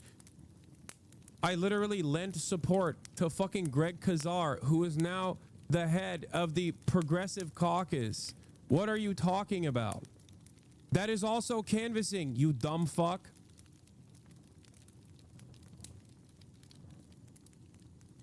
I also voted on camera. Oh my God, why am I responding to this person? Why you ban? Why do I ban? Because I don't want to keep having a back and forth conversation with a person who has no interest in understanding the truth and is simply in here to talk shit over and over again. And because I'm so fucking autistic, I can't stop myself from constantly correcting this person's idiotic shit. And they know this, so they just keep fucking changing, moving the goalposts over and over again. Free speech? What the fuck are you talking about? Free speech? Getting banned from a fucking Twitch chat for being a moron is not free speech.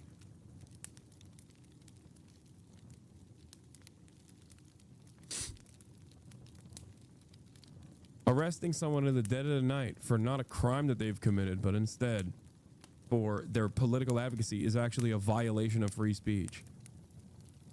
To know, I don't exactly understand how exactly canvassing for like a Democratic Party candidate would possibly ever be more effective politically than speaking to like hundreds of thousands of people about politics. Like you go to some fucking grandma's door and try to tell her not to vote for Trump. How is that possibly a better use of your time as someone with a platform that gets to hundreds of thousands of people than just talking to those hundreds of thousands of people? What a fucking dumb thing to say. You know, I'll actually go as far as to say it like this. I will. Also, it was a lie. Like he literally said, I've never seen this guy ever do any political action, which I corrected. And that dumb fuck was still like, well, you didn't canvass, so where did he lie? Like politics. I did canvass, just not for Kamala Harris. I'm not going to fucking canvass for a person who is not. There is no way that I can get people to vote for Kamala Harris by outflanking or outright lying about her positions. The fuck do you mean? She had horrible positions and she fucking lost for that reason. Never actually seen any form of political action. I've never seen any canvas. Yeah, see, I've never seen any form of political action. That is an objectively untrue statement. This is precisely the reason why I explained a number of different things that I've done in terms of political action. It's just shit that you don't care about. It's not like you weren't open to the idea either. You literally said she would sign an arms embargo into law. You would buy a bus and door knock across the country. I know, but that doesn't matter. Just being done by this guy. Just to know, I don't exactly understand how exactly canvassing for like a Democratic Party and try to tell her not to vote for Trump. How is that possibly a better use of your time as someone with a platform that gets to hundreds of thousands of people than just talking to those hundreds of thousands of people? What a fucking dumb thing to say. You know, that also is true. And I did tell my platform of hundreds of thousands of people to not vote for Donald Trump. Actually go as far as to say it like this. I will, on my own dime, pay for both of. How about this? At my own dime and my own expense, and like, you know, I'll give up my days of work and making serious money. I will fly both of us down. Like you wouldn't make. Damn, dude. Yeah, money was the object here in terms of going into Gaza and not the fucking genocidal apartheid regime. This in and of itself, either deliberately. This in and of itself, for the record, is another form of fucking Holocaust denial, genocide denial, where you are so stupid that you unintentionally are making it seem as though it's fucking somewhere that you can just go to. And that money is the actual object here. That's not the problem, you fucking superficial moron. The fuck? You think I don't have money? What are you, stupid? I thought that everybody knew I was like the fake socialist because I'm so fucking rich. I'm so caked up. I thought that was the you know, other side of this equation.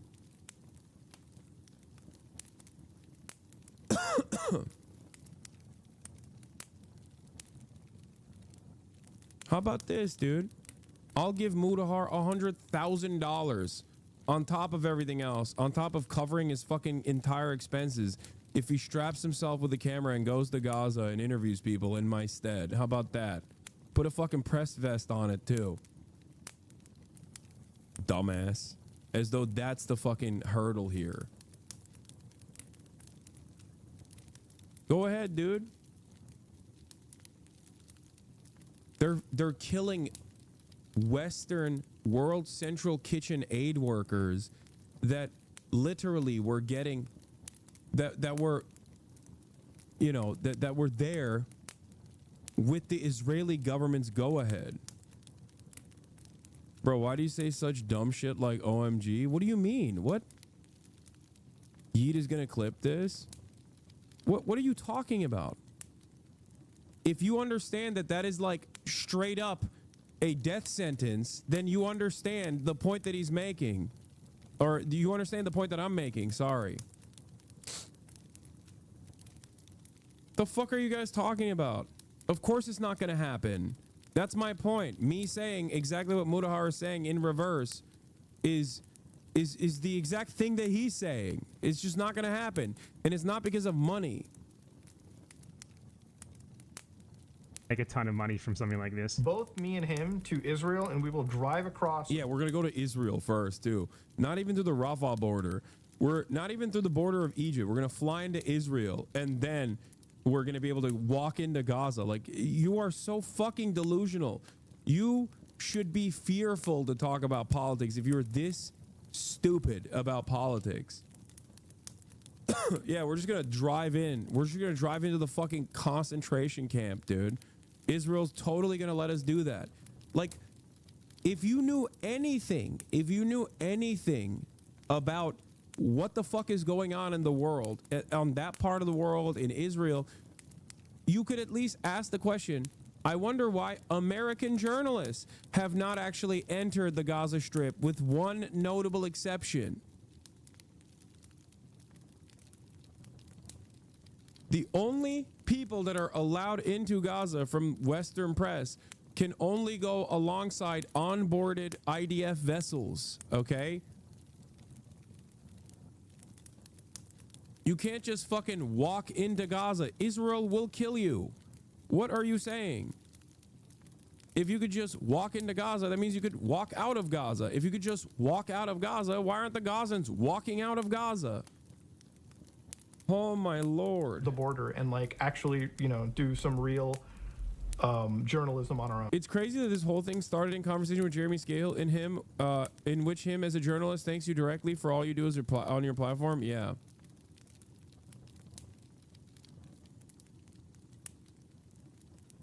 I will pay for all of it myself, okay? I will do it on my dime. I will get them there, and that's it.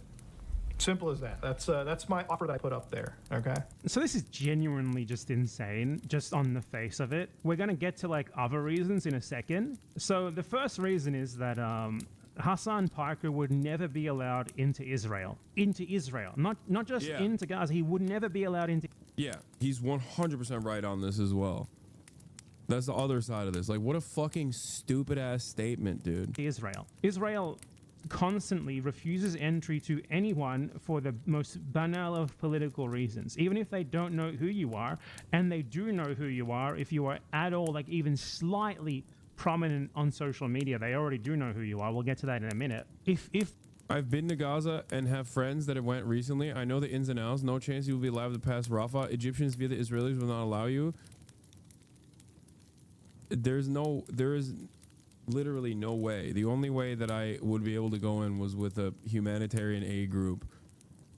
It's just not happening. It's not. If they have any reason to suspect you, like you have, say, an irregular beard, you look sort of Muslim, you have a Muslim-sounding name, they will take you aside and go through your phone for 12 hours to make sure you don't, like, follow anyone who they have on their list of no follows or anything. And if they find that... Ironically, I'm probably one of the motherfuckers that is on the no list of follows. If they find something there, you'll be refused entry. So someone like Hasan Parker, who is like a prominent streamer, millions of people know who he is, he would not be allowed entry into Israel, fucking obviously. Into Israel in the first place. Not even talking about Gaza, into Israel. You would very probably not be allowed into Israel because you're Muslim. Though given your pro-Israel propaganda videos that you've made lately, perhaps they would give you the grace of letting you in. You'd certainly at least get harassed at the border though, just for your name and for being brown. Israel even refuses entry to basically anyone. Like, look at, like, Norman Finkelstein was refused entry to Israel. Norman Finkelstein is a 2 status, by the way.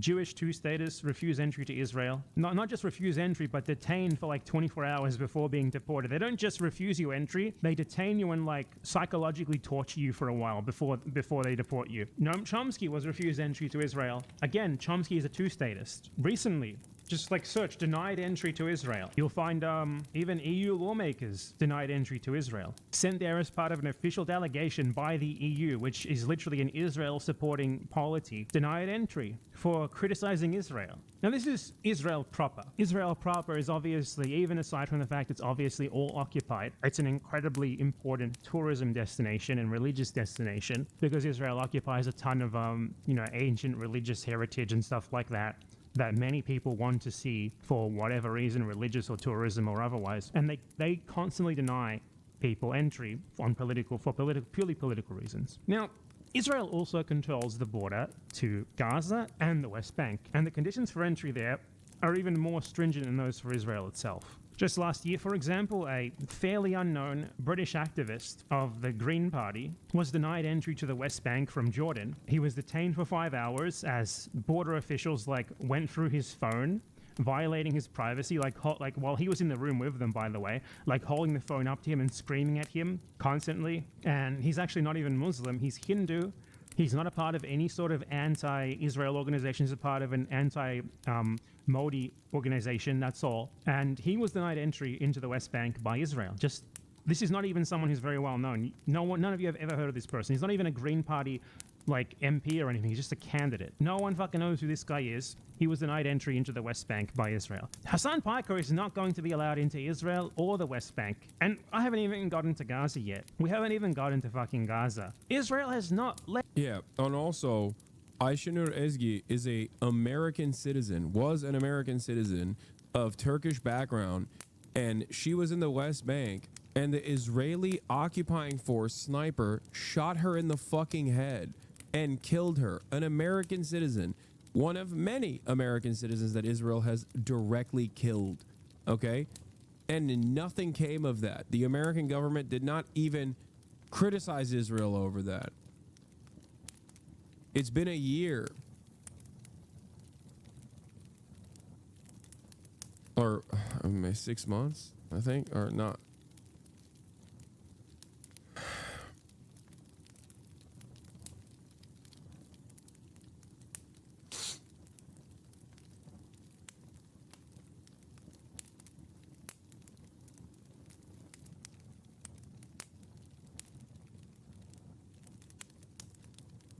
I hate that other people's stupidity on this stuff becomes my problem.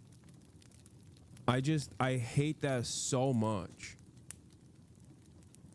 I fucking hate that so much. Like, Mudahar is a fucking moron. You know what I mean? I'm sorry. He might be very smart about like Linux and other shit, but like when it comes to politics, he is a fucking moron, an imbecile, okay? He does not have any understanding of Israel or Palestine or anything.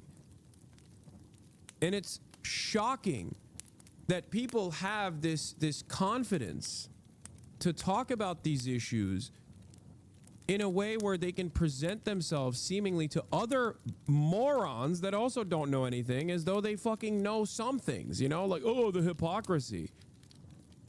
If you knew a fraction of what Israel does to social media influencers, not even just fucking straight up journalists, okay, you would know that this is, you know that there are very serious setbacks here.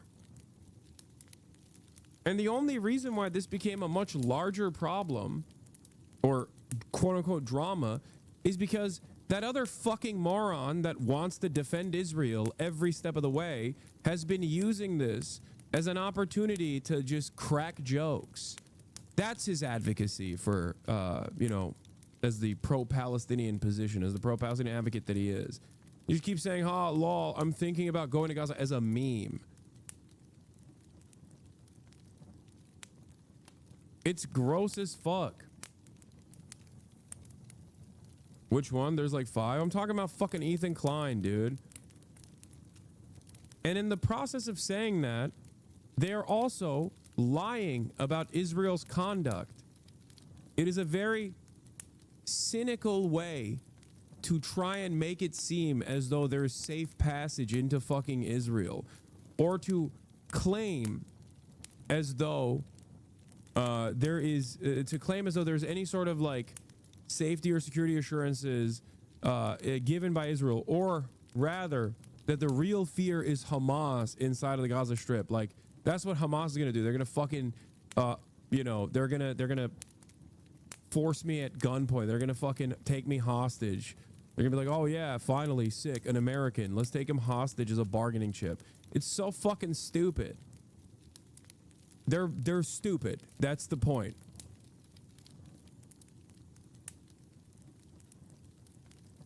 But in that stupidity, they're also doing propaganda for Israel. My fear of going into Gaza or anywhere else really is not, it doesn't stem from like Hamas. They're not fucking barbaric animals that have no that have no way of like thinking about anything other than just like, oh, there's a non-Palestinian here, time to take him hostage. If that was the case, why haven't they taken aid workers hostage, you fucking moron? Why have they not taken World Central Kitchen aid workers hostage? There are non-Palestinians that operate inside of Gaza. Why are they not constantly taking them hostage then? If they're just like, if that's the only goal that they have is to take people fucking hostage. Doctors Without Borders doctors that operate inside of these hospitals. Why are they not taking them hostage at gunpoint?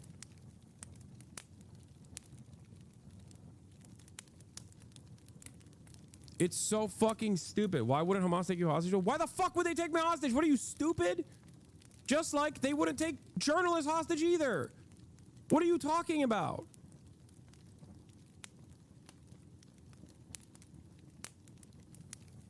Oh my God.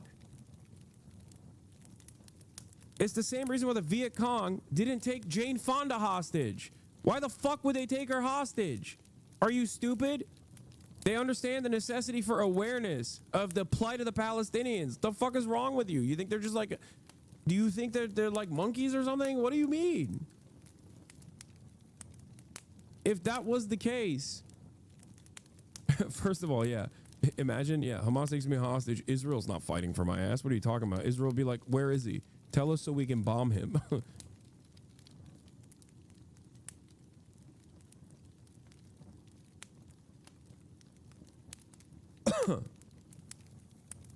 Bargain chip? I'm not well informed enough. I was just wondering. No, I'm not a fucking bargaining chip, dude. What are you talking about? There are far better bargaining chips that Hamas hasn't taken hostage. Think. Critical thinking is a great necessity. Let any foreigners into Gaza, aside from humanitarian or medical staff, for the entire duration of the genocide. No one. The only journalists who have been allowed into Gaza are embedded with the IDF and given like a chaperone tour of what the IDF wants them to see. The only instance where a Western journalist was able to sneak into Gaza was literally CNN's Clarissa Ward, the last ceasefire period, and she was able to sneak alongside the Qatari, the Qatari aid workers. That's it. That's the only time where like a Western journalist was able to do that. And obviously Clarissa Ward is you know, not the best journalist. We know that already, but. And no, that was valuable coverage that she offered in that process. Guess what? They didn't fucking detain her. Hamas didn't actually kidnap her. I wonder why. This fucking moron's like, I'll pay for it. I'll pay for it. All I need to do is pay for it. You can tell these people know nothing about the world, because in no world where someone knows fucking anything would they ever say something like that. Israel literally has an outright ban on foreign journalists entering Gaza. Outright ban. Only very few are allowed to enter, and it's with the Israeli military, okay? That's why almost all reporting comes from Palestinian journalists. Because they were there before the genocide began. They're the only ones who can report. And we're going to get into what happens to them soon and what happens to foreign aid workers. Now, if you're a foreign aid worker in Gaza, you're just as much risk as the Palestinians are of being killed. In just a year, 300 aid workers were killed. There were multiple attacks on convoys, very targeted attacks. They literally directly targeted World Central Kitchen aid convoy at one point. Let me show you the picture. That's a nice little precision strike, isn't it? Being a foreigner in Gaza, even if you... That was a Western foreign aid organization led by a dude who was pro-Israel at the time, okay? Led by a dude who was pro-Israel at the time. The Israeli government themselves invited World Central Kitchen to Gaza to do propaganda to make it seem like, well, see, we're letting humanitarian aid in. Here's one of the most famous humanitarian aid organizations on the fucking planet. They triple tapped that fucking convoy full of Western aid workers, like fucking vets, like British vets.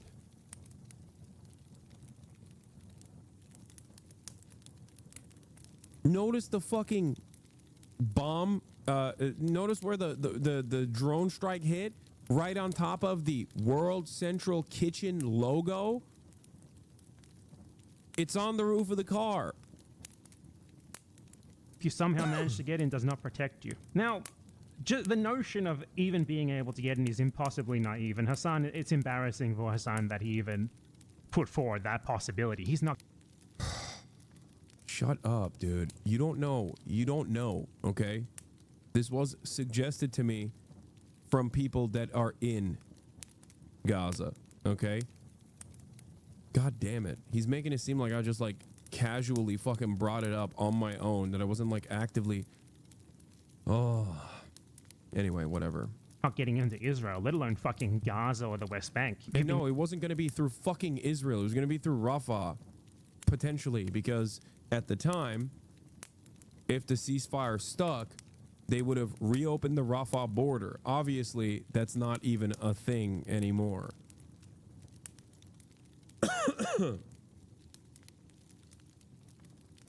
Been covering this shit for like 6 years now. Are you like, what? How'd you even come up with that idea? I think you made a big mistake there. But Hasan would never be allowed into fucking Israel, and that this guy, who, by the way, his name is Some Ordinary Gamers. What the fuck does that mean? You're multiple gamers. The framing is off. It's why this video is so irresponsible to do. No, it's just like he likes farming drama so that he can actually fucking make coherent points that are pro-Palestinian about like the conditions on the ground for dummies that don't know anything. And it's not the bad, it's not the worst way of doing things. He's just like, he's trying to farm engagement while simultaneously fucking slam in slam in as much education as he possibly can. It's for a different audience. What? I mean, not necessarily. I also don't give a shit that he is uncharitable to me and, dare I say, objectively stupid in the way that he talks about some of the things that I do. Like, we can have a difference in tactics or a difference in opinion, okay? But it's just like idiotic to be like, it was such a bad thing to say. It was such a bad idea. Like, I fucking came up with it on my own. You know what I mean?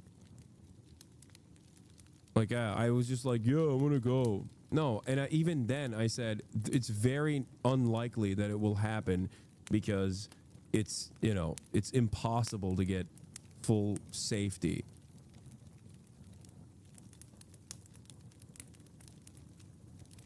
Some Ordinary Gamers? What the fuck kind of a name is that? I thought my name was bad. Yeah,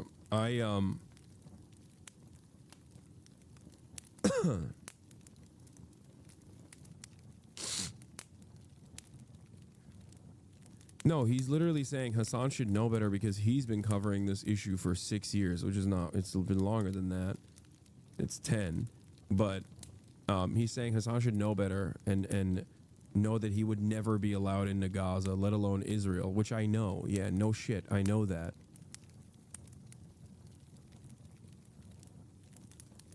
Anyway, that's like not the main point here at all.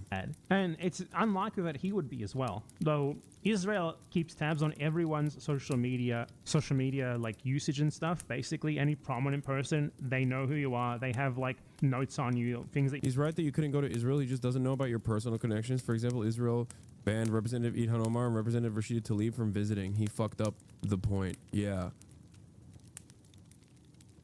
But even then, it would never have been through Israel. Like, that's insane to think.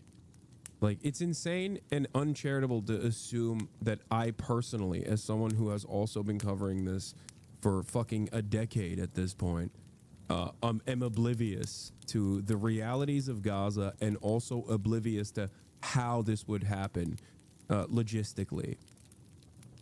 You know what I mean? Especially because I'm fucking Turkish. Like, Mavi Marmara happened already. It was a humanitarian aid group organized to cut through the Israeli blockade to offer humanitarian aid into Gaza directly, and the Israeli occupying force literally slaughtered these humanitarian aid workers. That was decades prior. That was a decade prior to fucking a decade prior to October 7. That you've said about Israel, and if you try to enter, they go over those notes and they probably will deny you. If he said anything even remotely anti-Israel, he's gone. There's no chance, especially because he's Muslim. But there's people who go beyond that and who apparently don't even have the brain power to think about the fact that obviously he's not going to be allowed in ever, not just because he's not going to get into Israel, but also because they don't fucking let foreigners into Gaza. How would Bad Empanada know you were talking to someone behind the scenes? Did you reveal that at any point? Yes. At the beginning of the point. Why does everybody here know how the fuck I was? Yes, I did. Of course I did. Once again, people are being fucking stupid. Just because they didn't seek out the context of how I was talking about this doesn't mean that that context was never revealed. Why is that my fault? You didn't fucking look for it.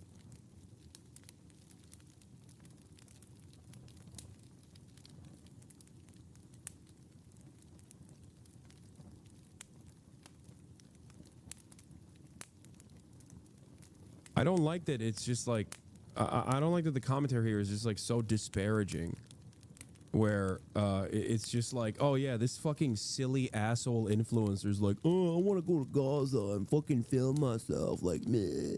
Like I'm fucking Johnny Somali or some shit. Like, what are you guys, fucking stupid? What are we doing here? What am I doing? What the fuck am I doing? At all? I hate this. I hate that like other people's stupidity and lack of interest in like seeking out the truth somehow becomes my fucking issue, you know? Free Rand is not the only place I talked about this, dumbass. This conversation first materialized on stream when I was talking to Jeremy Scahill. And I even brought it up on Fearand as well. But even if he was allowed in, you know, it's a fucking active genocide. What do you think would happen? Well, don't worry, because Ethan and Hila Klein are on the case to let us all know about how Hassan Piker should apparently enter Gaza, which is a thing that they keep putting forth as even possible, but that if it were possible, that's like a death threat. Go to Gaza, that is just... But Bad Empanada only saw the Fearand clip? Yeah, he should fucking know better. That's my point. Perhaps he should know better if he knows of my advocacy of the work that I've done in this, you know, in this regard. Maybe he shouldn't also fucking think that I'm some dumb fuck, broccoli haircut Zoomer TikToker who just wants to go to Gaza and film it. Like, you know, why is that your first inclination? Why is that the first assumption that you have? Because you adopted the framework of like these fucking douchebags, you know? It's kind of funny that Chad is getting mad at you for contextualizing and basically want you to let Bad Empanada say whatever he wants with no context. Yeah, that's what I'm saying. Like, what are you guys talking about? And it's not like I hadn't explained this, you know? Bad Empanada knows what clip chimps look like. Why the fuck is he also leaning on the clip chimp? You know? Anyway, I know this is how he is, which is why I normally don't cover it, because I also don't want my audience to develop resentment towards him either. I don't give a shit that he's doing this. Yeah, he can farm me all day, every day. As long as he's fucking pro-Palestine, which he is, unconditionally and uncompromisingly, I don't care, okay? But when dumb fucks in my community constantly go, why don't you watch Bad Empanada's latest video? He called you out. He said you enable liberal Zionism. This is why I don't watch it. Because my disagreements with Bad Empanada in terms of tactics, in terms of rhetoric, in terms of what I'm trying to do, ultimately are for the same fucking goal, okay? Palestinian emancipation, an end to the occupation.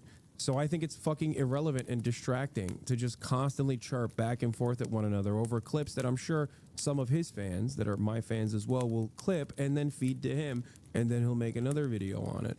It is utterly unproductive. You know, this is the downside of engaging in serious analysis but you know, dipping your toes in the fucking slop tuber drama focus side of things.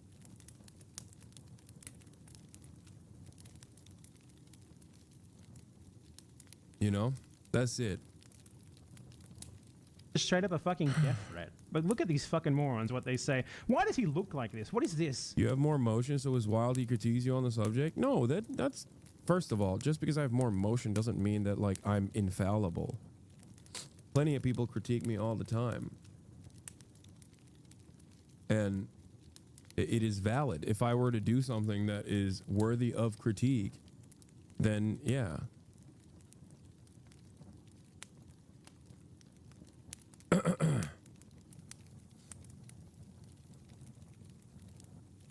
Hair. Just get the Harley and get divorced already. You're already there. Ethan, buy the Harley Davidson.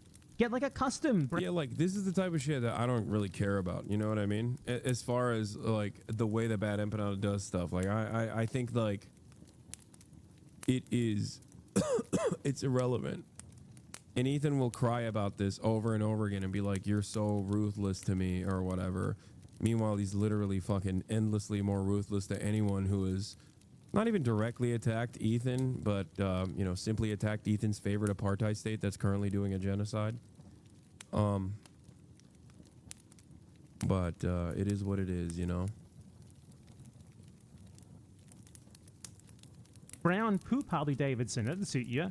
Get divorced. Start driving around. Begin the midlife crisis. You're already there, dude. You're there already. Stop delaying. Ongoing joke we've had on the show. Hassan was like, I'm thinking of going to Gaza. And then the guy on TikTok was like, he's actually, You go would ahead, much Zach. rather spend your time going after someone who is actually considering genuinely going to Gaza. Wait, what is happening here? Like, what? Who is this other voice? What is this? What? What? What the fuck happens in this broadcast, bro? I swear to God, every time I see a new Ethan Klein clip, I'm like, things have devolved so dramatically. Like, what is this? Is this even a soundbite that's for goofs and gaffs any longer?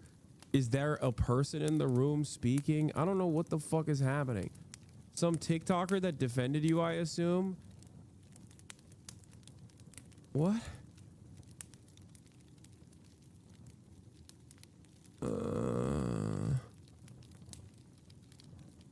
So he's just moved on from directly shitting on me, and now he's just like shitting on people who have defended me? Is that what it is?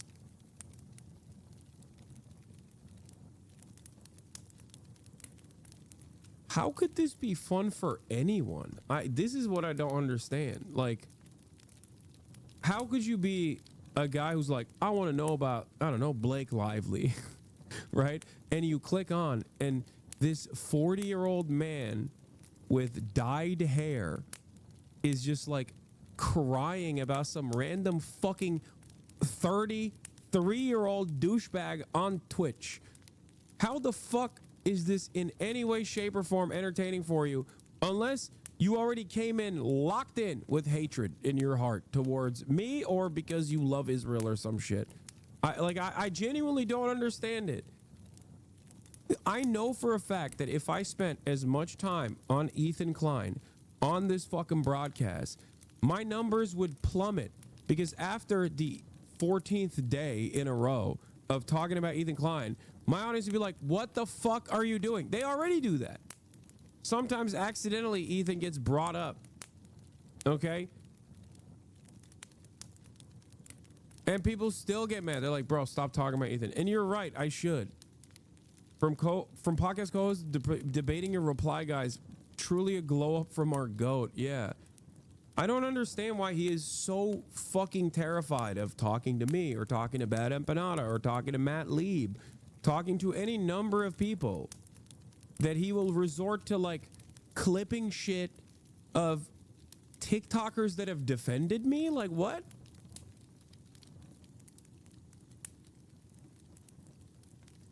You know?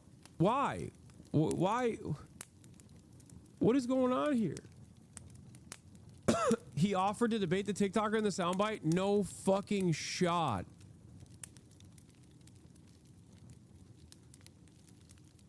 Oh.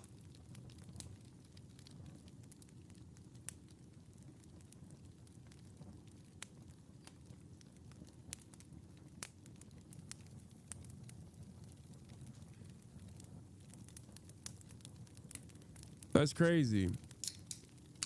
Oh, so there are people he's willing to talk to.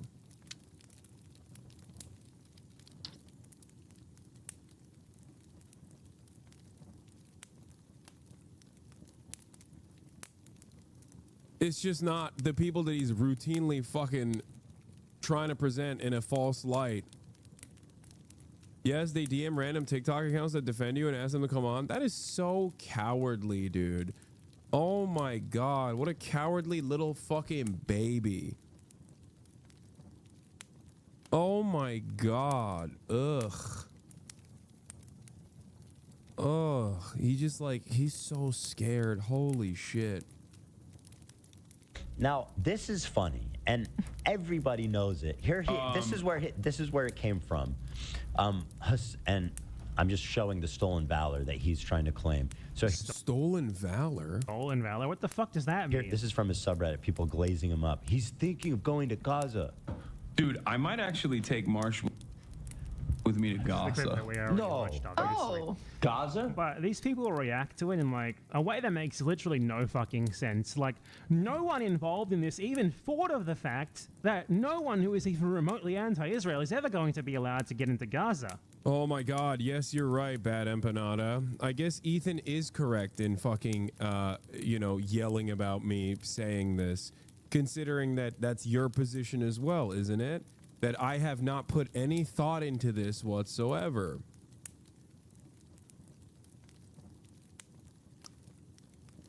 Bad Empanada's a little autistic chill. Yeah, so am I, dude. This is not a fucking political podcast.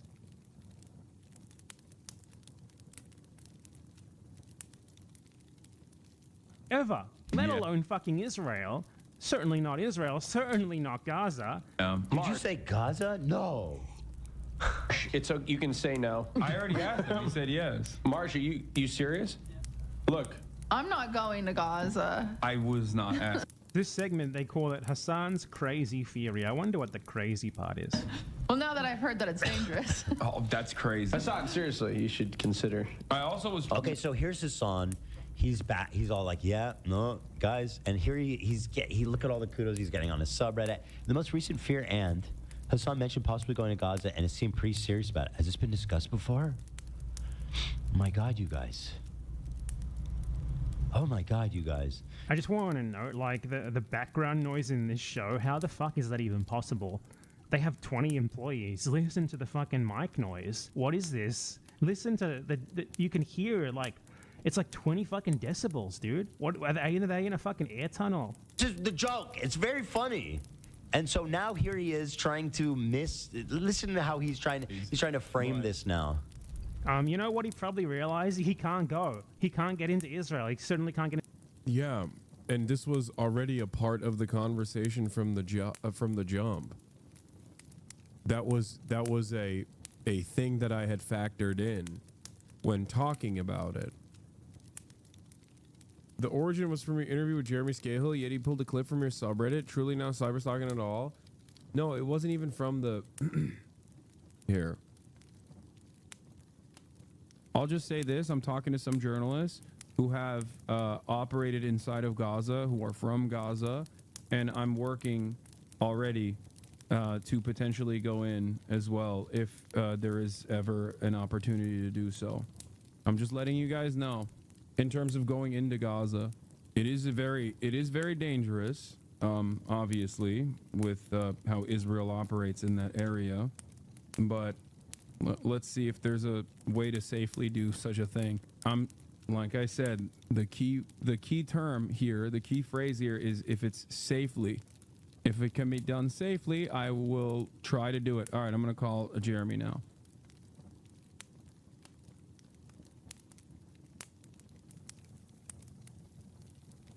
That was the first time I ever brought it up.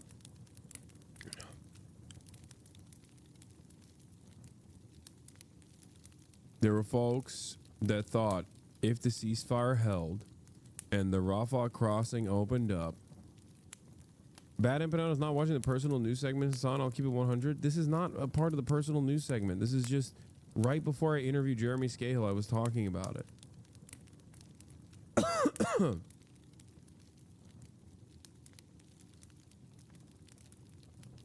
This is also before the Trump administration had started detaining and fucking trying to deport people for even being pro-Palestine.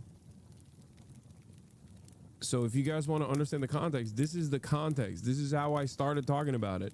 When you see, here's the problem. When you see something that's 30 seconds long or a minute long, why the fuck is your assumption that there is probably not more thought being put into it? This question is not for Ethan. This question is for Bad Empanada. Okay? Like, you know what I do. You know the people I work with. Why the fuck would you also assume, like this donkey over here, that I had not put any forethought into this whatsoever? And the same goes for dumbass chatters. Like, I don't expect Bad Empanada to literally do his due diligence when covering slop in an effort to drive home the point that Israel is a mass murder machine of journalists, because that's the main point of this slop tuber adjacent commentary here. I get it. I understand what he's doing. He's trying to use, popular content creators and the stupid fucking drama that they try to cultivate, Ethan, in an effort to explain to people that are seeking out some context on this drama that the situation is impossible. Like, the situation is horrifying in Gaza, right? That's the point. That's the reason why Bad Empanada is covering this. But in the process of doing that, do you not have any critical thinking skills? Like, you didn't think for a moment that, like, this was one, on invitation, and two, something that I was working on, three, was completely aware of all the impossibilities, all of the hurdles,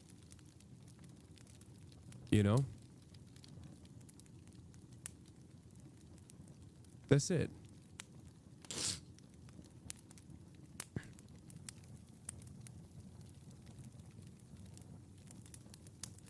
Be a little bit more charitable. He doesn't care, man. Why do you think he cares? Because he knows that, I think, because he does care about Palestine, because he does care about the things that I advocate for, and many of those things he also advocates for as well. He cares about the issues. He doesn't care about, like, the content creators. Content creators are disgusting in his eyes, and that's understandable. I totally get where he's coming from with that attitude. Is this what H3 does every podcast? I think so, yes. Get into fucking Gaza either. I think it's a pretty bad idea to put yourself at the mercy of Israeli border guards by flying to Israel for the off chance that There was never a moment where I would fucking... Oh my God. There was never a moment where I would go into Gaza from Israel. Oh my God. It would be through Rafah. What the fuck? Why does he keep saying this? Watching the same mistake you made with E happening again? No, I think that... I don't give a shit if he's gonna farm me off of fucking drama, okay? I don't care about that. He's not gonna magically turn into someone who's pro-Israel, okay?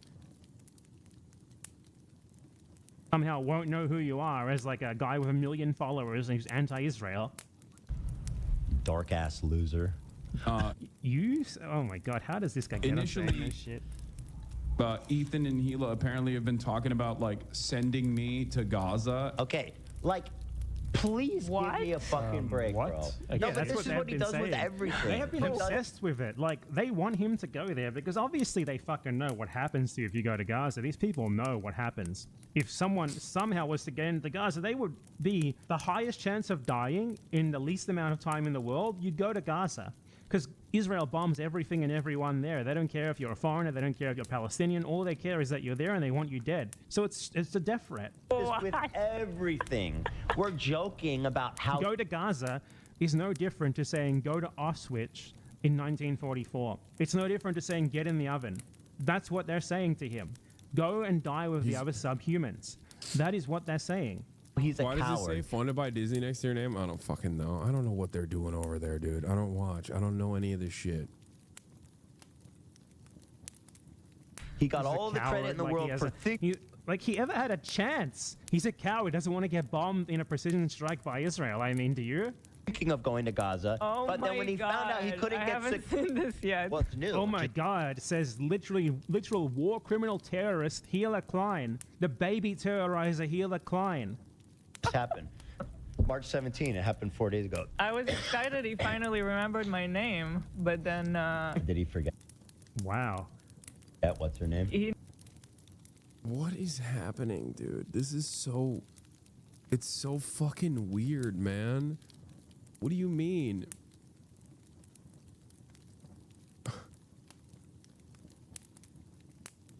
Part of the reason why I don't really talk about Gila all that much is because... Oh, God. They're gonna clip this and they're gonna fucking freak out over this, too. Part of the reason why I don't talk about it is because it's mostly Ethan that's doing this shit. I don't care what the feedback or input is from anybody else. And it's also out of respect still, to a certain degree, that I try to keep my defense of myself as directional as possible. You know? It's just like, it's so strange.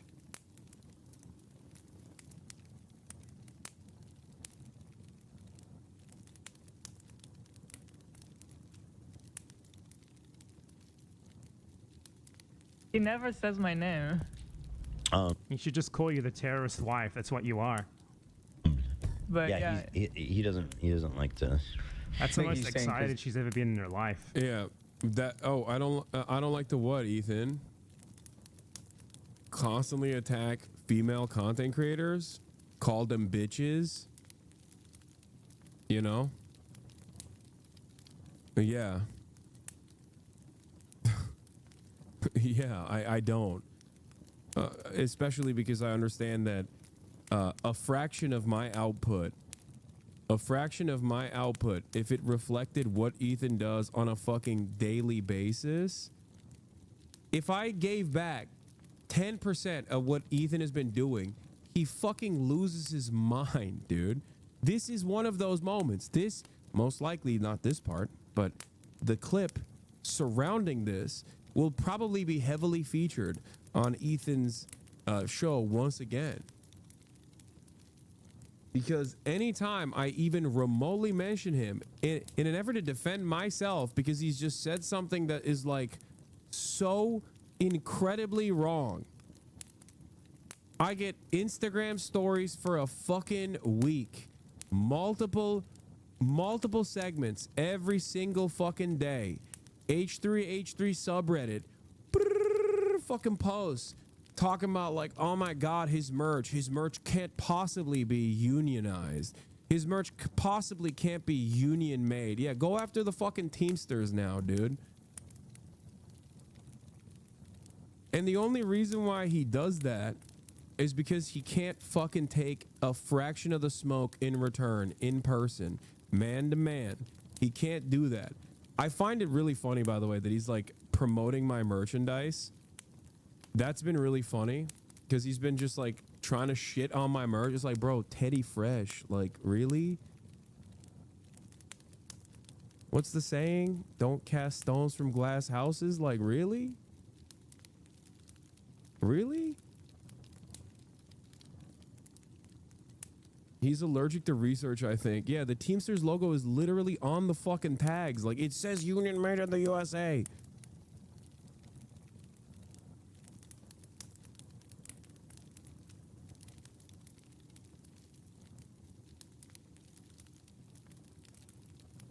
It's so wild, dude. It's so wild. He's like do people not, and do people in Ethan's fan base not realize like when he does dumb shit like this, he opens himself to an endless faucet of attack. And the only reason why I don't do that is because I think it's irrelevant. Like, does he actually think that he is not worthy of criticism on this front? On the one hand, this motherfucker who makes this shit in China and upmarks it, okay, his shit is more expensive than mine, okay? Teddy Fresh is more expensive than the product that I put out, okay? Last time he talked about it, he couldn't even believe that it was union made. Last time he talked about it, he couldn't believe that it was USA made because he was like, it's $35. There's no way. He would be making no profit. Oh, that's crazy. Are my profit margins that narrow? Interesting. Maybe it's because the merch in and of itself is mostly for the fans because they want it, and not because I can fucking farm them with products made in China that I upmarked to $70 fucking or whatever, you know. Like, how can you do that? How can you say this? How can you shit on this? How can you fucking shit on this with no research whatsoever while fucking simultaneously putting out Teddy Fresh Garbanzo? Like, what are we doing? What the fuck are we doing here?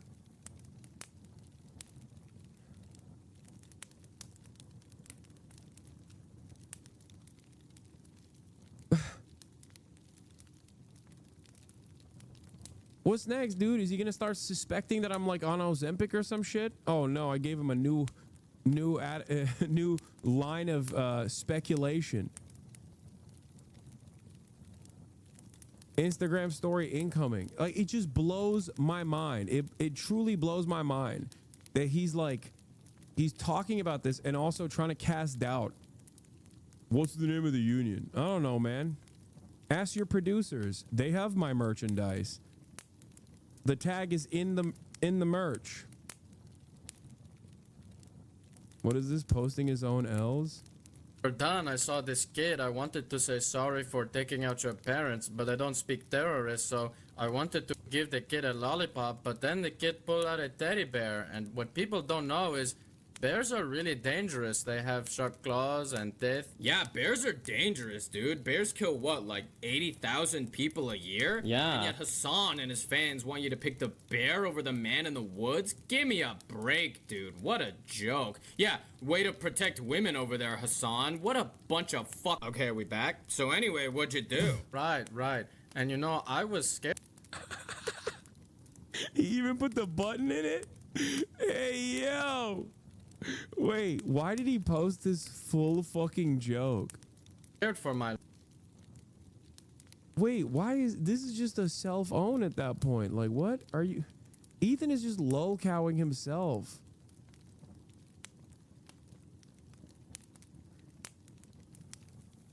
Just for clarity, this TikTok is not a fan of yours? Yeah. Yeah. I know, I remember he was upset because, you know, he thinks I'm also not sufficiently woke, or I am pro-sex work, and that's, you know, something like that. I remember. My life, so I just opened fire. Viral TikTok about Hela killing children. There used to be neo-Nazis making these jokes. I don't understand.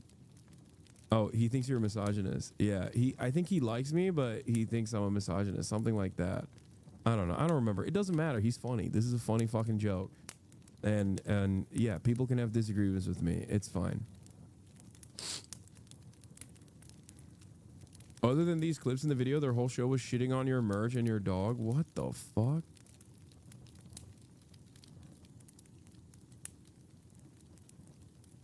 Oh, yeah.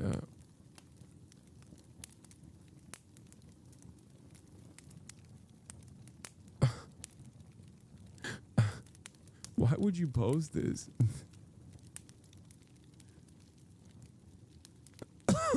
He said I was commercializing Kaya. Again, stone glass house. Ethan has done photo shoots with his dogs. What the fuck?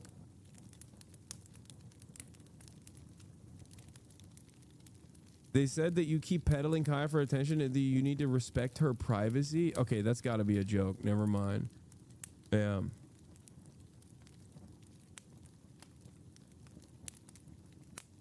Also, they're lying about the brothel now. They've done a full Epstein at this point.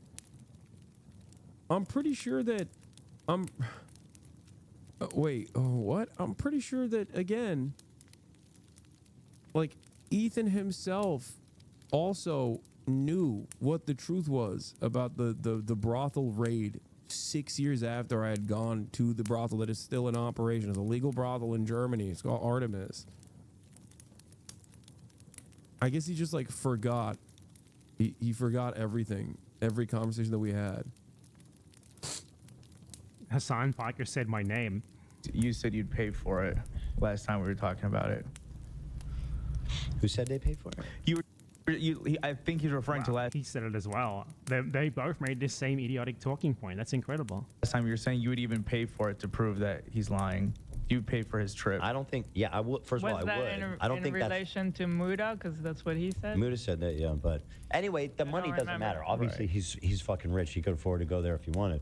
But the point is, he's like, they couldn't offer me security assurances, so I'm not going. It's like. Everyone here is just missing the forest for the fucking trees. You couldn't get in the first place. You couldn't get into Israel, which is a prerequisite for getting into the West Bank or Gaza. That's not true. The Rafah border was supposed to be fucking cleared out of Israeli troops. That was literally one of the conditions of the fucking ceasefire. Bad Empanada knows this. It is very odd that Bad Empanada is forgetting that there is a fucking border with the Gaza Strip and Egypt. Yes, Israel did not clear the Rafah border as they claimed they would. The Philadelphia corridor is still occupied by Israeli troops. That is the entire fucking point of the ceasefire. That was supposed to be the conditions, the basic conditions for the ceasefire to hold. I don't know why Bad Empanada, who is more knowledgeable on this issue than literally everyone else involved, with the exception of myself, is just forgetting this basic fact, or perhaps thinking that I am oblivious to this basic fact, which I think is so stupid. And then they certainly wouldn't fucking let you into either of those places. You wouldn't even get past the first hurdle. No one is even fucking bringing that up. But obviously, if he somehow got into Gaza, yes, he would get fucking bombed and killed by Israel. Israel does precision strikes on journalists fucking constantly. It's so funny. There's like two different Bad Empanadas, I swear to God. When he's doing like a well thought out, like well-sourced YouTube video, it's like an entirely separate person.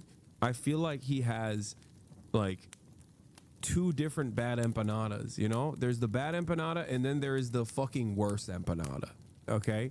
It's not good versus Bad Empanada because he's still a bad bitch even when he's on point. But I swear to God, you watch him on essays, you're like, wow, this person clearly cares about critical thinking and researching the subject matter that he covers. Look at all of the academic resources that he has linked in the bottom of the fucking channel. And then when he's talking about drama shit, he is, and I said this before when he's talking about like the loner box stuff too. Like when he's talking about drama shit, he's just like flying off the fucking handles. He does not give a shit about anything. He's just like, yeah. Yeah, everyone involved is stupid except for me. I think I'm sure Hasan is not. What is this? Germany trafficking? Mass police raid on Berlin. Mega brothel 14 April 2016. Hundreds of police raided Artemis sauna. Yeah, you're right. Are you wrong or lying? Germany trafficking. I wonder if that's the last time that, I guess, cops raided the brothel and that's that, huh? Please don't look into anything else. Please, no matter what you do, don't Google anything else about the Artemis sauna, which is still in operation. So strange that it's still in operation. I wonder how that happened. How is it still so no trafficking? Yes, dumb fuck, that's the point.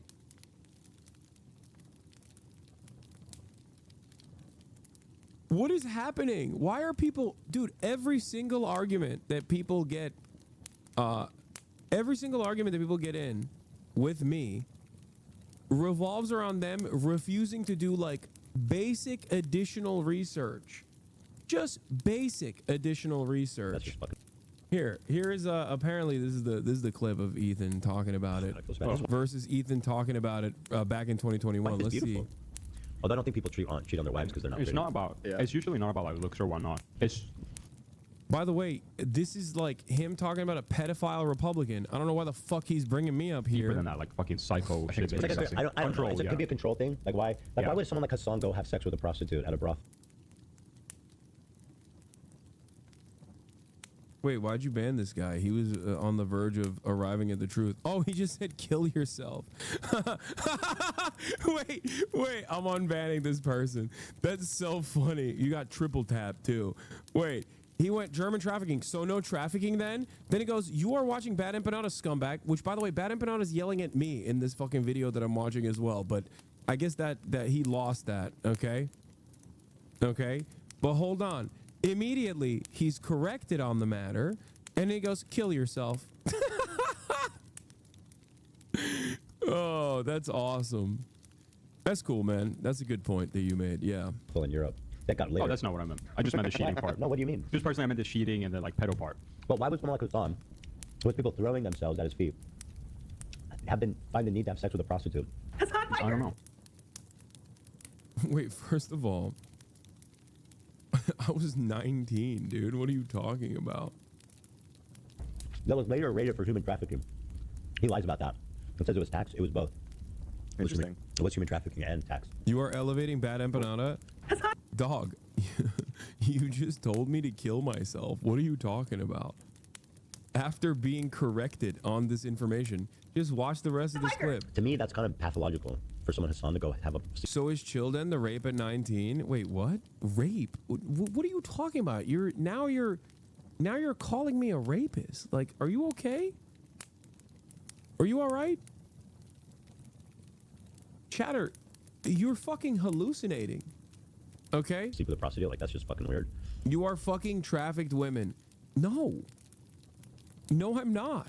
You know what I mean? Mm-hmm. They might have a good time going to a brothel together.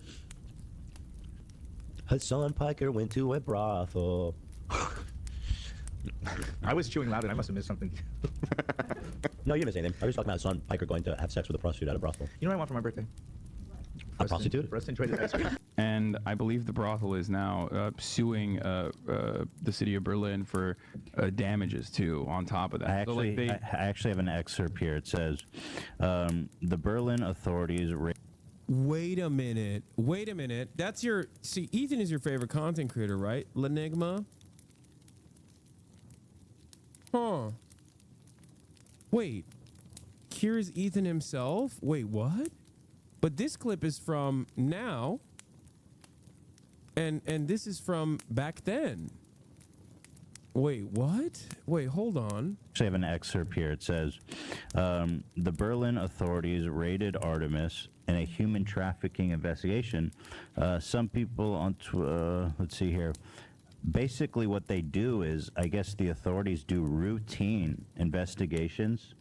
They drop in to see, just to see if there's any like human trafficking there. They didn't find any human trafficking there. Yeah, but he's actually implying that there was.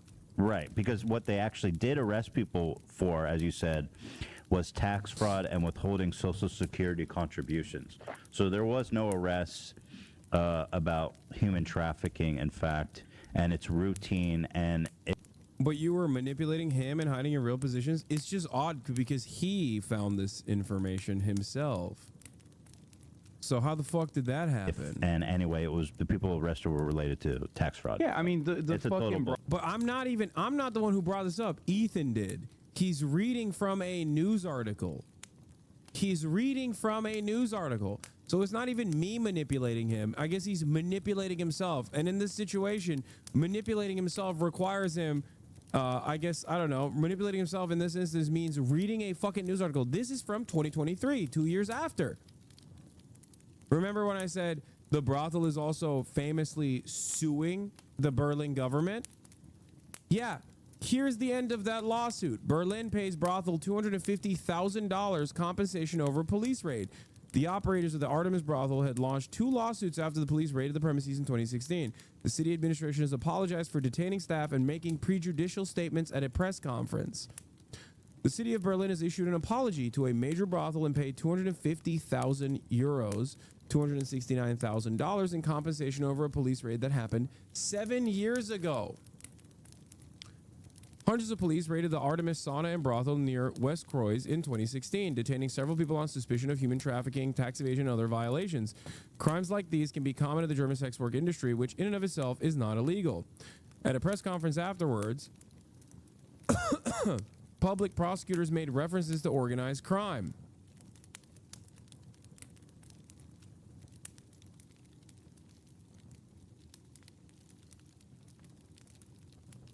But the accusations could not be proven, and the Berlin Regional Court would not admit the prosecution's case in 2018. The two operators of the brothel then took the city to court for wrongful detention before reaching a settlement with the administration. The state of Berlin apologized for pretrial detention and the considerable disadvantages suffered by those accused at the time as a result of the search, the pretrial detention, the indictment, and the statements made by the public prosecutor's office, the city's judicial administration said in a statement on Friday. A years-long legal battle. Last December, the Berlin Court of Appeal ruled that the comments made by the public prosecutor's office at a press conference were prejudicial, exaggerated, lurid, and culpably in breach of official duties. It ordered the city administration to pay 100,000 euros in damages, but the operators also had launched a second lawsuit for wrongful detention and demanded a considerably higher amount. The apology and 250,000 euros in compensation were a part of the settlement reached by the city to the brothel operators. The case is now closed.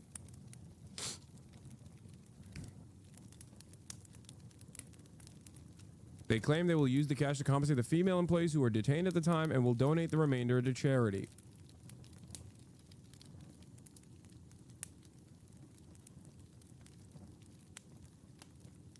What happened to the guy who was chirping at me earlier? What? I will come back to the for the nuke live. Cool, you aren't a rapist. Prove me wrong. Do it with the rest of the nuke. How hard is that? My bad, not a rapist. Now do the exact thing. Dude, what the fuck? My bad for accusing you as a rapist was uninformed. Dog, if you were this uninformed, but this fucking over the top with such a ridiculous claim, you said kill yourself, you fake socialist scum. Okay? You said kill yourself. You said kill yourself, you fake socialist scum. Okay? The guy that you are doing this for has lied to you about this. The guy himself knew what the truth was, and he's still actively defaming me. And at no point do you go, hey, maybe that fucking dude is just lying to me because he's personally upset. Like, how are you still mad? You shouldn't be mad at me. You should be mad at him for fucking lying to you. For duping you.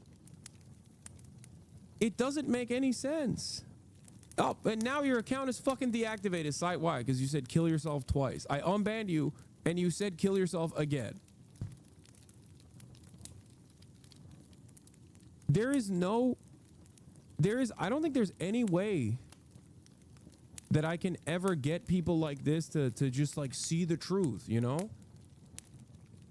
If someone lies to you, okay? If a content creator lies to you for one reason or another, and then you get corrected as you are in the process of fighting their battles for him, you know, telling me to fucking kill myself or whatever. By the way, I'm not like Ethan, so I won't be posting this on my Instagram stories and crying about how Ethan just fucking defames me on a daily basis with like easily identifiable lies that he himself knows the truth about, and therefore opens up a faucet of harassment by fucking fans of his that come in here to tell me to kill myself, that they're gonna fucking walk me out back, find me in West Hollywood and shoot me in the fucking head because they believe the lies that Ethan has said. If I was like him, if I was a whiny little fucking baby like him, I'd be making a million videos about this, constantly crying about it and being like, see, this is what he's doing. Why does nobody care? This is what he's doing. And the difference between me and Ethan would be that I would be valid in actually talking about this shit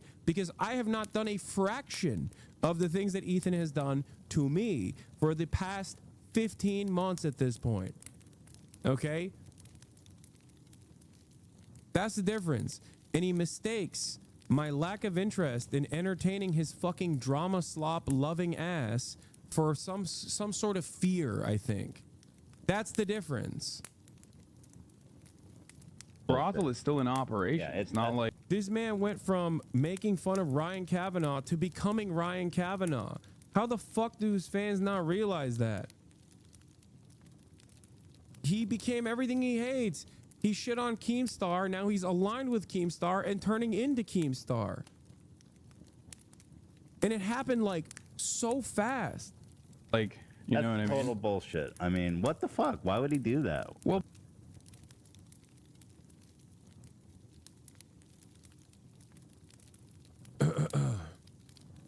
yeah, why would people do that? Like, you That's know what I mean? total bullshit. I mean, what the fuck? Why would he do that? Yeah, why would they do that? That's crazy. Why would Ethan do that? Is a question I ask myself all the time. Why would Ethan do this? What's the name of the union? Easily could figure it out so easy. Yeah. I've talked to Palestinian journalists, and they've like wanted me to come out. Really? Wow. That. Oh my God. And wait, what? So what? No counter to that? Just really wow. Oh my God, that's it. Okay. I can't get any security assurances against Israel, obviously. Well, bro, it's not like Israel that is worried. Look, about it's not like Israel's going to do a precision strike on Hassan. They don't. Really? Now, why would he say that? The notion that Israel would not do that is insane. You must not have been paying any attention to what Israel has been doing. You must not have paid attention to the conversations that you and I had over Israel doing exactly that to Shireen Abu Akleh. That was one of the last episodes that we ever filmed of The Leftovers post October 7. Israel has killed American citizens. Israel and Shireen Abu Akleh was an American legal permanent resident as well. I talked to him about this. He knows this. I talked to him on camera. Don't fucking. Yeah, but it is dangerous. It's a war zone. Like I agree, it's dangerous. They might. It's a war zone. They may. But what? He was in the running for anti-Semite of the year. They may. Nah, I don't think you guys understand Israel. It doesn't work like that. They're not. Oh, it doesn't work like that. We just simply didn't understand Israel. No, I think it's because we do understand Israel, and we know that it fucking works like that. I think it is you who doesn't understand Israel or refuses to understand what Israel does. Now, if this wasn't dovetailing on a faucet of misinformation, in this circumstance, I wouldn't care about it. I'd be like, oh, there must be a mistake, and it's fine. I'd be more charitable. But at this point, I know that this is in defense of Israel. Okay? This is no longer stupidity. It's malicious. That's it. There was a point in time where I would have considered this just like, oh, they just don't know. They don't know. It's fine. Like, I can have a conversation with them.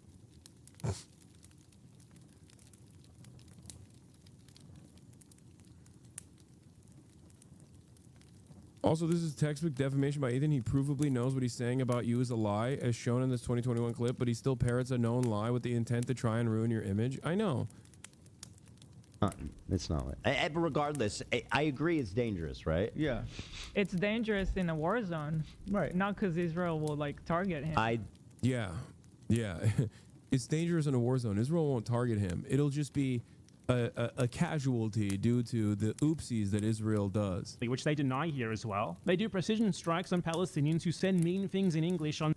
E doing this shit is what made me realize he's so wrong. I thought about his defense of Israeli civilians, but no, he only cares about himself and is personally upset about what I really don't know. But it's stupid and cowardly, and as a man who has 3 kids and a wife and 4 dogs, I can't respect anything he does as a grown 40-year-old man anymore. It's so sad. I mean, he's been doing this nonstop. He has not stopped doing this, and it's like it becomes like increasingly funnier ways in which he basically humiliates himself. That's the craziest aspect of it, is that it's becoming increasingly dumber shit, like saying that my fucking glasses are fake. Like, what the fuck? about Israel on social media as well. They literally target them in their house. Like, I think in this they talk about like Israel doesn't do that to journalists. Yeah, we just made watched a that joke clip. about it. Lots of like I've talked to Palestinian journalists and they've like wanted me to come out. Really? Wow. That. Oh my God. And that's your reaction to that. I can't. I mean, get any obviously they want people to come, but they can't. security assurances against Israel, obviously. Well, bro, it's not like Israel that is worried Look, about. it's not like Israel's going to do a precision strike on Hassan. They don't fucking. Yeah, but it is dangerous. It's a war zone. Israel does precision strikes on people, like for basically anything. Israel, for example, they have a population registry. They know where everyone lives, or at least where they live before they destroyed their house. They did a precision strike on the family home, for example, of Refat Al-Arir, who was a Palestinian poet slash basically guy who spammed about how Israel is bad on social media during the genocide. They knew where he... Refat Al-Arir was directly targeted, him and his family, because Barry Weiss put a fucking hit on him. Lived.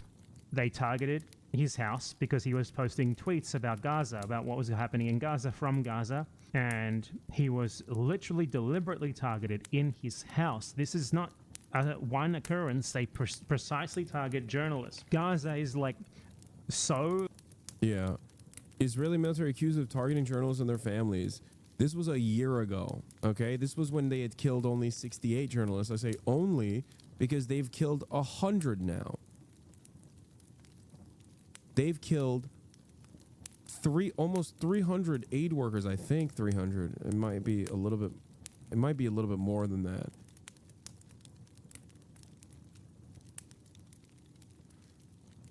They've killed hundreds of journalists, hundreds of aid workers, and they've deliberately targeted them in the process too. It's not like it's just a war zone. That right there is not so subtle genocide denial, by the way. Because, it's a war zone. It's not a genocide. Impossibly dangerous for journalists compared to anywhere else in the world, that like more journalists have been killed there than have been killed in like 20 years of the Mexican drug war. It is completely unprecedented. They are very specifically targeted for their journalism. This is also not counting things like social media influencers, many of whom have been precisely targeted in their family homes. They are tracked, they are killed. Yeah, like Meadow, who was who was assassinated in an internet cafe. They killed him. He was in an internet cafe. He was also a member of this community as well. Like, these guys they're fucking insane.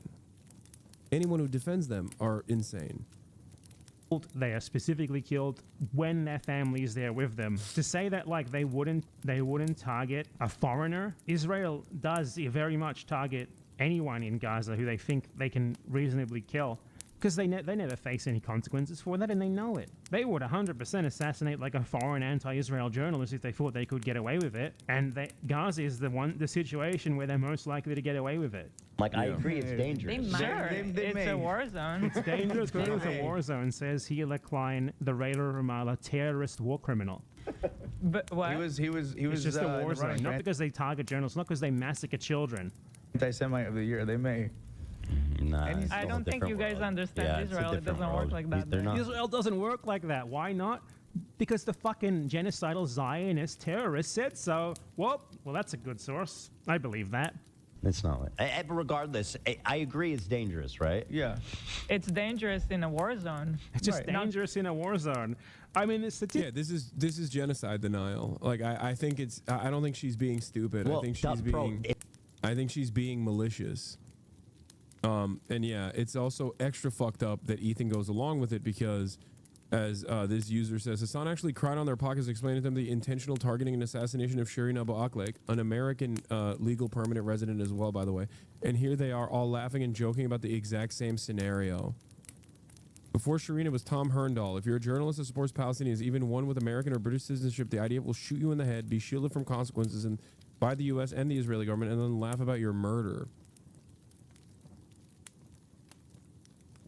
Yeah, remember when all the people that Ethan is now aligned with made fun of me for crying there, by the way, and they said that it was fake? I was crying because Ethan was crying. I remember all those fucking animals. But hey, remember, they're just like apolitical They're just apolitical guys. They're not pro-Israel, you know? That was the only thing that Destiny, the fucking Oreo guy, whatever the fuck his name is, like all of those orbiters, every single one of them was just basically laser focused on the conversation that me and Ethan were having, not even talking about the things that I was saying, but instead we're talking about my reactions. I was being too mean to Ethan when I certainly was not being mean to Ethan at all.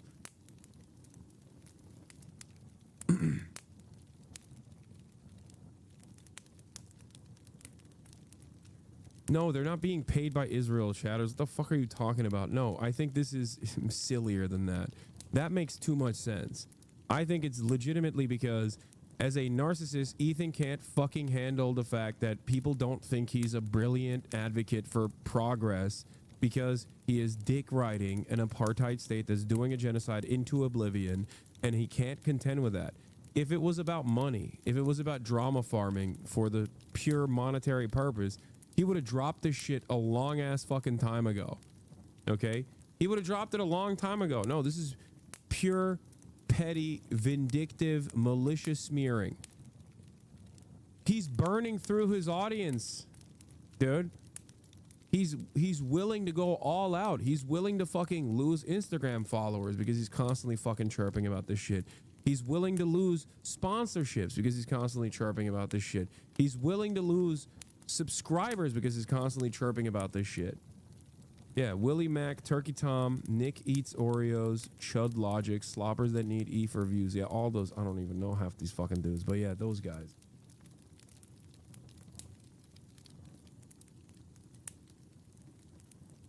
His employees are leaving. His view counts are down. Nothing will stop this man.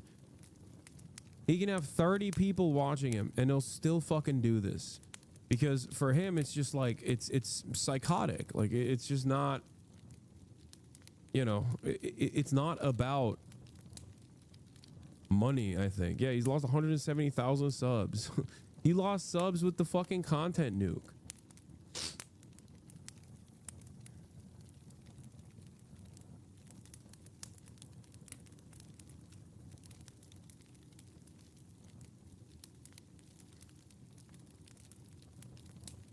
It's truly insane. Like, he's just, he would nuke his own career, and he doesn't even care. Statistically, that is proven wrong. Also, he can defend a fucking genocidal apartheid state. It is crazy. Okay, let's look, for example, how many journalists died in... You realize this means he will be forced to pivot to full-time anti-Hassan content as a way to keep the lights on? First of all, I think he has enough money to never make videos ever again and still be fine. That's number one. Number two, he already is doing that. That's my point. He is literally doing that. Every day, every time he goes live, he does that. Every single time. And he's doing it at a detriment to his own community. Like, his community is completely gone. The remainder stands are the foot soldiers that carried over, that will, you know, they're his fedayeen. They're not very knowledgeable on politics, and they'll just fight his battles for him. They're the girly pop nation that will go and like viciously dox and say horrible things to people that Ethan has in his crosshairs. But outside of that, the remainder of his like 10K, if his fan base, if his core fan base now is like 20K average viewers, right? 10,000 of them are just like the slop tuber orbiters that are constantly looking for a new lol cow, and have been for the past couple of years at this point, hoping that I become this lol cow. So Ethan is like continuing that battle for them. Okay? This man used to have like 40K on a bad day. His podcast used to have 40K on a fucking bad day.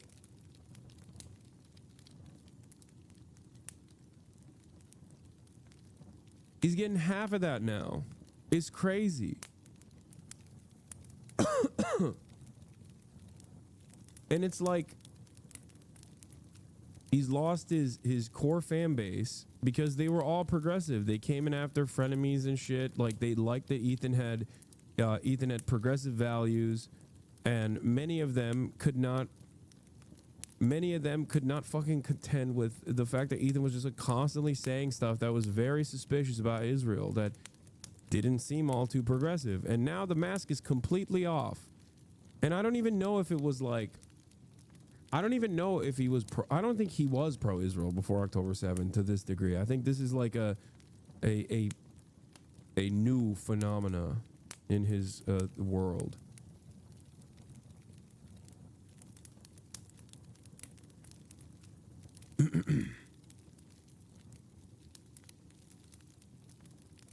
I'm not even at this point, I'm not even sad like, oh, I lost a friend.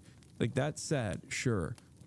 But I think it's more sad that his community used to be a fairly robust, fairly large, progressive community.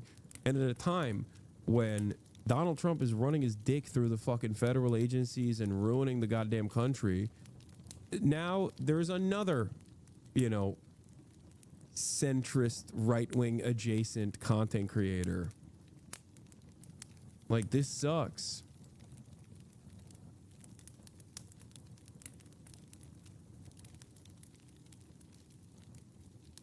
Like, think about that. Under normal circumstances, someone who claims to be pro-Palestine, would they be occupying themselves with, like, making a joke about how Israel would never fucking kill journalists? What are you talking about? Or would they be talking about how the Trump administration has unjustifiably deported and also locked up American legal permanent residents, green card holders, and have deported students on student visas for being in the proximity of a fucking pro-Palestinian protest? Like, what do you think is more important to the pro-Palestinian cause if you claim to be a fucking pro-Palestinian advocate?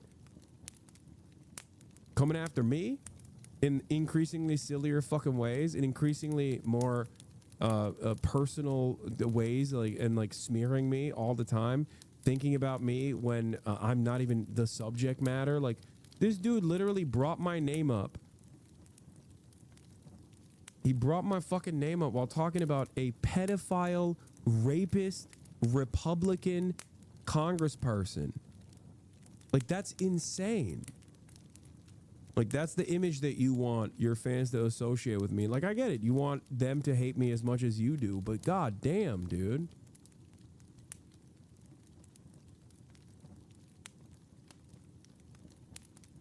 Trump agrees with him about his most important issue, supporting the Israeli genocide and targeting pro-Palestinian people. Yeah, I mean,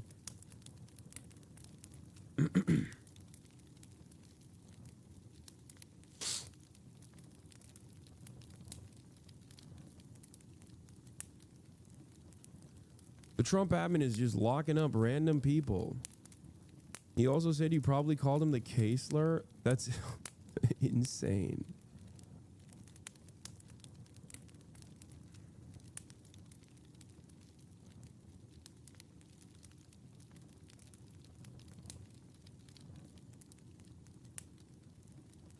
Did you know that Ethan's stream is constantly on the Hasan viewers also watch recommendations for your stream? Great, I don't care. I don't think anyone that fucking watches my content is... If you watch what I talk about with regular frequency, I don't think you're gonna fucking... I don't think you're gonna entertain the insane shit that Ethan says. You're gonna be like, what the fuck? Wait, why is the Vape Nation guy doing Hasbara, doing fucking insane defense for the apartheid state? Like, if you're a fan of mine and then you encounter any Ethan Klein video, you're gonna be like, what the fuck? The fuck is this? In the entire Iraq War, 282 journalists have been killed in Iraq in general in 20 years. In Gaza, 150 journalists were killed in less than a year. This is like by far the deadliest period of, and this is only journalists again. It doesn't count people like Refat Al-Arif. It doesn't count like the social media influencers who they've also targeted. It doesn't count the foreign aid workers. From Vape Nation to defending Rape Nation. Fuck. Has Ethan talked about the pro-rape riots, the pro-rape January 6th in Israel? I don't think so. Maybe he did. I don't know. Who they've also targeted. obviously, before they can get out and talk about what they saw. So there are many reasons why someone cannot simply go to Gaza, even if they did want to go there, even if they did want to take the immense risk of doing so. Reason one, Israel doesn't fucking let you into Israel in the first place, and in order to get into Gaza or the West Bank, you have to go through Israel because Israel occupies Gaza and the West Bank. They're completely under Israeli control. Obviously. What else? If you somehow did manage to get into Gaza, you would be fucking killed. More than likely, you would just be fucking killed. No, Ethan totally thinks Netanyahu's the agent of genocide. It's why he has no issue with the Dems giving him a standing ovation and infinite arms, still fully supports them, whilst he'll never forgive you for saying Nasrallah's smart for saying Jews don't control the U.S. government. Yeah, he probably hates me more for that because he's like, how dare you show Hassan Nasrallah in his words about how Arabs are being anti-Semitic when they say Arabs are being dumb and anti-Semitic when they say Jews control the U.S. It's the other way around. It's the U.S. that controls Israel. Israel's an agent of the United States and Western imperialism. Killed. Obviously, Israel carpet bombs the entire place. They're trying to eliminate the Palestinian people of Gaza. So yeah. You fucking go there, you probably get... Anyway, this is not an opportunity for you guys to just like fucking link every dumb thing that he has said, okay? I don't want you to do that. We're done with this segment, okay? I don't want to do an entire segment dedicated to fucking Ethan. And every time I talk about Ethan, all the fucking usual suspects come in and they go, see, he said this about you. He said that about you. Okay. You know, Hasan tells people he's a commie, then proceeds to live in a multi-million-dollar house and indulging in material possessions. Go donate your entire bank account to charity. Go move to the CCP. All bark, no action. What a disgrace. Typical neo-communist liberal. Indulging in material possessions. This man is so honest about his stupidity. I respect it. He's like, communism literally means, first of all, I don't think I'm a communist, but but he literally said communism means you can't own anything.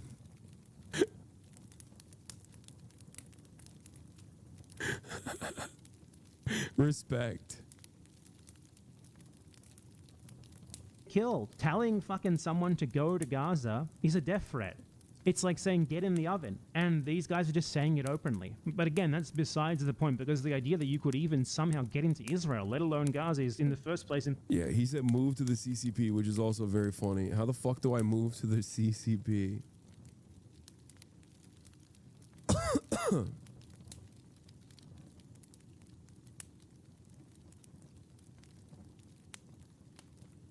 All right. My medication let's get back to the hogs who are upset about voting for Donald Trump. They voted for Trump. They feel betrayed. I'm going to do hog watch, but I got to pee first. $20,000 a month without insurance. I make $800 a month. Oh, that will kill me. That would kill my friends. That would kill millions of people in this country if they lose their health care. We're in California's District 22, a rural community in the state's Central Valley. This district voted for Trump for the first time in 2024, but now his policies threaten one of the benefits people here rely on the most. It bothers me when people like Elon Musk say that people on those programs are the parasite class. It's just cruel. Do you know anyone personally who voted for President Trump but depends on benefits like Medicaid? Oh yeah, I know a lot of people. Trump promised a lot of things. I thought it would be more family values and those programs that we really need here. One of those promises was to protect Medicaid, which 67% of people in this district rely on. It's the largest percentage of any district in the entire country. Can you guarantee that Medicare and Medicaid will not be touched? Yeah, I mean, I have said it so many times, we're not going to touch it. But his administration just proposed an $880 billion cut to Medicaid over the next 10 years. So we wanted to come here to find out how people are feeling about Trump and his administration's decision that could have a huge impact on one of the benefits they rely on the most. One resident who would be impacted by Medicaid cuts is 64-year-old Irma Arredondo, who voted for Trump in 2024. Irma has several chronic health issues, including type 1 diabetes. She's also a full-time caregiver for her daughter, who has cerebral palsy, and her sister, who has Turner syndrome. Valerie have her medication for her seizures. She needs care of everything. And I just give massage to her hands, to her legs. I stay with her until she falls asleep. Sounds like you take really good care of her. Oh, and my baby is my doll. So you, your sister Irene, and your daughter Valerie, you're all on Medicaid. And how important is Medicaid for your family? Can you imagine? We live on a daily basis with sicknesses. This is for the cholesterol too. This is also for my blood pressure. So Medicaid pays for all of it? Yes. If you didn't have Medicaid, how much would this cost you? How much money? Oh, thousands maybe. Thousands. And that's just for you? That's for me. Not for your daughter? Not for your sister? No, the medicine that my daughter takes for seizures. Republicans are the most successful con artists. How the fuck do you convince this girl to vote for Trump?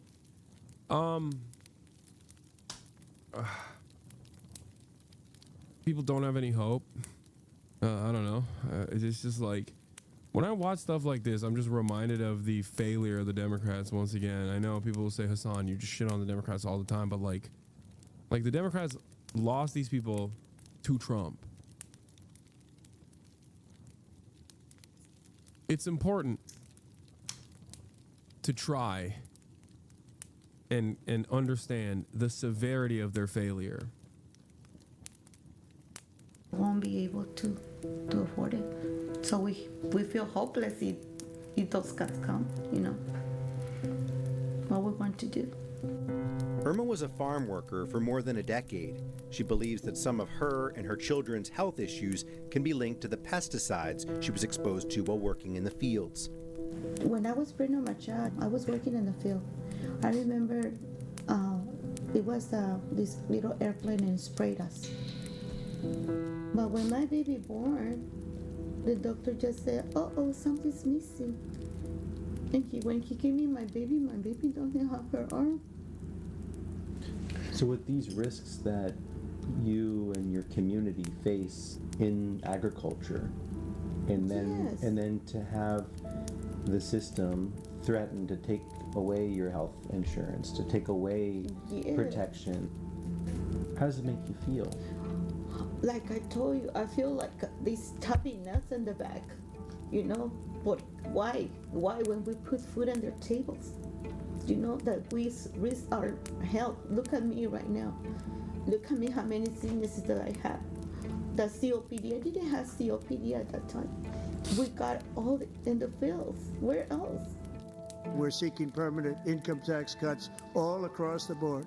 The $880 billion in Medicaid cuts proposed in President Trump's budget will help pay to permanently extend his 2017 tax cuts.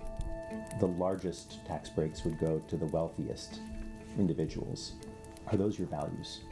No, that's not right. ¿Por qué van a hacer tanto recorte? Sí, tanto recorte. ¿En dónde lo van a poner ese dinero? ¿Dónde? In the last election, who did you vote for? I feel embarrassed to tell you. Bro, I would never. Just don't admit it. You know what I'm saying? Like, you're suffering enough. You know what I mean? I would not admit it. You know? Just don't say it. Don't say it. But before, all the years back, since I got my citizenship, I said I was a Democrat. But then, in these last elections, I voted as a Republican. Why? Because I'm against abortion. Para mí, la palabra conservador es tener valores. I grew up with values, you know, con las enseñanzas de mis padres. Family values. Family values. Irma isn't the only one in District 22 who feels betrayed by the administration's plan to gut Medicaid. The only people they're hurting are the poor people, people that really need the stuff. Elon Musk doesn't need it, Trump doesn't need it, and billionaires don't need it. They're making out big time with this, but they're hurting people in the process. District 22's representative is David Valadeo, a Republican who voted in favor of the budget resolution to cut Medicaid, after initially voicing concerns about how potential cuts to social programs could affect his constituents. If just 2 Republicans vote no on the final legislation, they could stop Medicaid from being cut. The folks in this district have voted for him because he, in the past, has been. If you have supposed values, why would you back people that clearly don't support those values? I mean, yeah, she got duped. She got. She thought, family values isn't even a campaign talking point in Mexico. What is wrong with gringo Latinos? I don't know.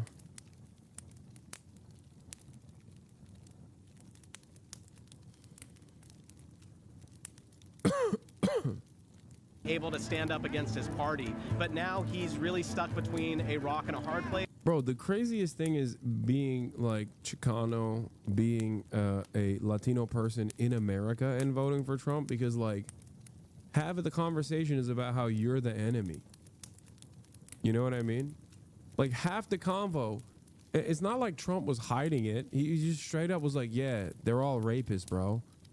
And then it seems at least 50% of the Latino voting bloc was like, yeah, we are rapists, actually. There's a lot of rapists amongst us. We have to deal with them by fucking forcibly deporting them. My cousin, he's definitely a rapist. Gotta get out of here. Like, I don't know how the fuck that happens. I don't know.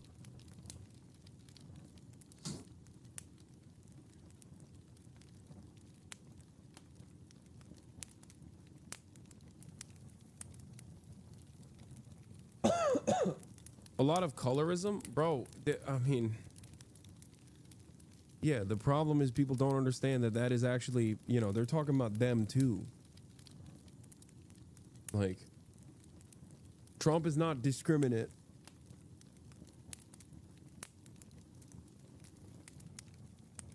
In his hatred against all brown people. Like, it's indiscriminate, Their discrimination is indiscriminate. Ugh. But yes, on the other hand, yo voy a votar por Donald Trump. Ay, ay, ay, ay, por Dios.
Trying to get everyone who's brown out of the country, it seems. Yes.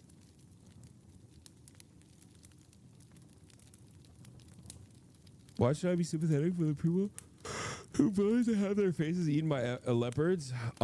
Because they're still human beings. What do you mean? And deportation is an incredibly cruel act that, you know, no one should be subjected to unless they've done something fucking heinous that's worthy. You know?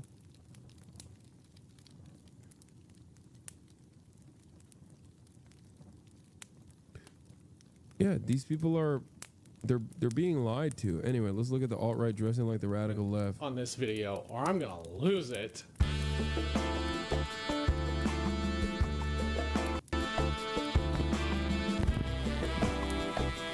If you're watching my videos, we probably have a similar algorithm, and you've seen the clips and heard the discourse around the Sam Seder Jubilee video titled 20 Trump supporters take on one progressive.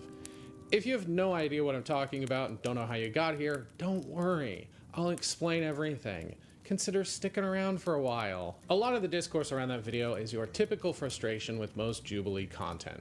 How it's a complete spectacle where nothing is accomplished and no one learns anything. Okay, respect.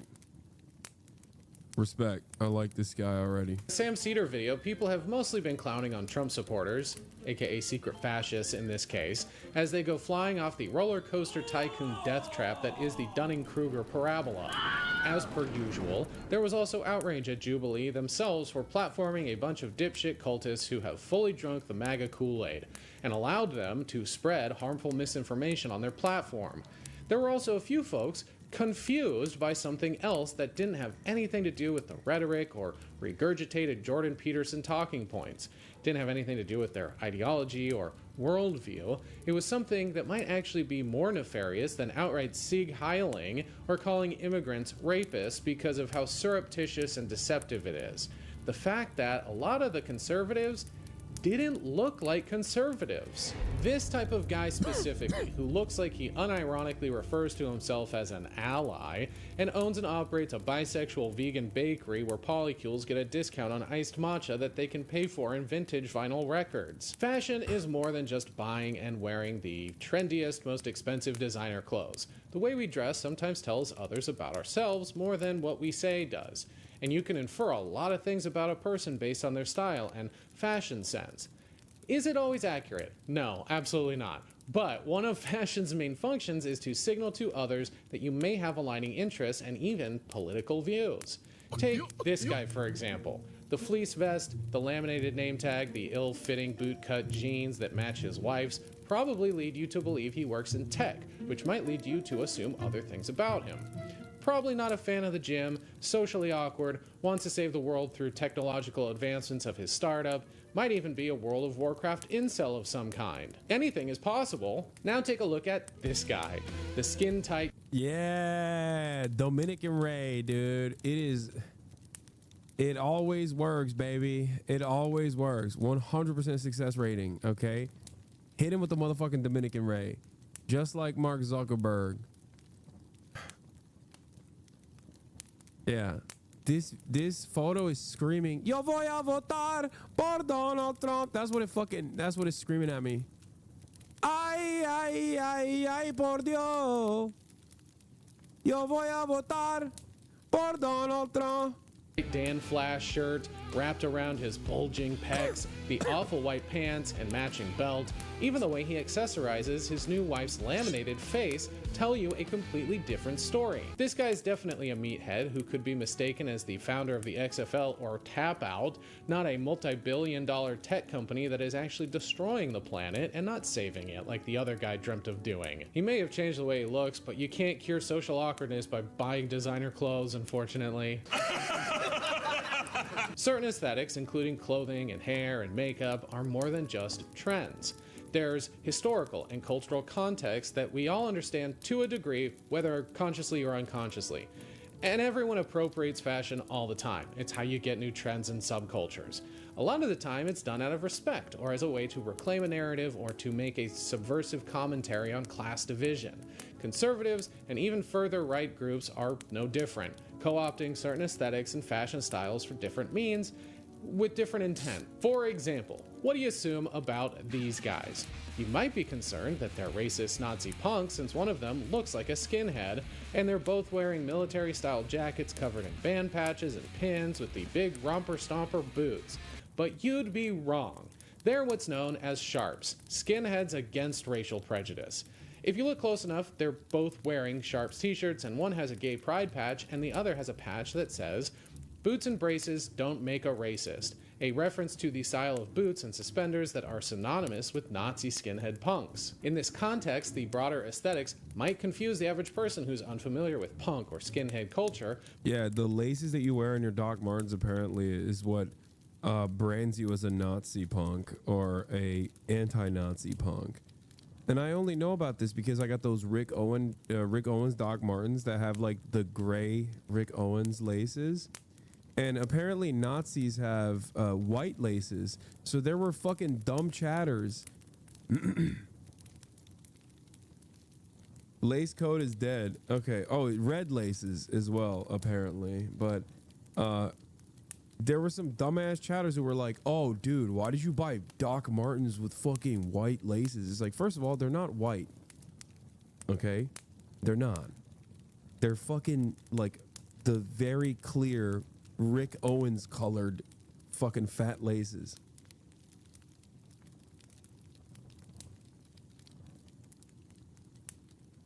The lace code is different and regional, so just wear rainbow laces.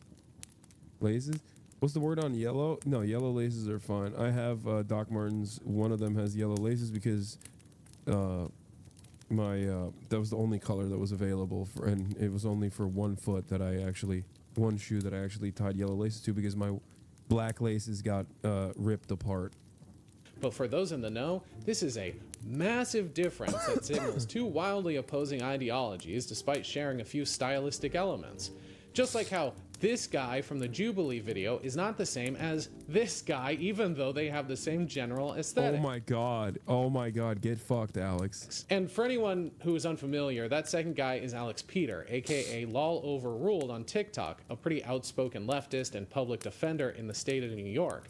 The opposite of that melted stick of butter wearing a merkin as a toupee. You see, the original skinheads were always sharps, they just didn't have to call themselves that. But over the years, the punk aesthetic was co-opted by racist pieces of shit to the point that society at large began associating the look solely with Nazi punks. Sharps emerged as a response to fascist appropriation and have tried to reclaim the movement and the aesthetic to a certain degree. As for the Jubilee Trump supporters, people have been pointing out, well, they're basically doing the same thing. They've taken a look and appropriated it as a kind of soft rebrand, but more on that later. You can find this appropriation among all sorts of styles and fashion aesthetics. Someone who's rocking a linen skirt and white dreadlocks and a septum piercing could just be into new age spiritual hogwash and crystals. Or they could be an anti-vaxxer who thinks ivermectin and the power of positive. It's because they were the first thing, and then they became the second thing. Medicine. Someone wearing too tight synthetic gym clothes who's built like a bicycle seat could be a professional bodybuilder, or deeply into red pill manosphere 4chan boards. Even when someone's clothing is meant for function over fashion, you can probably still make some pretty logical assumptions about them. If someone is wearing $3,000 waterproof down-filled Gore-Tex ski gear, that might indicate their class, and thus their finances, and thus the industry they work in, and thus the associated priorities they might have in life. If they're wearing the hide of a bear they tracked, killed, field dressed, tanned, and then stitched into a set of matching pants and coat, that would certainly tell you something different. That guy isn't worried about fashion, but survival, who has a set of skills and values that the mammoth annual ski pass holder simply doesn't. I mean, either way, they're probably both xenophobic lunatics who tell indigenous people to go back to wherever they came from, though. So there's that. Fashion isn't a frivolity and... Okay, bro. The fucking bearskin guy got hated on for no reason. That dude probably is indigenous. Or at least lies about being indigenous. can be very nuanced. Actually, I take it back. Both of them lie about being indigenous. That's like the most white trait you can get. That's the white people's favorite pastime, is to fucking lie and be like, oh, I'm, 17% Sioux. General is just another form of communication. language even. The thing about communication and language is that it evolves over time, where certain words or messaging gain new or multiple meanings depending on the dominant group who's using it or has You dress like the right and left. You are the true centrist. No one is saying this. I know. People need to recognize. Appropriated it. This can lead to the erasure of its origins, where the dominant users engage with the language of fashion and aesthetics to further some backwards regressive movement, and not out of respect for its founders or originators, or like a sheep in wolf's clothing, sneak into the herd they were ostracized from because of those regressive archaic beliefs. Conservative groups, from working class ignorant hicks all the way over to the Nazi youth, have been appropriating the aesthetics and symbols of other cultures for hundreds of years. Those freedom-loving, gun-toting bootlickers that dress up like cowboys and sing Confederate rebel songs about owning human beings. Yeah, that entire look came from Mexican vaqueros and early Native American culture. For fuck's sake, the earliest cowboys were black, and now dipshits who have lost a foot to diabetes go around calling themselves cowboys because they think putting a giant American or Confederate flag on the back of their jazzy scooter is the same thing. They're not dressing up in cowboy garb because they work a farm or herd cattle or appreciate the Americana aesthetics as fashion first and foremost. They're cosplaying cartoonish patriotism where style is secondary to being an outspoken racist who has a twisted nationalist view of what America represents. And more recently, groups like the Proud Boys have adopted their uniform from punk aesthetics, thrusting the Fred Perry polo back into modern-day fascist ubiquity. Similar to the MA-1 bomber and Doc Martens, the Fred Perry polo has been an on-again, off-again marker among skinhead punks for decades. The Proud Boys just picked a specific colorway and instead of shaving their heads, paired it with a $60 high and tight, more reminiscent of 2000s straight-edge Boston beatdown hardcore than 1980s punk. The most embarrassing were the Boogaloo Boys appropriating tiki torches and cheap Hawaiian shirts because nothing says I'm a badass who's gonna burn a cross on your lawn like— Yeah, that was short-lived. Remember when people would say, I'm Boogaloo, I'm dressing up like a Boogaloo boy because I never stopped wearing Hawaiian shirts? Yeah, I don't think people think about that anymore. That association is gone. Like wearing the wardrobe of an alcoholic retiree whose kids no longer speak to him. Very powerful. But why? Why can't they come up with their own unique thing? It's because they're fucking boring. When I think of conservative fashion, I think of a lot of things, but it's usually this: sport coats, penny loafers, modest maxi dresses that have the very flattering shape of a sack of sorghum. But there are a myriad of other lazy, boring, unimaginative versions of conservative fashion as well. When I think of Trump supporting conservatives in 2025, I tend to think of this, and this, and whatever the fuck this is. As you can see, they are some of the most uncreative, unoriginal people on— Excuse me, that's a banger. On the planet. You don't understand art, sweetie. It's okay. When they're— Vaquero? Say it with me. Vaquero! Not using the American flag for every pattern on their clothing, they're stealing from others because they can't come up with a unique identity on their own. Like anything, though, conservative fashion does evolve. Usually just becomes more extreme, but only up to a certain point because their fashion sense is dictated by their conservative values, patriarchal modesty, and themes of authoritarianism. A pretty narrow set of creative pillars to work within. Fascist German and Italian military uniforms were designed with these ideals in mind, specifically to make anyone in an SS uniform look like the ideal Ubermensch that drew inspiration from European aristocracy. It was the ultimate power suit, a white power suit that was ironically all black. Proud Boys fashion has followed a similar trend for a modern-day Call of Duty audience, and the tradwife aesthetic of recent years has admittedly embraced a less modest version of femininity with a pastoral twist, but to a fetishistic degree that is still ultimately controlled by men. So when this soft boy aesthetic of corduroy and moppet hair popped up in the Jubilee video, people had some questions. Mainly of confusion because this look has been washed for a few years, especially the undercut man bun. but never has it signified that someone was a conservative or even a fascist like the other examples. The look itself fell out of fashion because guys who had the mustache and the glasses and the flopped coif and the chunky sweater got memed and stereotyped as someone who gaslights women and refuses to have condom sex. Sure, there were problematic inferences being made shortly after its popularization, but it's not like people thought they were— Dude, look at this. Oh, God. I wanna interrupt this broadcast for a brief moment because I was peeking at Twitter and I couldn't fucking handle it. Joe Trusman works for Foundation for Defending Democracy. Okay.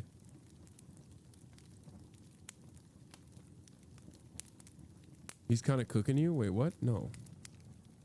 Look at this fucking tweet. Mohammed Shahada says, Israel just bombed a key Gazan hospital under the pretext of targeting a wounded politician, non-combatant, while he was on a hospital bed receiving life-saving care. If Russia did this under the same pretext, the Western world would condemn this nonstop as a terror attack. Joe Trusman, Ismail Barhoum was involved in financing terrorism. He was sanctioned by nearly half a dozen countries for his role in raising funds for Hamas through charities and other means. Hamas is a terrorist organization. To which I responded, oh shit. Thanks for this information. I now think bombing... oh fuck, I fucked it. I was so angry I typed it so poorly. I now think bombing a hospital is perfectly cool. Totally not a war crime anymore. Thank you for defending democracy. I said, I now thinking... Wait, you can't edit replies? God damn it. Whatever. I know thinking.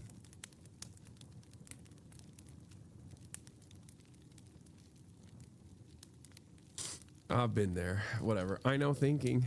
I know thinking. I know thinking.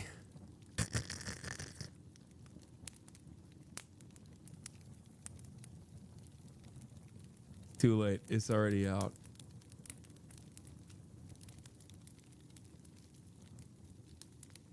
Oh shit, thanks for this information.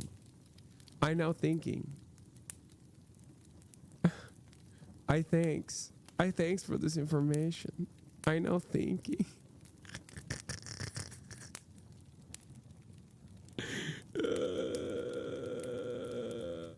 It makes it better. I'm still on the vaquero. That's what happened. That's a real ESL moment. It's too late. I can't dirty delete. I'm keeping it. Fuck it. I'm still here. I'm still here. I was so angry. I was so fucking angry when I saw that tweet on the timeline that I just angrily typed it up without even looking at the fucking grammar and spelling mistakes. Were straight up Nazis. And obviously, not every guy who looked like a Muppet that made a wish to be a human were all problematic. That's just what the internet was saying. Regardless, there was a cognitive dissonance based on our expectations of certain fashion choices when hearing conservative brain rot come from guys who dress in a way that aligns with more progressive or even just lived up thought. It's actually DEIA, right? You know that. Right. In government agencies. The A being for accessibility. Right. Yeah, and I think the attack on DEI isn't an attack on people's protections. It's on the other end of the spectrum, right? Wanting to end DEI doesn't want to end protections for someone being disabled, someone being inaccessible to get into a job. It rather wants to de-incentivize corporations to push them to hire these people on unfair bases. That's because this genre of guy could easily also be the emotionally intelligent, calls his mom every day kind of guy who understands that running a government is not equivalent to working at McDonald's. What does race have to do with running an effective government? What does race have to do? If let's say DEI on the micro level. I will tell you right now. DEI on the micro level at McDonald's. I'll tell you. Am I going to get better nuggets? Listen, I'll ask you a question. If the cashier is black or white, what does that have to do with anything? I'll tell you what it is. This style also fell out of fashion because it was no longer unique and cool in a broad sense and started to feel extremely contrived. There are two things that require something or someone in order to be considered cool: individualism and nonchalance. Once this style, or any style really, enters mainstream culture, it no longer embodies a sense of individualism or nonchalance. Not everyone, but a large portion of men started intentionally switching up their style and dressing like this, which is inherently chalant. You cannot be unconcerned or unbothered when you're going out of your way to dress in a certain style. If you do it because it's just trending, you're a corny poser. It's why everyone dunked on Zuckerberg when he got hit with the Dominican fuckboy ray. Okay, this guy's a Hasanabi head. All right, I'm sorry. He did a Lolo mention and okay, come on. What are we doing here? What are we doing here? What are we doing here, dude? Going from looking like a wet Martian to elder millennial suffering a midlife crisis. The awareness of hopping on a trend is the antithesis of cool. When conservatives try and youngest fan, shut up, rebrand their image, it feels forced for this very reason. It's not cool anymore, especially when they're a multi-billionaire CEO whose image is inextricably tied to the authoritarian policies of their company.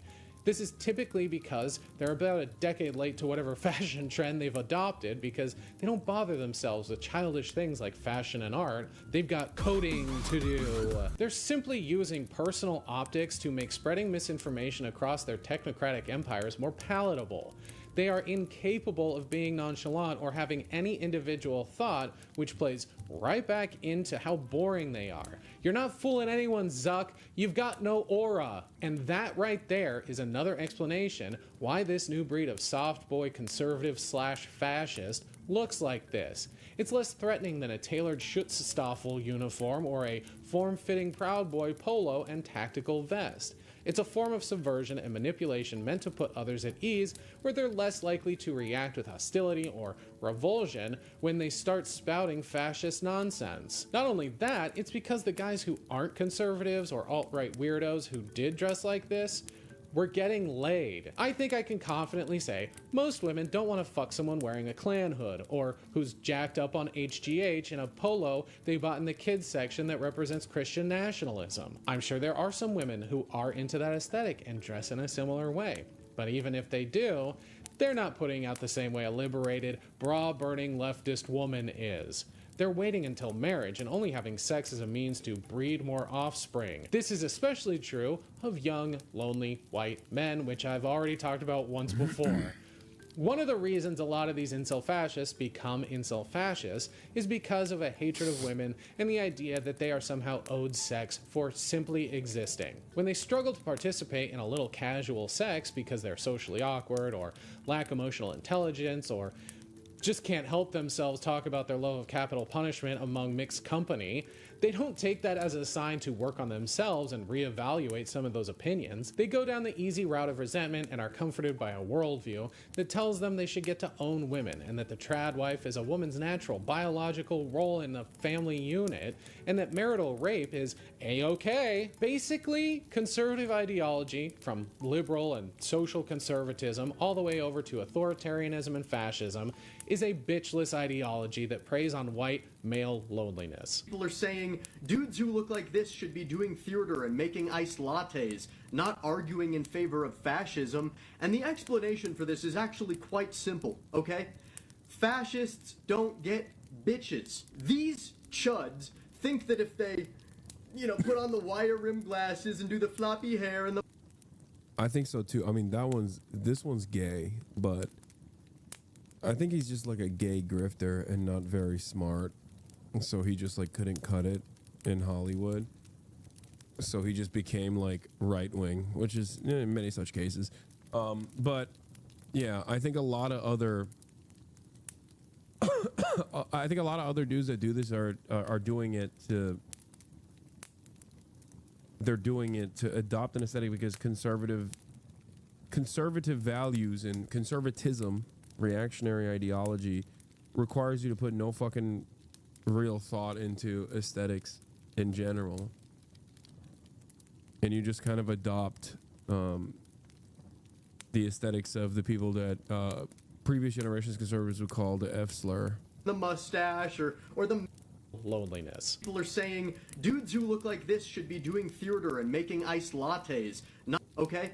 If they put on the wire rim glasses and do the floppy hair and the mustache or the man bun, that will attract women to them because they know in their heart of hearts that women are not attracted to fascists. They're attracted to nice people. People who actually, you know, are normal, dress a certain way, they have stable lives and partners who they love, and fascists have none of that, so they start doing this. And then this quickly becomes the aesthetic of fascism. It's also important to note that not all right-wing men turn to conservative ideology because they can't get laid.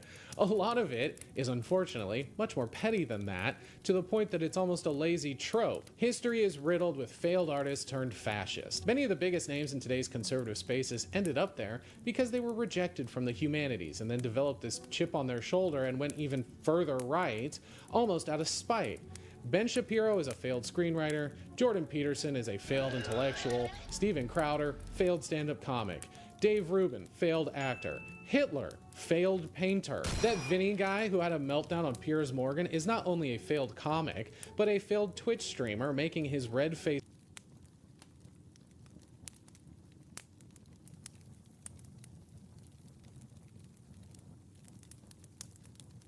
He's locked in. He made this video how many days ago? 3 days ago. Bro, that's from like 4 days ago. He's in here right now. This motherfucker's in here watching me watch him and is not even saying anything. That's crazy. His tirade even funnier because it was directed at Hasan Piker, a very successful leftist streamer. You know what? Everybody that's new gets to see my little nip real quick. Yeah. I'm a big fan of you, so I don't want you to die. I feel like your heart pressure is going up. You're turning red, Vinny. What a jealous little man. I wonder how tall he is, actually. There's no way he's over 6 feet. Vinny O'Shana. 5'9". This typically happens because they're egomaniacs who can't handle criticism or rejection and lacked the critical thinking skills necessary for them to understand what differentiates good and bad art, and that maybe they needed to work a little harder at acting or screenwriting, but then they didn't because they're lazy and entitled. Also, getting paid to make art is not very lucrative, and more difficult than people think. It really can't coexist with conservative ideology that favors monetary value and short-term gains over prioritizing one's passion to become great, or just as a means to catharsis and self-reflection. Those don't really coincide, but becoming a professional troll with a podcast funded by right-wing donors is very lucrative. Unfortunately, this means certain fashions and aesthetics become the de facto uniform of fascism because normal, empathetic people don't want to be associated with symbols of hate and have to constantly update our wardrobe. I mean, in some ways, we can thank fascists for constantly pushing fashion forward and involuntarily creating new aesthetics. We don't have to stop wearing Hawaiian shirts just because a group of white supremacists wore them that one time. And honestly, caving at the first instance is how they win, damn it! But it is annoying that we do have to be ever more vigilant about what styles and brands and symbols we put on our fucking bodies just because some ignorant potato-brained incel couldn't get laid. And one last thing, when Trump supporting conservatives do try their hand at fashion, you get the most gaudy, tactless, vulgar displays of phony patriotism that is an insult to pattern makers everywhere. Oh, say, can you see by the dawn's early light what so proudly we held at the twilight's last gleaming, whose broad stripes and bright stars through the perilous fight, o'er the ramparts we watched were so gallantly streaming, o'er the land of the brave and the home of the brave. That's the video. Thanks so much for sticking around. If you made it this far, that means you're special. Now, make sure you follow the rules of the channel and like, share, comment, subscribe. If you don't know that by now, you might not be a fan of the channel. Genuinely, thank you, everybody. That was good. Dude, a lot of smaller channels that people have been watching have been putting out absolute bangers recently. you know? Did you miss the NPR segment? No, but I'm too tired and too sick. So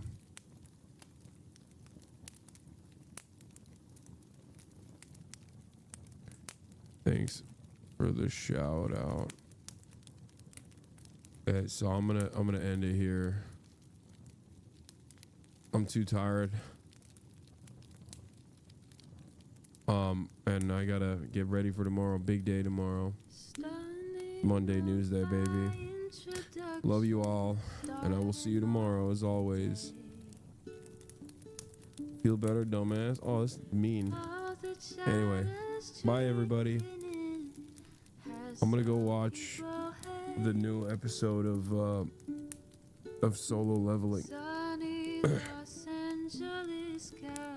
Play some Kingdom Come, maybe some Assassin's Creed. Peace.